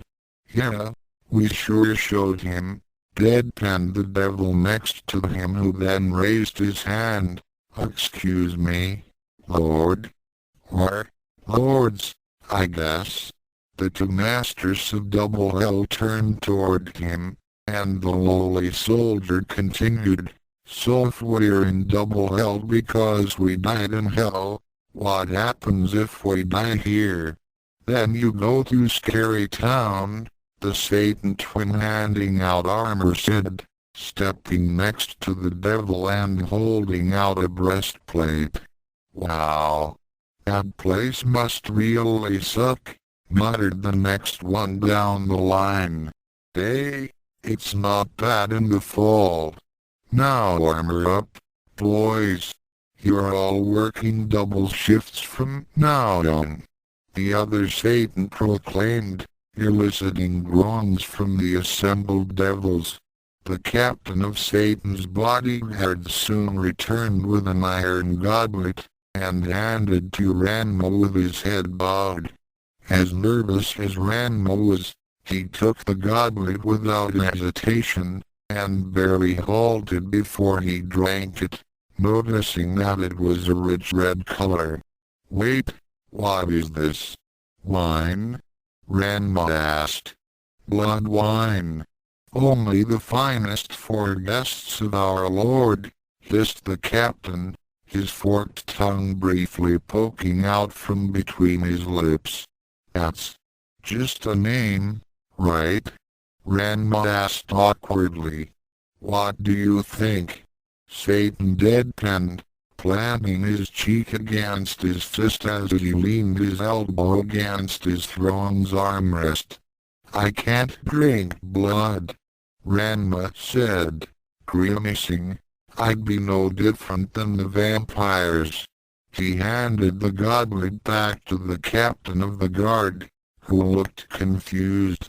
Well, as beverages go, we've only got the blood wine and Pepsi Blue, Satan explained. So just how parched are you? Ranma wordlessly snatched back the goblet and took a deep gulp, trying to keep from tasting it. Anyway, Saotome, let me cut to the chase. Your father Ranma made a deal with me, and that deal means that your soul belongs to me, Satan said happily as Ranma finished draining the goblet. Yeah, I figured, Ranma grumbled as he handed the empty cup back to the guard devil. So what was the deal about? Well, once upon a time, an up-and-coming martial artist was seriously regretting his choice of instructors, and as men often abused and humiliated are wont to do, he hatched a plan to get his revenge upon the one responsible for his suffering. Kappa's eyes? Ranma asked. Yes, precisely, Satan said, his grin revealing rows of dagger-like teeth. Ranma had a plan, but he was afraid. There were too many things that could go wrong. He needed insurance, and I just happened to be in a position to provide when I heard a random prayer for help in securing vengeance. The massive devil steepled his fingers. That's the sort of thing I can get behind, you see. Ranma grunted. Well, at least it was for a better cause than usual this time. Satan chuckled. Oh, yes. And such a 2-for-1 deal was impossible for me to pass up. Ranma looked surprised at this. He offered up his own soul too. No, but you can't really sell your son to the devil without ending up here anyway, Satan explained blithely. Ranma looked away uncomfortably. He'd seen what was done to the people here, and it was certainly bad enough that he had freed every one of them he'd met, despite the fact that it was almost guaranteed that they had earned their fate. And he was going to have to undergo that as part of a business deal. Look, I'm not gonna let you torture me 'cause of my pot, Ranma declared, glaring up at the blazing red eyes of the Lord of Hell. Oh, no, I wasn't going to, laughed the devil, clearly amused. Then he pointed to a random member of his bodyguard. Minion. Touch Lucy at once. Ranma blanched. What was this about? Was he going to have to do some sort of pit fight? Or end up as food? Hey, wait. Just what is Lucy? Ranma demanded. Satan's smile stretched even wider. Why, Lucy's my daughter. And your fiancé. Ranma was silent for several seconds as the guard devil stepped out of the throne room. So you, on second thought, just what are the different kinds of torture around here? Ranma asked as sweat started beading on his forehead that had nothing to do with the heat.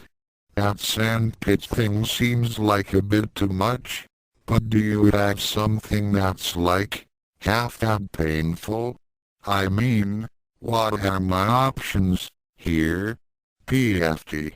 Satan snorted as he leaned forward. You don't have any options.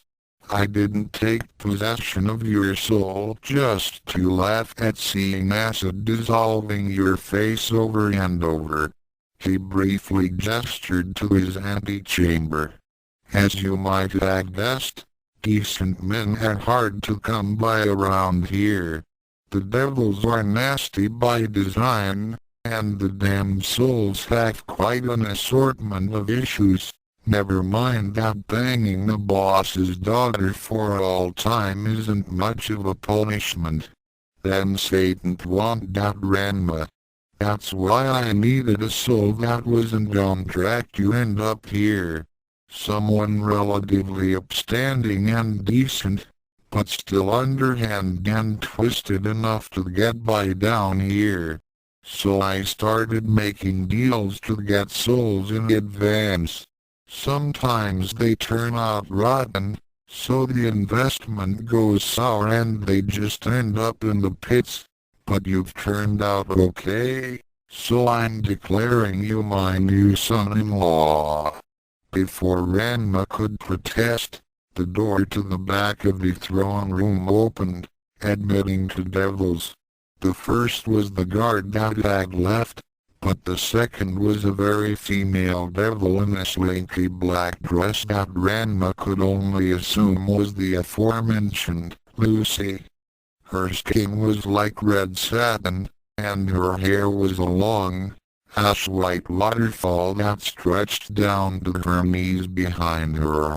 She possessed a thin spade-tipped tail and a pair of small, curved horns that curled forward from the sides of her head, but other than that her body was quite human in form, if not human in a curvaceous, comically oversexed way that immediately got Ranma wondering how Kuromu was faring back at the academy. Ah, there she is, Satan said fondly, gesturing to the top-heavy devil who began inspecting Ranma silently. Saotome, this is your new wife, Lucy. What do you think? Ranma stared at the she-devil, then glanced at Satan. Then he stared at Lucy some more, and then took an even longer look at the Lord of Hell. I think she doesn't look anything like you, Ranma pointed out, perplexed. Size and lower torso shape aside, she should have at least been the same color, right? Satan's smile became somewhat strained. She takes after my ex-wife. Primarily in that they're both whores. Ranma winced at that, although Lucy seemed to ignore the comment completely as she circled the big-tailed boys. Not bad, Lucy finally said, her voice rich and husky as she planted her hands on her hips. Now show me the goods. Ranma blanched as the red woman pointed at his groin, and Satan clicked his tongue. Lucy, that's rude. The man is here to get to know you, too. The ruler of hell chided. At least show him your body as well. As you wish, Daddy, Lucy said, pinching the shoulder strap of her dress. Wait, wait, wait. Ranma suddenly shouted, surprising the two royal devils and causing them to stop. There's something weird about this whole arrangement, Ranma said, turning back to Satan. When are you supposed to get my soul, anyway? Satan quirked an eyebrow. As soon as you die, I take full possession. So I'm sorry, but no, I'm sorry, but I'm not dead, Ranma declared. This was apparently a stunning revelation for everyone in the room, as Satan, Lucy, and even the nameless guards looked utterly perplexed. Actually, my lord, the guard captain said uncertainly, I did notice that he was, well, breathing a little bit more than a typical disembodied soul. Or a lot more, rather. He also hasn't healed that flank wound yet, which is odd for a spirit. Then, what are you doing in hell? Satan asked, cocking his head to one side. I just broke in with a buddy to steal back the soul of this guy we didn't want killed, Ranma explained, his nerves calming considerably. I'm totally heading back to the mortal realm after this. Lucy's eyes widened, while Satan scratched at his beard. I gotta be honest with you, said the ruler of hell. This entire conversation kind of hinged on you being dead and your soul legally bound to your father's contract. So now we're just wasting each other's time, Ranma gasped. Yeah, pretty much, Satan admitted. So anyway, now that you know wait. Lucy suddenly shouted, drawing her father's attention. Hold on. Couldn't we get married anyway? As Satan raised an eyebrow at her, Ranma blanched. When you think about it, there's nothing in the contract that stipulates that the marriage and soul seizure are necessarily related, just that they both occur. Since we've happened to meet before Sotome's death, there's no specific reason why we can't marry anyway. She sleeps with a lot of lawyers, mumbled one of the guards to Ranma as way of explanation. The martial artist ignored him. I had a reason. Or really, 3 reasons, but they're all the same. I'm engaged already, Ranma said, crossing his arms over his chest. So if that first guy I freed was right, then I'll be single again when I die. But for now I really can't marry you. Lucy grit her teeth as Satan shrugged. Well, that's no biggie. A human lifetime is hardly.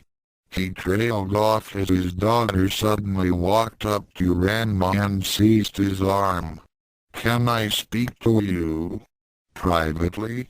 Lucy whispered, her voice utterly serious and possessing none of the sensual allure from before. Lucy, where are you going? Satan asked before Ranma could respond, leaning forward in his throne. The she-devil flinched. I'm just, taking him to the cellar for some illicit, premarital sex. Yes, that's right. But Ranma's protest was cut off as the she-devil slapped a hand over his mouth. Satan frowned. Okay, but make it quick. And go easy on him. In this heat, he needs to retain his fluids, still being alive and all. Sure thing, Daddy, Lucy mumbled, not really listening as she shoved Ranma out through the shattered doorway into the hall. Lucy frowned as she walked among the broken skeletons of dead devils and their scattered weapons, clearly lost in thought. Ranma was also thinking intently as he followed her, but opted to speak his mind. You know, if it weren't for the fact that he runs a horrible torture dimension, Satan would be a pretty cool guy, he admitted.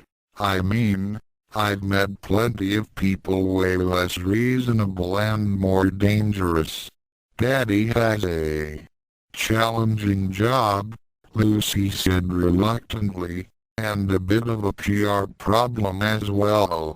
Which probably isn't going to get any better with all the people I've set free back into the world of the living, Ranma admitted. I hope that turns out okay. Lucy turned around, looking very serious. All right, enough about Daddy. Let's talk about us. What's it going to take to get you to marry me? Hopefully a martial arts duel even bigger than the fight against Saffron, preferably in space, Ranma said with a grin. But otherwise I'll probably kick the bucket and, no, I mean now, Lucy said, planting her hands on her hips. I'm open to deals. Anything you want. Material wealth, magic power, whatever. If you want to keep the other girls, we can do a harem and I can make it happen. Ranma gave the buxom hellspawn an incredulous look. Wait, why are you in such a hurry, anyway? Why do you even want to marry me? While she had certainly seemed interested from the beginning, her attitude didn't suggest she was hopelessly infatuated with him. And despite all the accusations of how loose she was, the daughter of Satan seemed to be deliberately trying to marry him rather than just seducing him as she had told her father she was going to do. Lucy clicked her tongue in annoyance.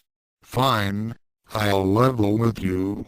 I want to get out of hell and into the mortal realm. Ranma blinked. You do? Why? Have you taken a look around? Lucy snapped, waving her hand in the general direction of the exit and kicking a dropped glaive.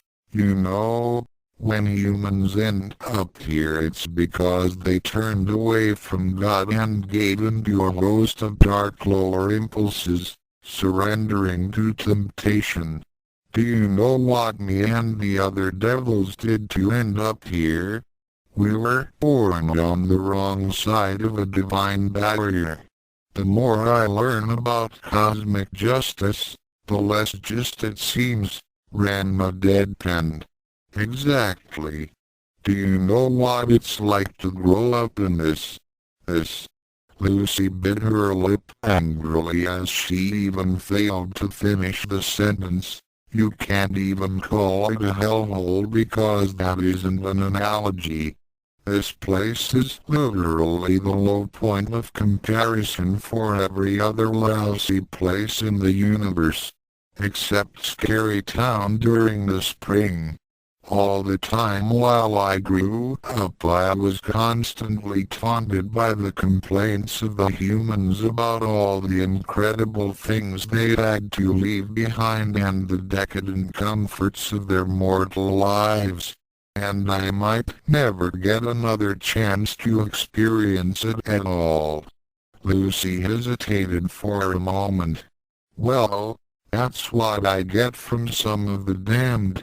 Anyway, you are from one of the real countries, right? Like the United States, or the Korea that isn't constantly starving to death? Japan, actually.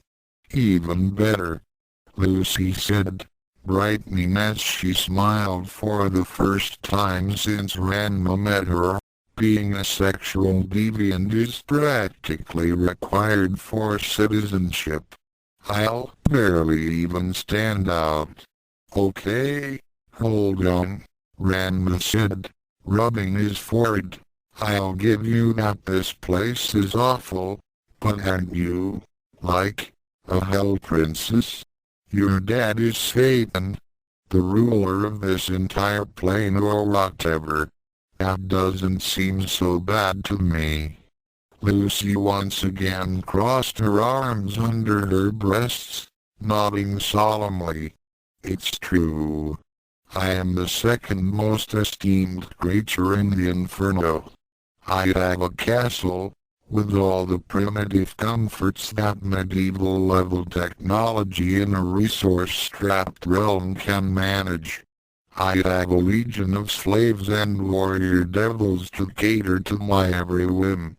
The legacy of the second most powerful creature in all the universe belongs to me. And I can have any man I want, from the lowliest hellspawn to ancient spirits of human men so adept at satisfying their lovers that had poisoned their souls and damned them eternally. My immortal life is better than that of any other in hell. She spoke softly but reverently as she listed her privileges, and then glanced at Ranma briefly before her expression fell and her eyes narrowed. But believe me when I say that I would trade all of it for a modern flush toilet and an iPhone. Oh, Ranma mumbled, scratching the back of his head. Okay. Fair enough. But still, what does that have to do with marrying me? You might not have caught on, since you seem to prefer handiwork to paperwork, Lucy mumbled, gesturing to the devil remains that littered the floor. But aside from all the torment, hell is one giant web of bureaucracy. Which is actually just a different flavor of torment, now that I think about it. She shook her head. Anyway, for those of us who aren't just popping into other dimensions to steal souls from their penance, it's not easy to just go to the mortal realm. Or any other realm. Still waiting for the marriage thing to make sense, Ranma muttered, looking bored. Satan's daughter sighed as she rolled her eyes. In a nutshell, in order to gain passage to the mortal realm, I need to be a citizen of a mortal country in a way consistent with that country's immigration laws. The easiest way to do that is to marry a current citizen. As in, a living, breathing human. As in you. That's stupid, Ranma deadpanned. Don't complain to me about it. I've tried all the other ways. Lucy shouted, her tail going ramrod straight as she clenched her hands into fists and glared at him. No immigration department will process an application from the daughter of Satan. Damn my hereditary lawful evil alignment. She huffed angrily, and then seemed to come down as she met Ranma's eyes again. It was a stroke of insane luck that the man I happened to be promised to also happened to barge his way into hell without fulfilling the usual prerequisite of dying first. I can't let this chance go to waste. Ranma broke eye contact uncomfortably, scratching the back of his head.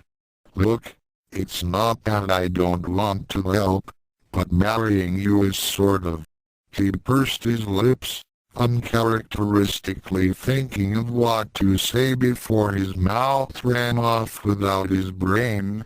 Well, I've seen that philanderers end up in the baking sand pits, and if my fiancés find out that I married someone else behind their backs, then I'll be ending up in one way too early. A major part of adultery is the betrayal. It wouldn't count in this case because it's a marriage of convenience. Lucy protested.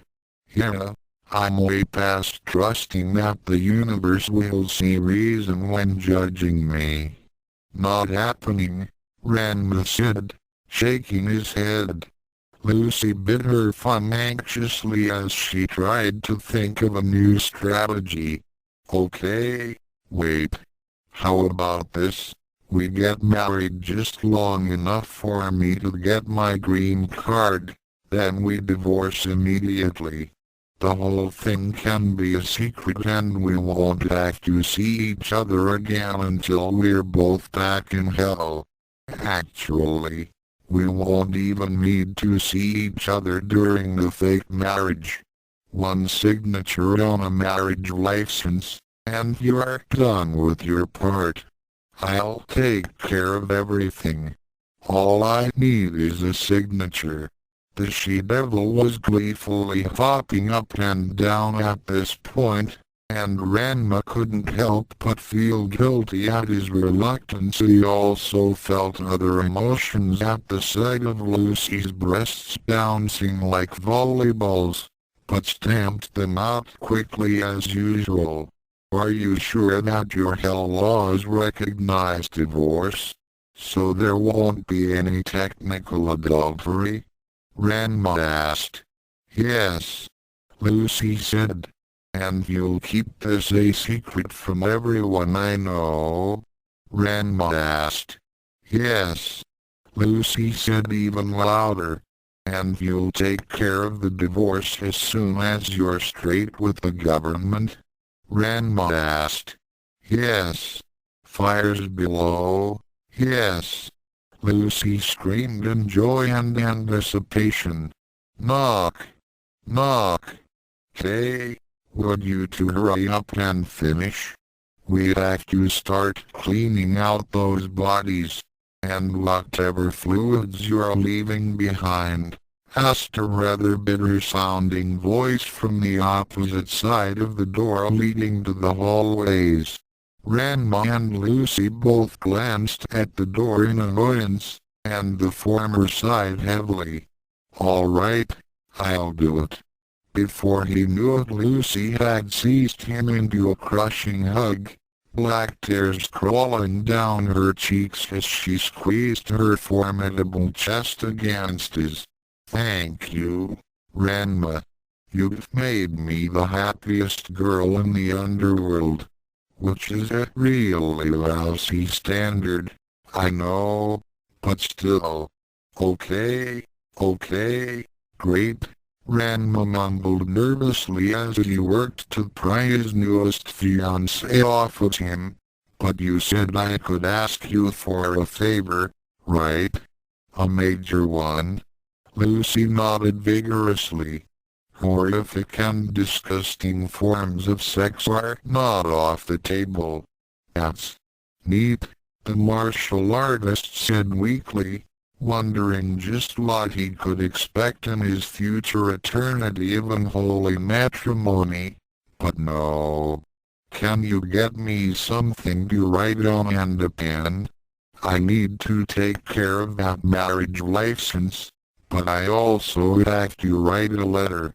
I can't begin to express my thanks for the depth of your mercy, Lord Aono. Kuma groaned. Well, can you finish expressing your thanks? I'm sick of having to hear about it. Currently the Hellhound was leading Tsukune, Mocha, Youkai, and one other person through the unmanned gates of hell, idly kicking the useless metal detector as he passed by.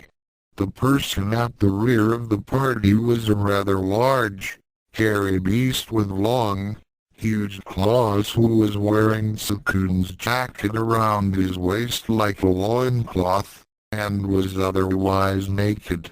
He seemed intent only on searching out the exit, though he was also careful not to step ahead of Tsukune, who he was trailing reverently as the leader of the protection committee hobbled along while leaning on Mocha, having nearly exhausted himself. Don't mock me, Hellhound. The hairy monster, Chicken, snapped. You have no idea what torments. Yes, I do. Kuma promptly snapped back. I used to work here. It wasn't my first time to the Pendulum Blade Works. Don't think that I don't understand. I just don't care. Oh. Right, Chicken mumbled. Well, at the very least I wish you wouldn't disparage Lord Aono's efforts like that. Yeah, hats off to the fearless leader, Kuma grumbled. Now let's get our tails out of here before said leader dies of heat stroke. Wait, Tsukune rasped, clutching Mocha's shoulder as he looked around feverishly. Is Ranma? We can wait for him on our own, Tsukune. You need to get out of here. Mocha protested as she pulled the weakened human along. How long will you wait? Tsukune gasped out as he limped along behind the vampiress. We can't wait forever, Mocha said grimly, catching sight of the swirling blue portal as they pushed their way through the fog of ash. But you can't put yourself at risk for Ranma's sake. What he did was heroic, moderately heroic. At best, Kuma interrupted. Thank you, Kuma, Mocha said disingenuously. Anyway, Ranma knows the risks he takes better than we do. He wouldn't want you to suffer on his account, even if you could help him by staying behind. For now, it's better for you to get to Saf. Oh, there he is, Youkai said, suddenly waving behind the group. Senpai. Over here. We're ready to go. A sweat drop rolled down Mocha's head as Tsukune whirled around in surprise. Ranma. You're back. You're alive. You're... Tsukune trailed off as he and everyone else noted the big red ball of sex following the martial artist around the bend, wearing only 6-inch stiletto heels and barely enough black fabric for half a window curtain, bringing back a devil prostitute? He asked, the exhaustion impeding his usual politeness. Kuma in particular seemed stunned to see the woman, and pointed a trembling figure at the she-devil while the others looked on in confusion. That's... she... Lou. Ranma stopped in front of the group of his classmates plus the guy he assumed they were there to rescue, and suddenly held up his hands to silence his friends. Alright, look. I know what with the explosion and me being gone this whole time you all have a lot of questions for me right now, and her being here isn't helping. The martial artist pointed behind him at the scantily clad devil, who offered a silent smirk and a small wave to the assembled students. Then he sighed. But it's a long story, and it involves like 3 or 4 other long stories, so can you all just believe me that you're all better off not knowing so we can go home? But Tsukune started to say, only for Ranma to interrupt him. Seriously man, it's best if you just leave it alone. Tsukune hesitated for a moment, but eventually shrugged. Yeah, okay. We can do that. Let's get the here out of hell, he mumbled as he staggered into the shimmering blue portal. Wait, was that a joke? Or has the dehydration started causing brain damage? Youkai asked as she followed Tsukune through the portal. Mocha followed a moment later, looking rather uncertain but definitely being more concerned with Tsukune's well-being than with any newcomers. Well, let me tell you, after I get back to school I'm going full tilt Christian, Chicken explained as he approached the portal. I've learned my lesson. I'm definitely not coming back here again. Lucy raised an eyebrow as she followed the clawed monstrosity. Bugbear, right? Yes. What about it? Chicken asked, turning his head right before he stepped into the gateway. Yeah, it's not really gonna help. You're definitely coming back, deadpanned the she-devil. Chicken made no move to go through the portal, his fanged face darkening. WH what can I say? Afterlife isn't fair. Now move it Wooly. I want to try a McFlurry. Kuma kept staring at Ranma as Lucy shoved the horrified bugbear through the portal. You know that's Satan's daughter, right? The hellhound asked, pointing through the magical gateway. It was heavily implied that she probably isn't, Ranma answered as he approached the portal. You know, technically. I guess he did still raise her. He hopped through the gate before Kuma could ask any other questions, eager to leave the twisted and hateful environment of the inferno. Kuma was about to follow him, but hesitated as he stepped into the portal, glancing back at the dark clouds strewn with toxic ash and the jagged rocks seething with molten lava. Someday, I'll be back for good, he mumbled fondly, squatting down and fondly running a finger through a crack of magma that split the plate of brimstone he was standing on. Wait for me, okay baby? It'll be all. He was suddenly interrupted by Yukai's voice emanating from the portal. We can hear you on the other side, you know. His face reddening terribly, Kuma practically leapt into the gateway, and with a shimmering wink, the portal closed. Tsukune drank greedily from a large water bottle as he stepped through the halls of Youkai Academy with Mocha alongside him, glancing about at the interior. He gasped as he finished off the bottle, feeling as if he had been brought back from the brink of death. Well, I have to say, first impressions look good, Tsukune said, looking about the empty halls of the school. No fires, no riots, and there's slightly less blood on the floor than usual. It looks like Kurumu can handle things without me after all.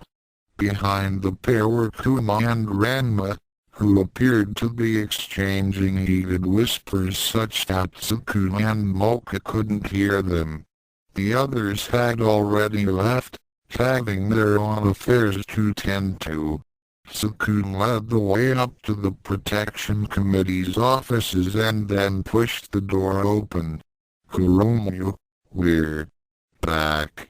As soon as he opened the door, dozens of heads rose and turned to look at him. The entire lobby had been converted into an empty space with a great pile of pillows in one corner. The empty space was mostly being filled by students, most of them in their casual clothes and holding some sort of present, and all of them on their knees. Most had turned to stare at the newcomers, but those that didn't had their heads bowed in supplication. Kurumu lounged upon the pillow pile, wearing a silk bathrobe that was deliberately tied way too loosely to conceal much of her breasts and legs. Standing over her, Kana, dressed in a slave toga, had her wings out and was steadily using them to fan the succubus, while a similarly dressed Mizore waited on the other side, holding a bottle tightly against her body. Kurumu lazily started to turn to see who had entered the room. Who comes before the head magistrate Kurona? If it is more of those naked people ranting about devils and hellfire, then she did a double take when she finally realized who was at the door, and she bolted upright with such haste that her robe almost came completely undone, causing all the male students looking at Tsukune to rapidly turn around again. Tsukune, you're back, Kurumu said, her face flushing as sweat started rolling down her forehead. Hi. Want some chill cider? She asked, gesturing to Mizore and her bottle. Tsukune wordlessly approached the pillow throne, picking his way around the scattered supplicants.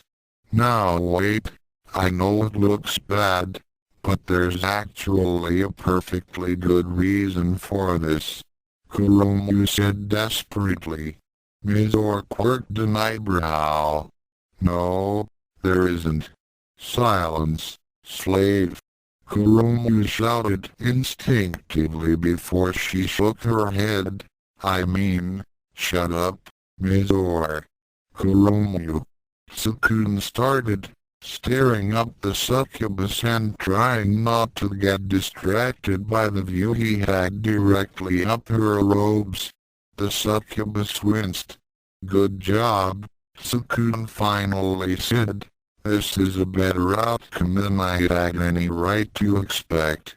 I'm proud of you. Then the human boy turned away and started heading toward the back. I just have to take down a few notes for the student council, and then I need a shower. You're relieved. Please fix the lobby.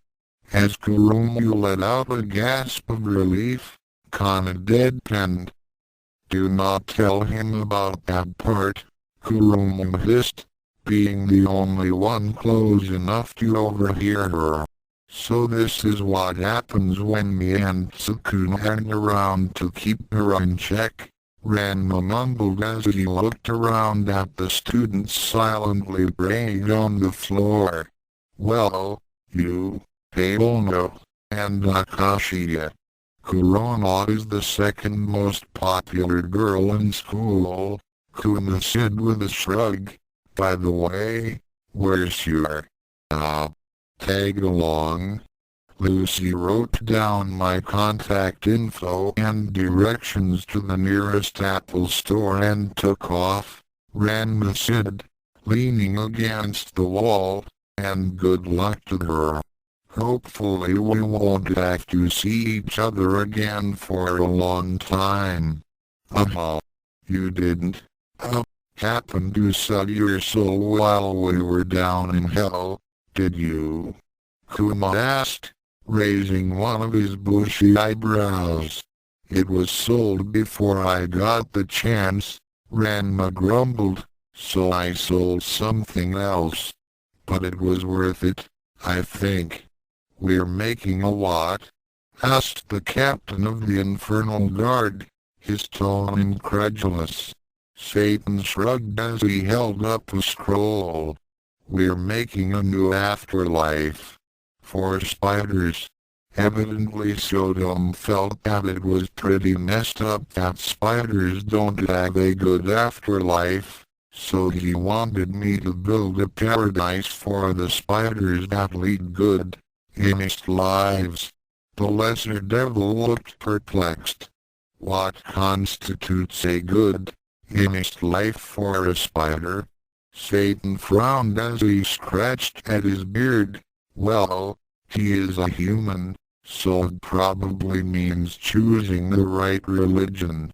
We'll need to consult some of the greater spiders to figure out the specifics. Send someone to dig around among the Soviets and find a soul to build some of those big, oppressive-looking statues of whoever their god is. And we'll need to design a micro-ecosystem for hunting and stuff, since it's pretty much all spiders do. Satan smirked. This could be fun, actually. It will be nice to design something without the express intention of creating or assisting abject misery. The captain bowed. It is as you will it, my lord. And while we're at it, why stop at spiders? Satan asked, standing up from his throne thoughtfully.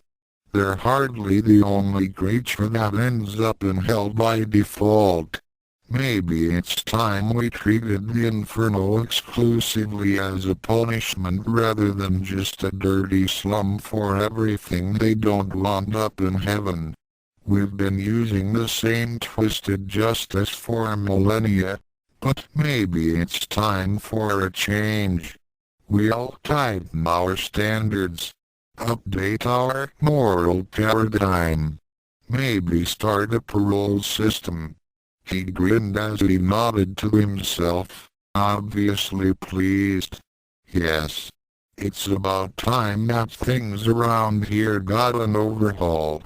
I run a prison, not a garbage heap, and I'll no longer foist damnation upon those who haven't earned it. The lesser devil looked dubious. What about vampires, my lord?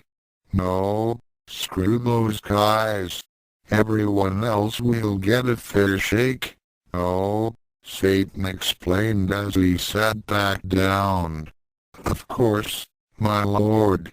We will begin at once, spitting on the forces of the universe that regulate life and death. Session complete. Need to remember to ask Kuma about a few legal details about divorce. Ranma Saotome chapter and asterisk chapter 4 asterisk.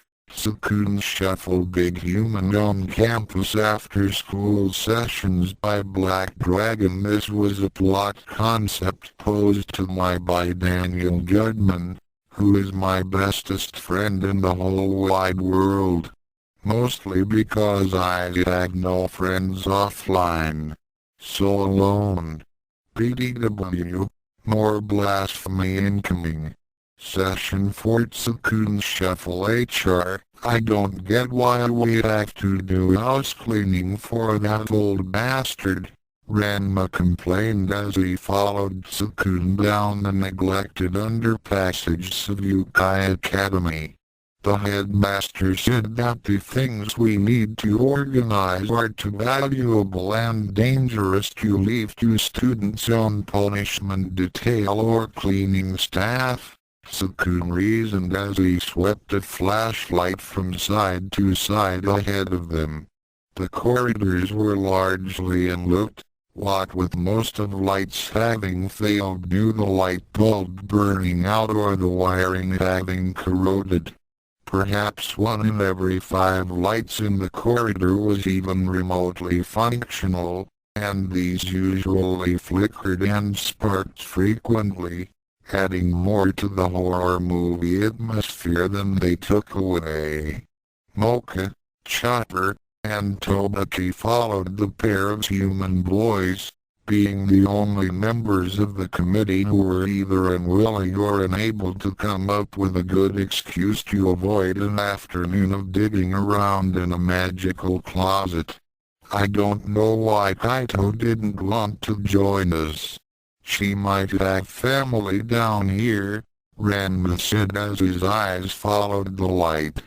As it passed over the water-damaged walls and shattered flooring, the flashlight beam crossed no few number of giant spiders nesting in the perpetual darkness.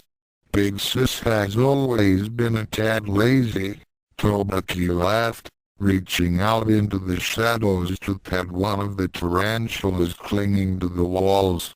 Anyway, I know this is a bother, but there's a reason the headmaster gave the job to us rather than his clone army, or whatever those guys dressed as priests are, Tsukune said. So let's just get this over with so that we can get back to doing important things. I guess it just bugs me that we've become the headmaster's errand boys, Ranma grumbled, stopping as he felt something poke at his ankle.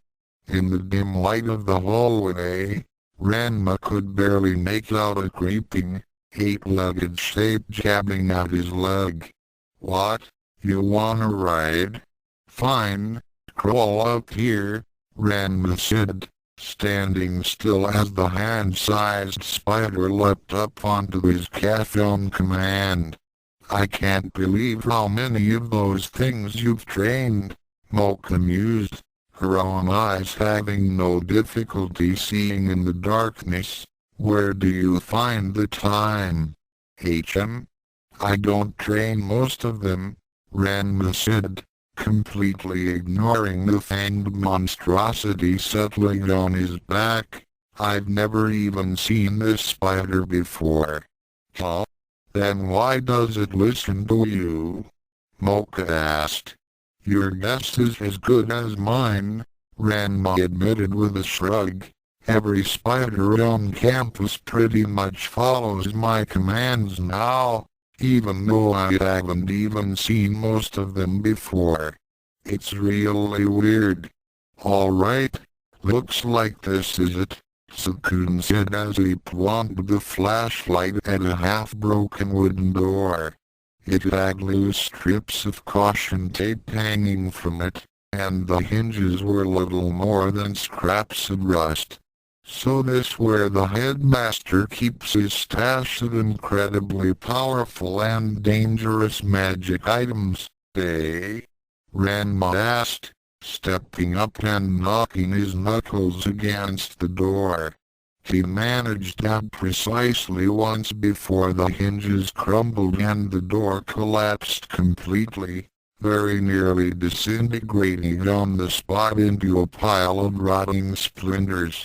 I really hate that man, Ranma said under his breath as he entered ahead of the others, a small following of arachnids skittering after him.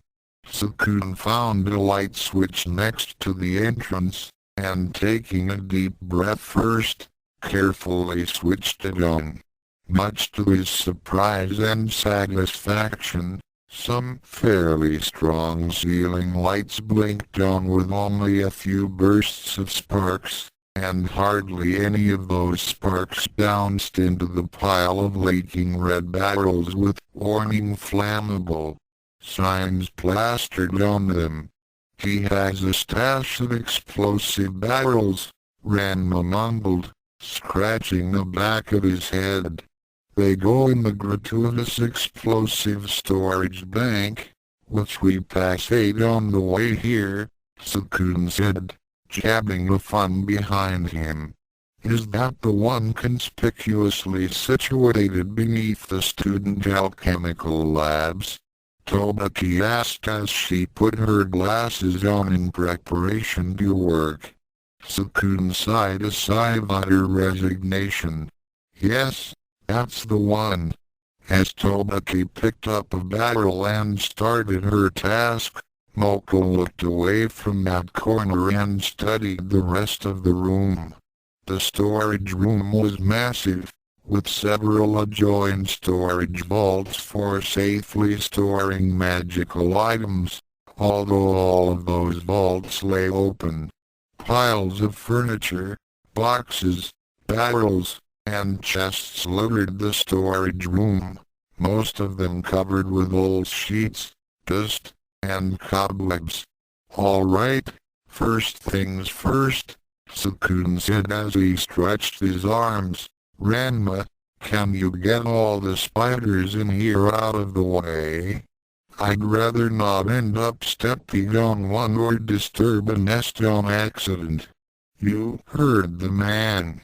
Let's go," Ranma shouted firmly, clapping his hands. "Get out of here, all of you." Tsukune honestly found it as mesmerizing as it was terrifying to see numerous, perhaps more than 100 spiders emerge from their hiding places simultaneously and scuttle onto the floor. One of the pieces of furniture in front of him, a dusty armoire, burst open and almost smacked him in the face as an arachnid larger than most dogs crept out and joined the fanged river converging toward the doorway.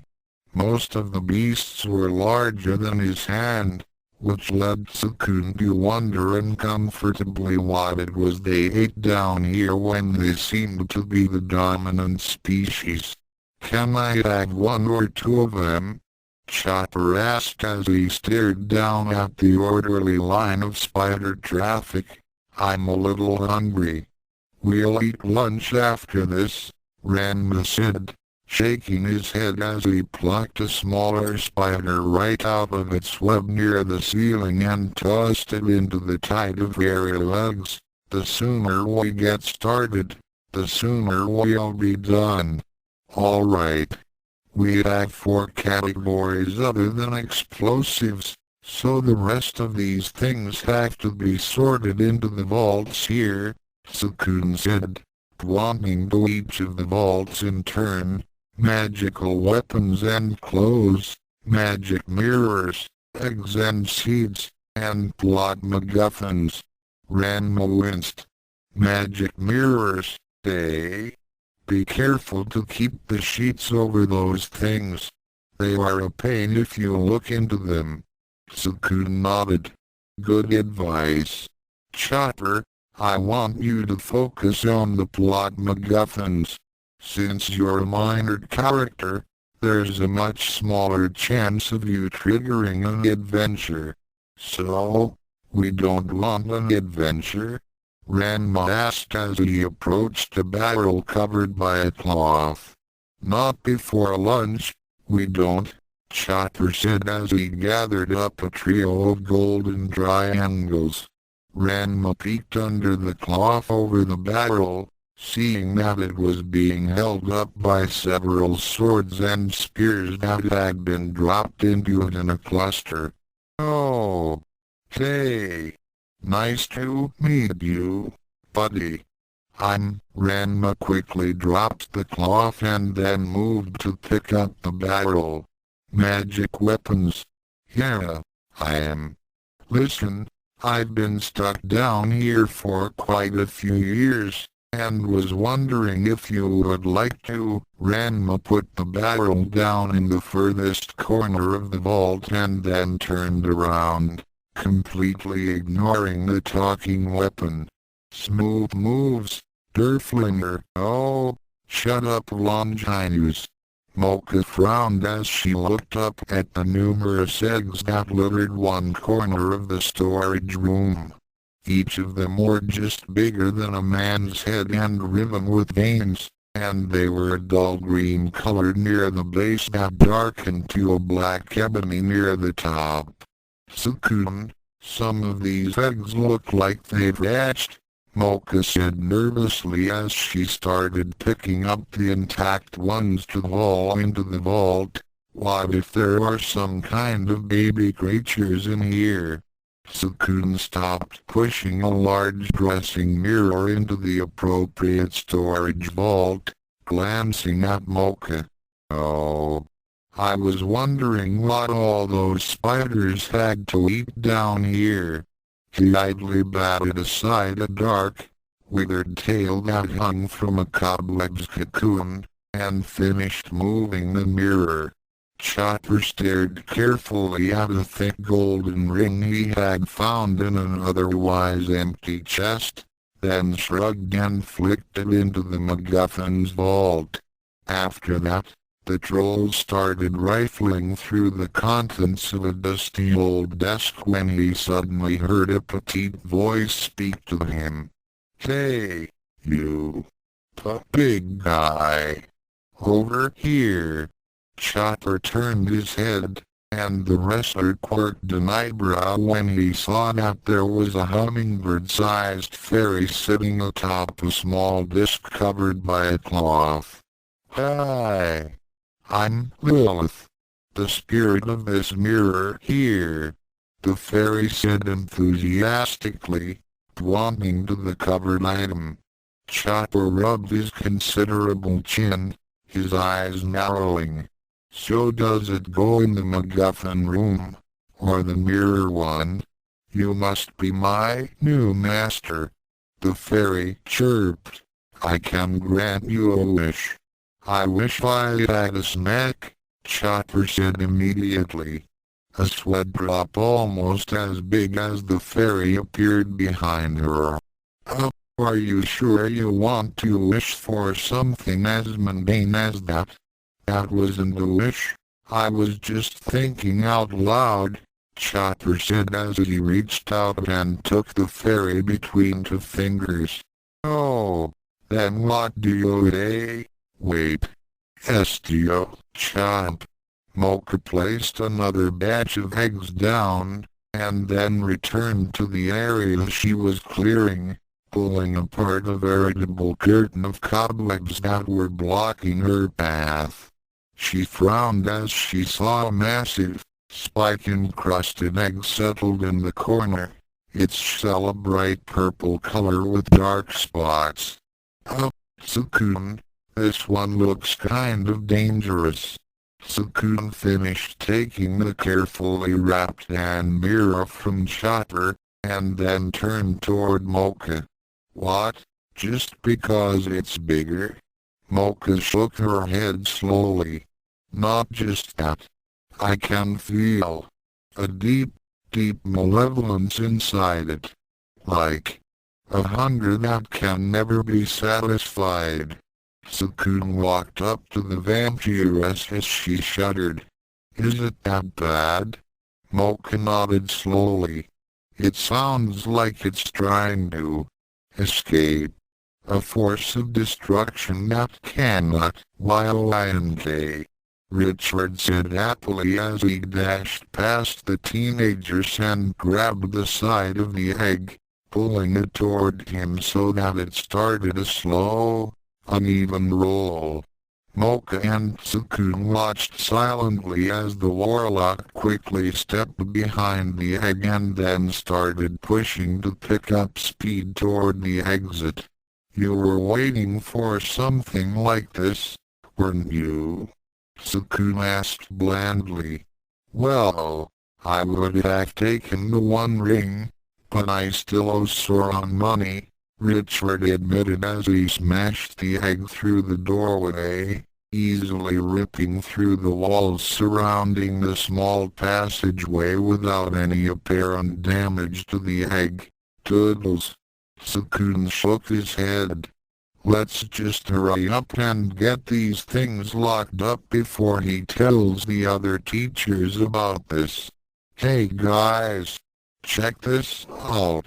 This star has a face, Ranma said, laughing as he poked at a giant glittering star shaped the size of a truck tire. Come on, no time to play, Tsukune said, clapping his hands. Let's finish sorting this stuff before something dramatic happens. Dog, you're no fun. Nearly an hour of extremely uneventful work later, Tsukune wiped the sweat from his forehead as he finished hauling the last of the mirrors into magic mirror storage, the sheet still wrapped safely around its presumably reflective and probably dangerous surface. There. All done here. And not a single incident. The imminently doomed human said happily right before the screeching began. About 1 minute before that, Ranma frowned as he looked at some kind of high-tech cylinder that he had found in a chest full of power swords and a giant metal claw with a gun mounted over the wrist. It was put with a bunch of weapons, but is this a weapon too? He asked aloud. Looks like some kind of flashlight. Curious. He held the device out in front of him and started jiggling the switch on the side just as Chopper passed by in front of him. About 30 seconds before that, Mocha beckoned Chopper over to an object stuffed in a large crate. It was a large glass cylinder with metal devices on either end that flashed and beeped while displaying information on a small LED display, all of it meaningless to the two monsters. Inside the tube was a small, bizarre creature about the size of Mocha's head. It kind of resembled a jellyfish, but had hooked teeth rather than tentacles. And inside its translucent head were a few big red nerve spheres. What should we do? It's kind of like an egg, I guess. But not really, Mocha admitted. Chopper shook his head. Looks like a plot device to me. I'll take it to my pile. The troll picked up the containment unit. Heedless as the Metroid larvae inside trembled and screeched within. Then he hefted it onto his shoulder and walked toward the vault right as Ranma switched on a lightsaber. FSHYWWWWWHOH.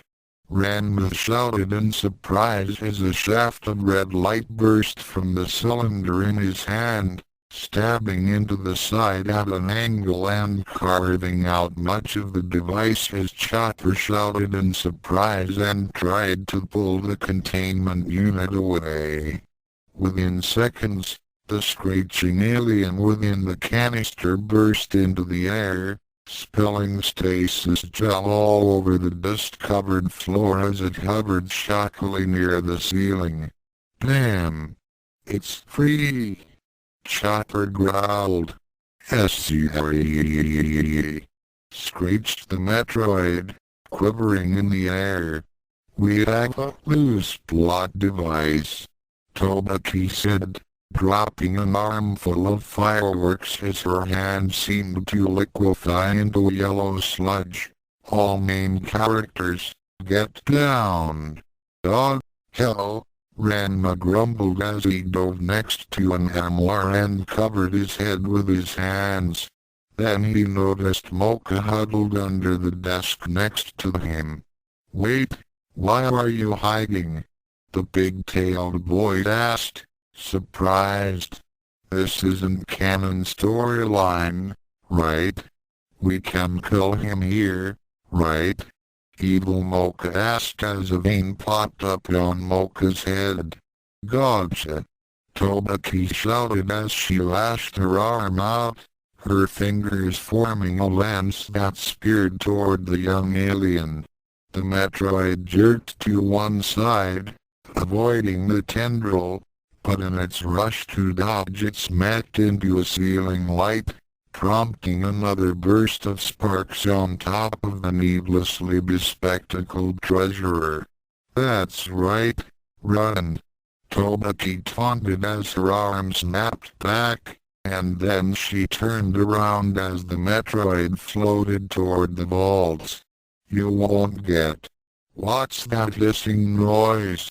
The Yoklo looked down, her expression darkening as she saw the fuses on the scattered fireworks burning away toward their fiery and colorful conclusion. She briefly adjusted her glasses. How spontaneous and unexpected. Boom. Pop. Spew. "Guys, what's going on in here?" Tsukune demanded as he poked his head out of the storage vault. He was only somewhat surprised to see a haphazard battery of Roman candles spitting multicolored fire across the room, setting several large cobwebs aflame while Ranma, Mocha, and Chopper all took cover. Tobaki was surrounded by spinning sparklers as she tried to stamp out the exploding fireworks, but he could see that the pyrotechnics were clearly spreading faster than she could stop them. "What are they doing?" Tsukune mumbled, stepping out into the room in preparation to get the others to help out and put out the fires. Screech! He halted as he heard some kind of high-pitched shriek from above him, and then he glanced up to see a floating alien menace swooping in his direction. "Whoa! Hey!"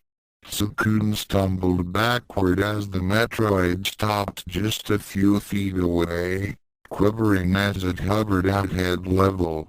Then it suddenly tilted its hooked mandibles in his direction and burst forward, screeching all the while. "Stop that!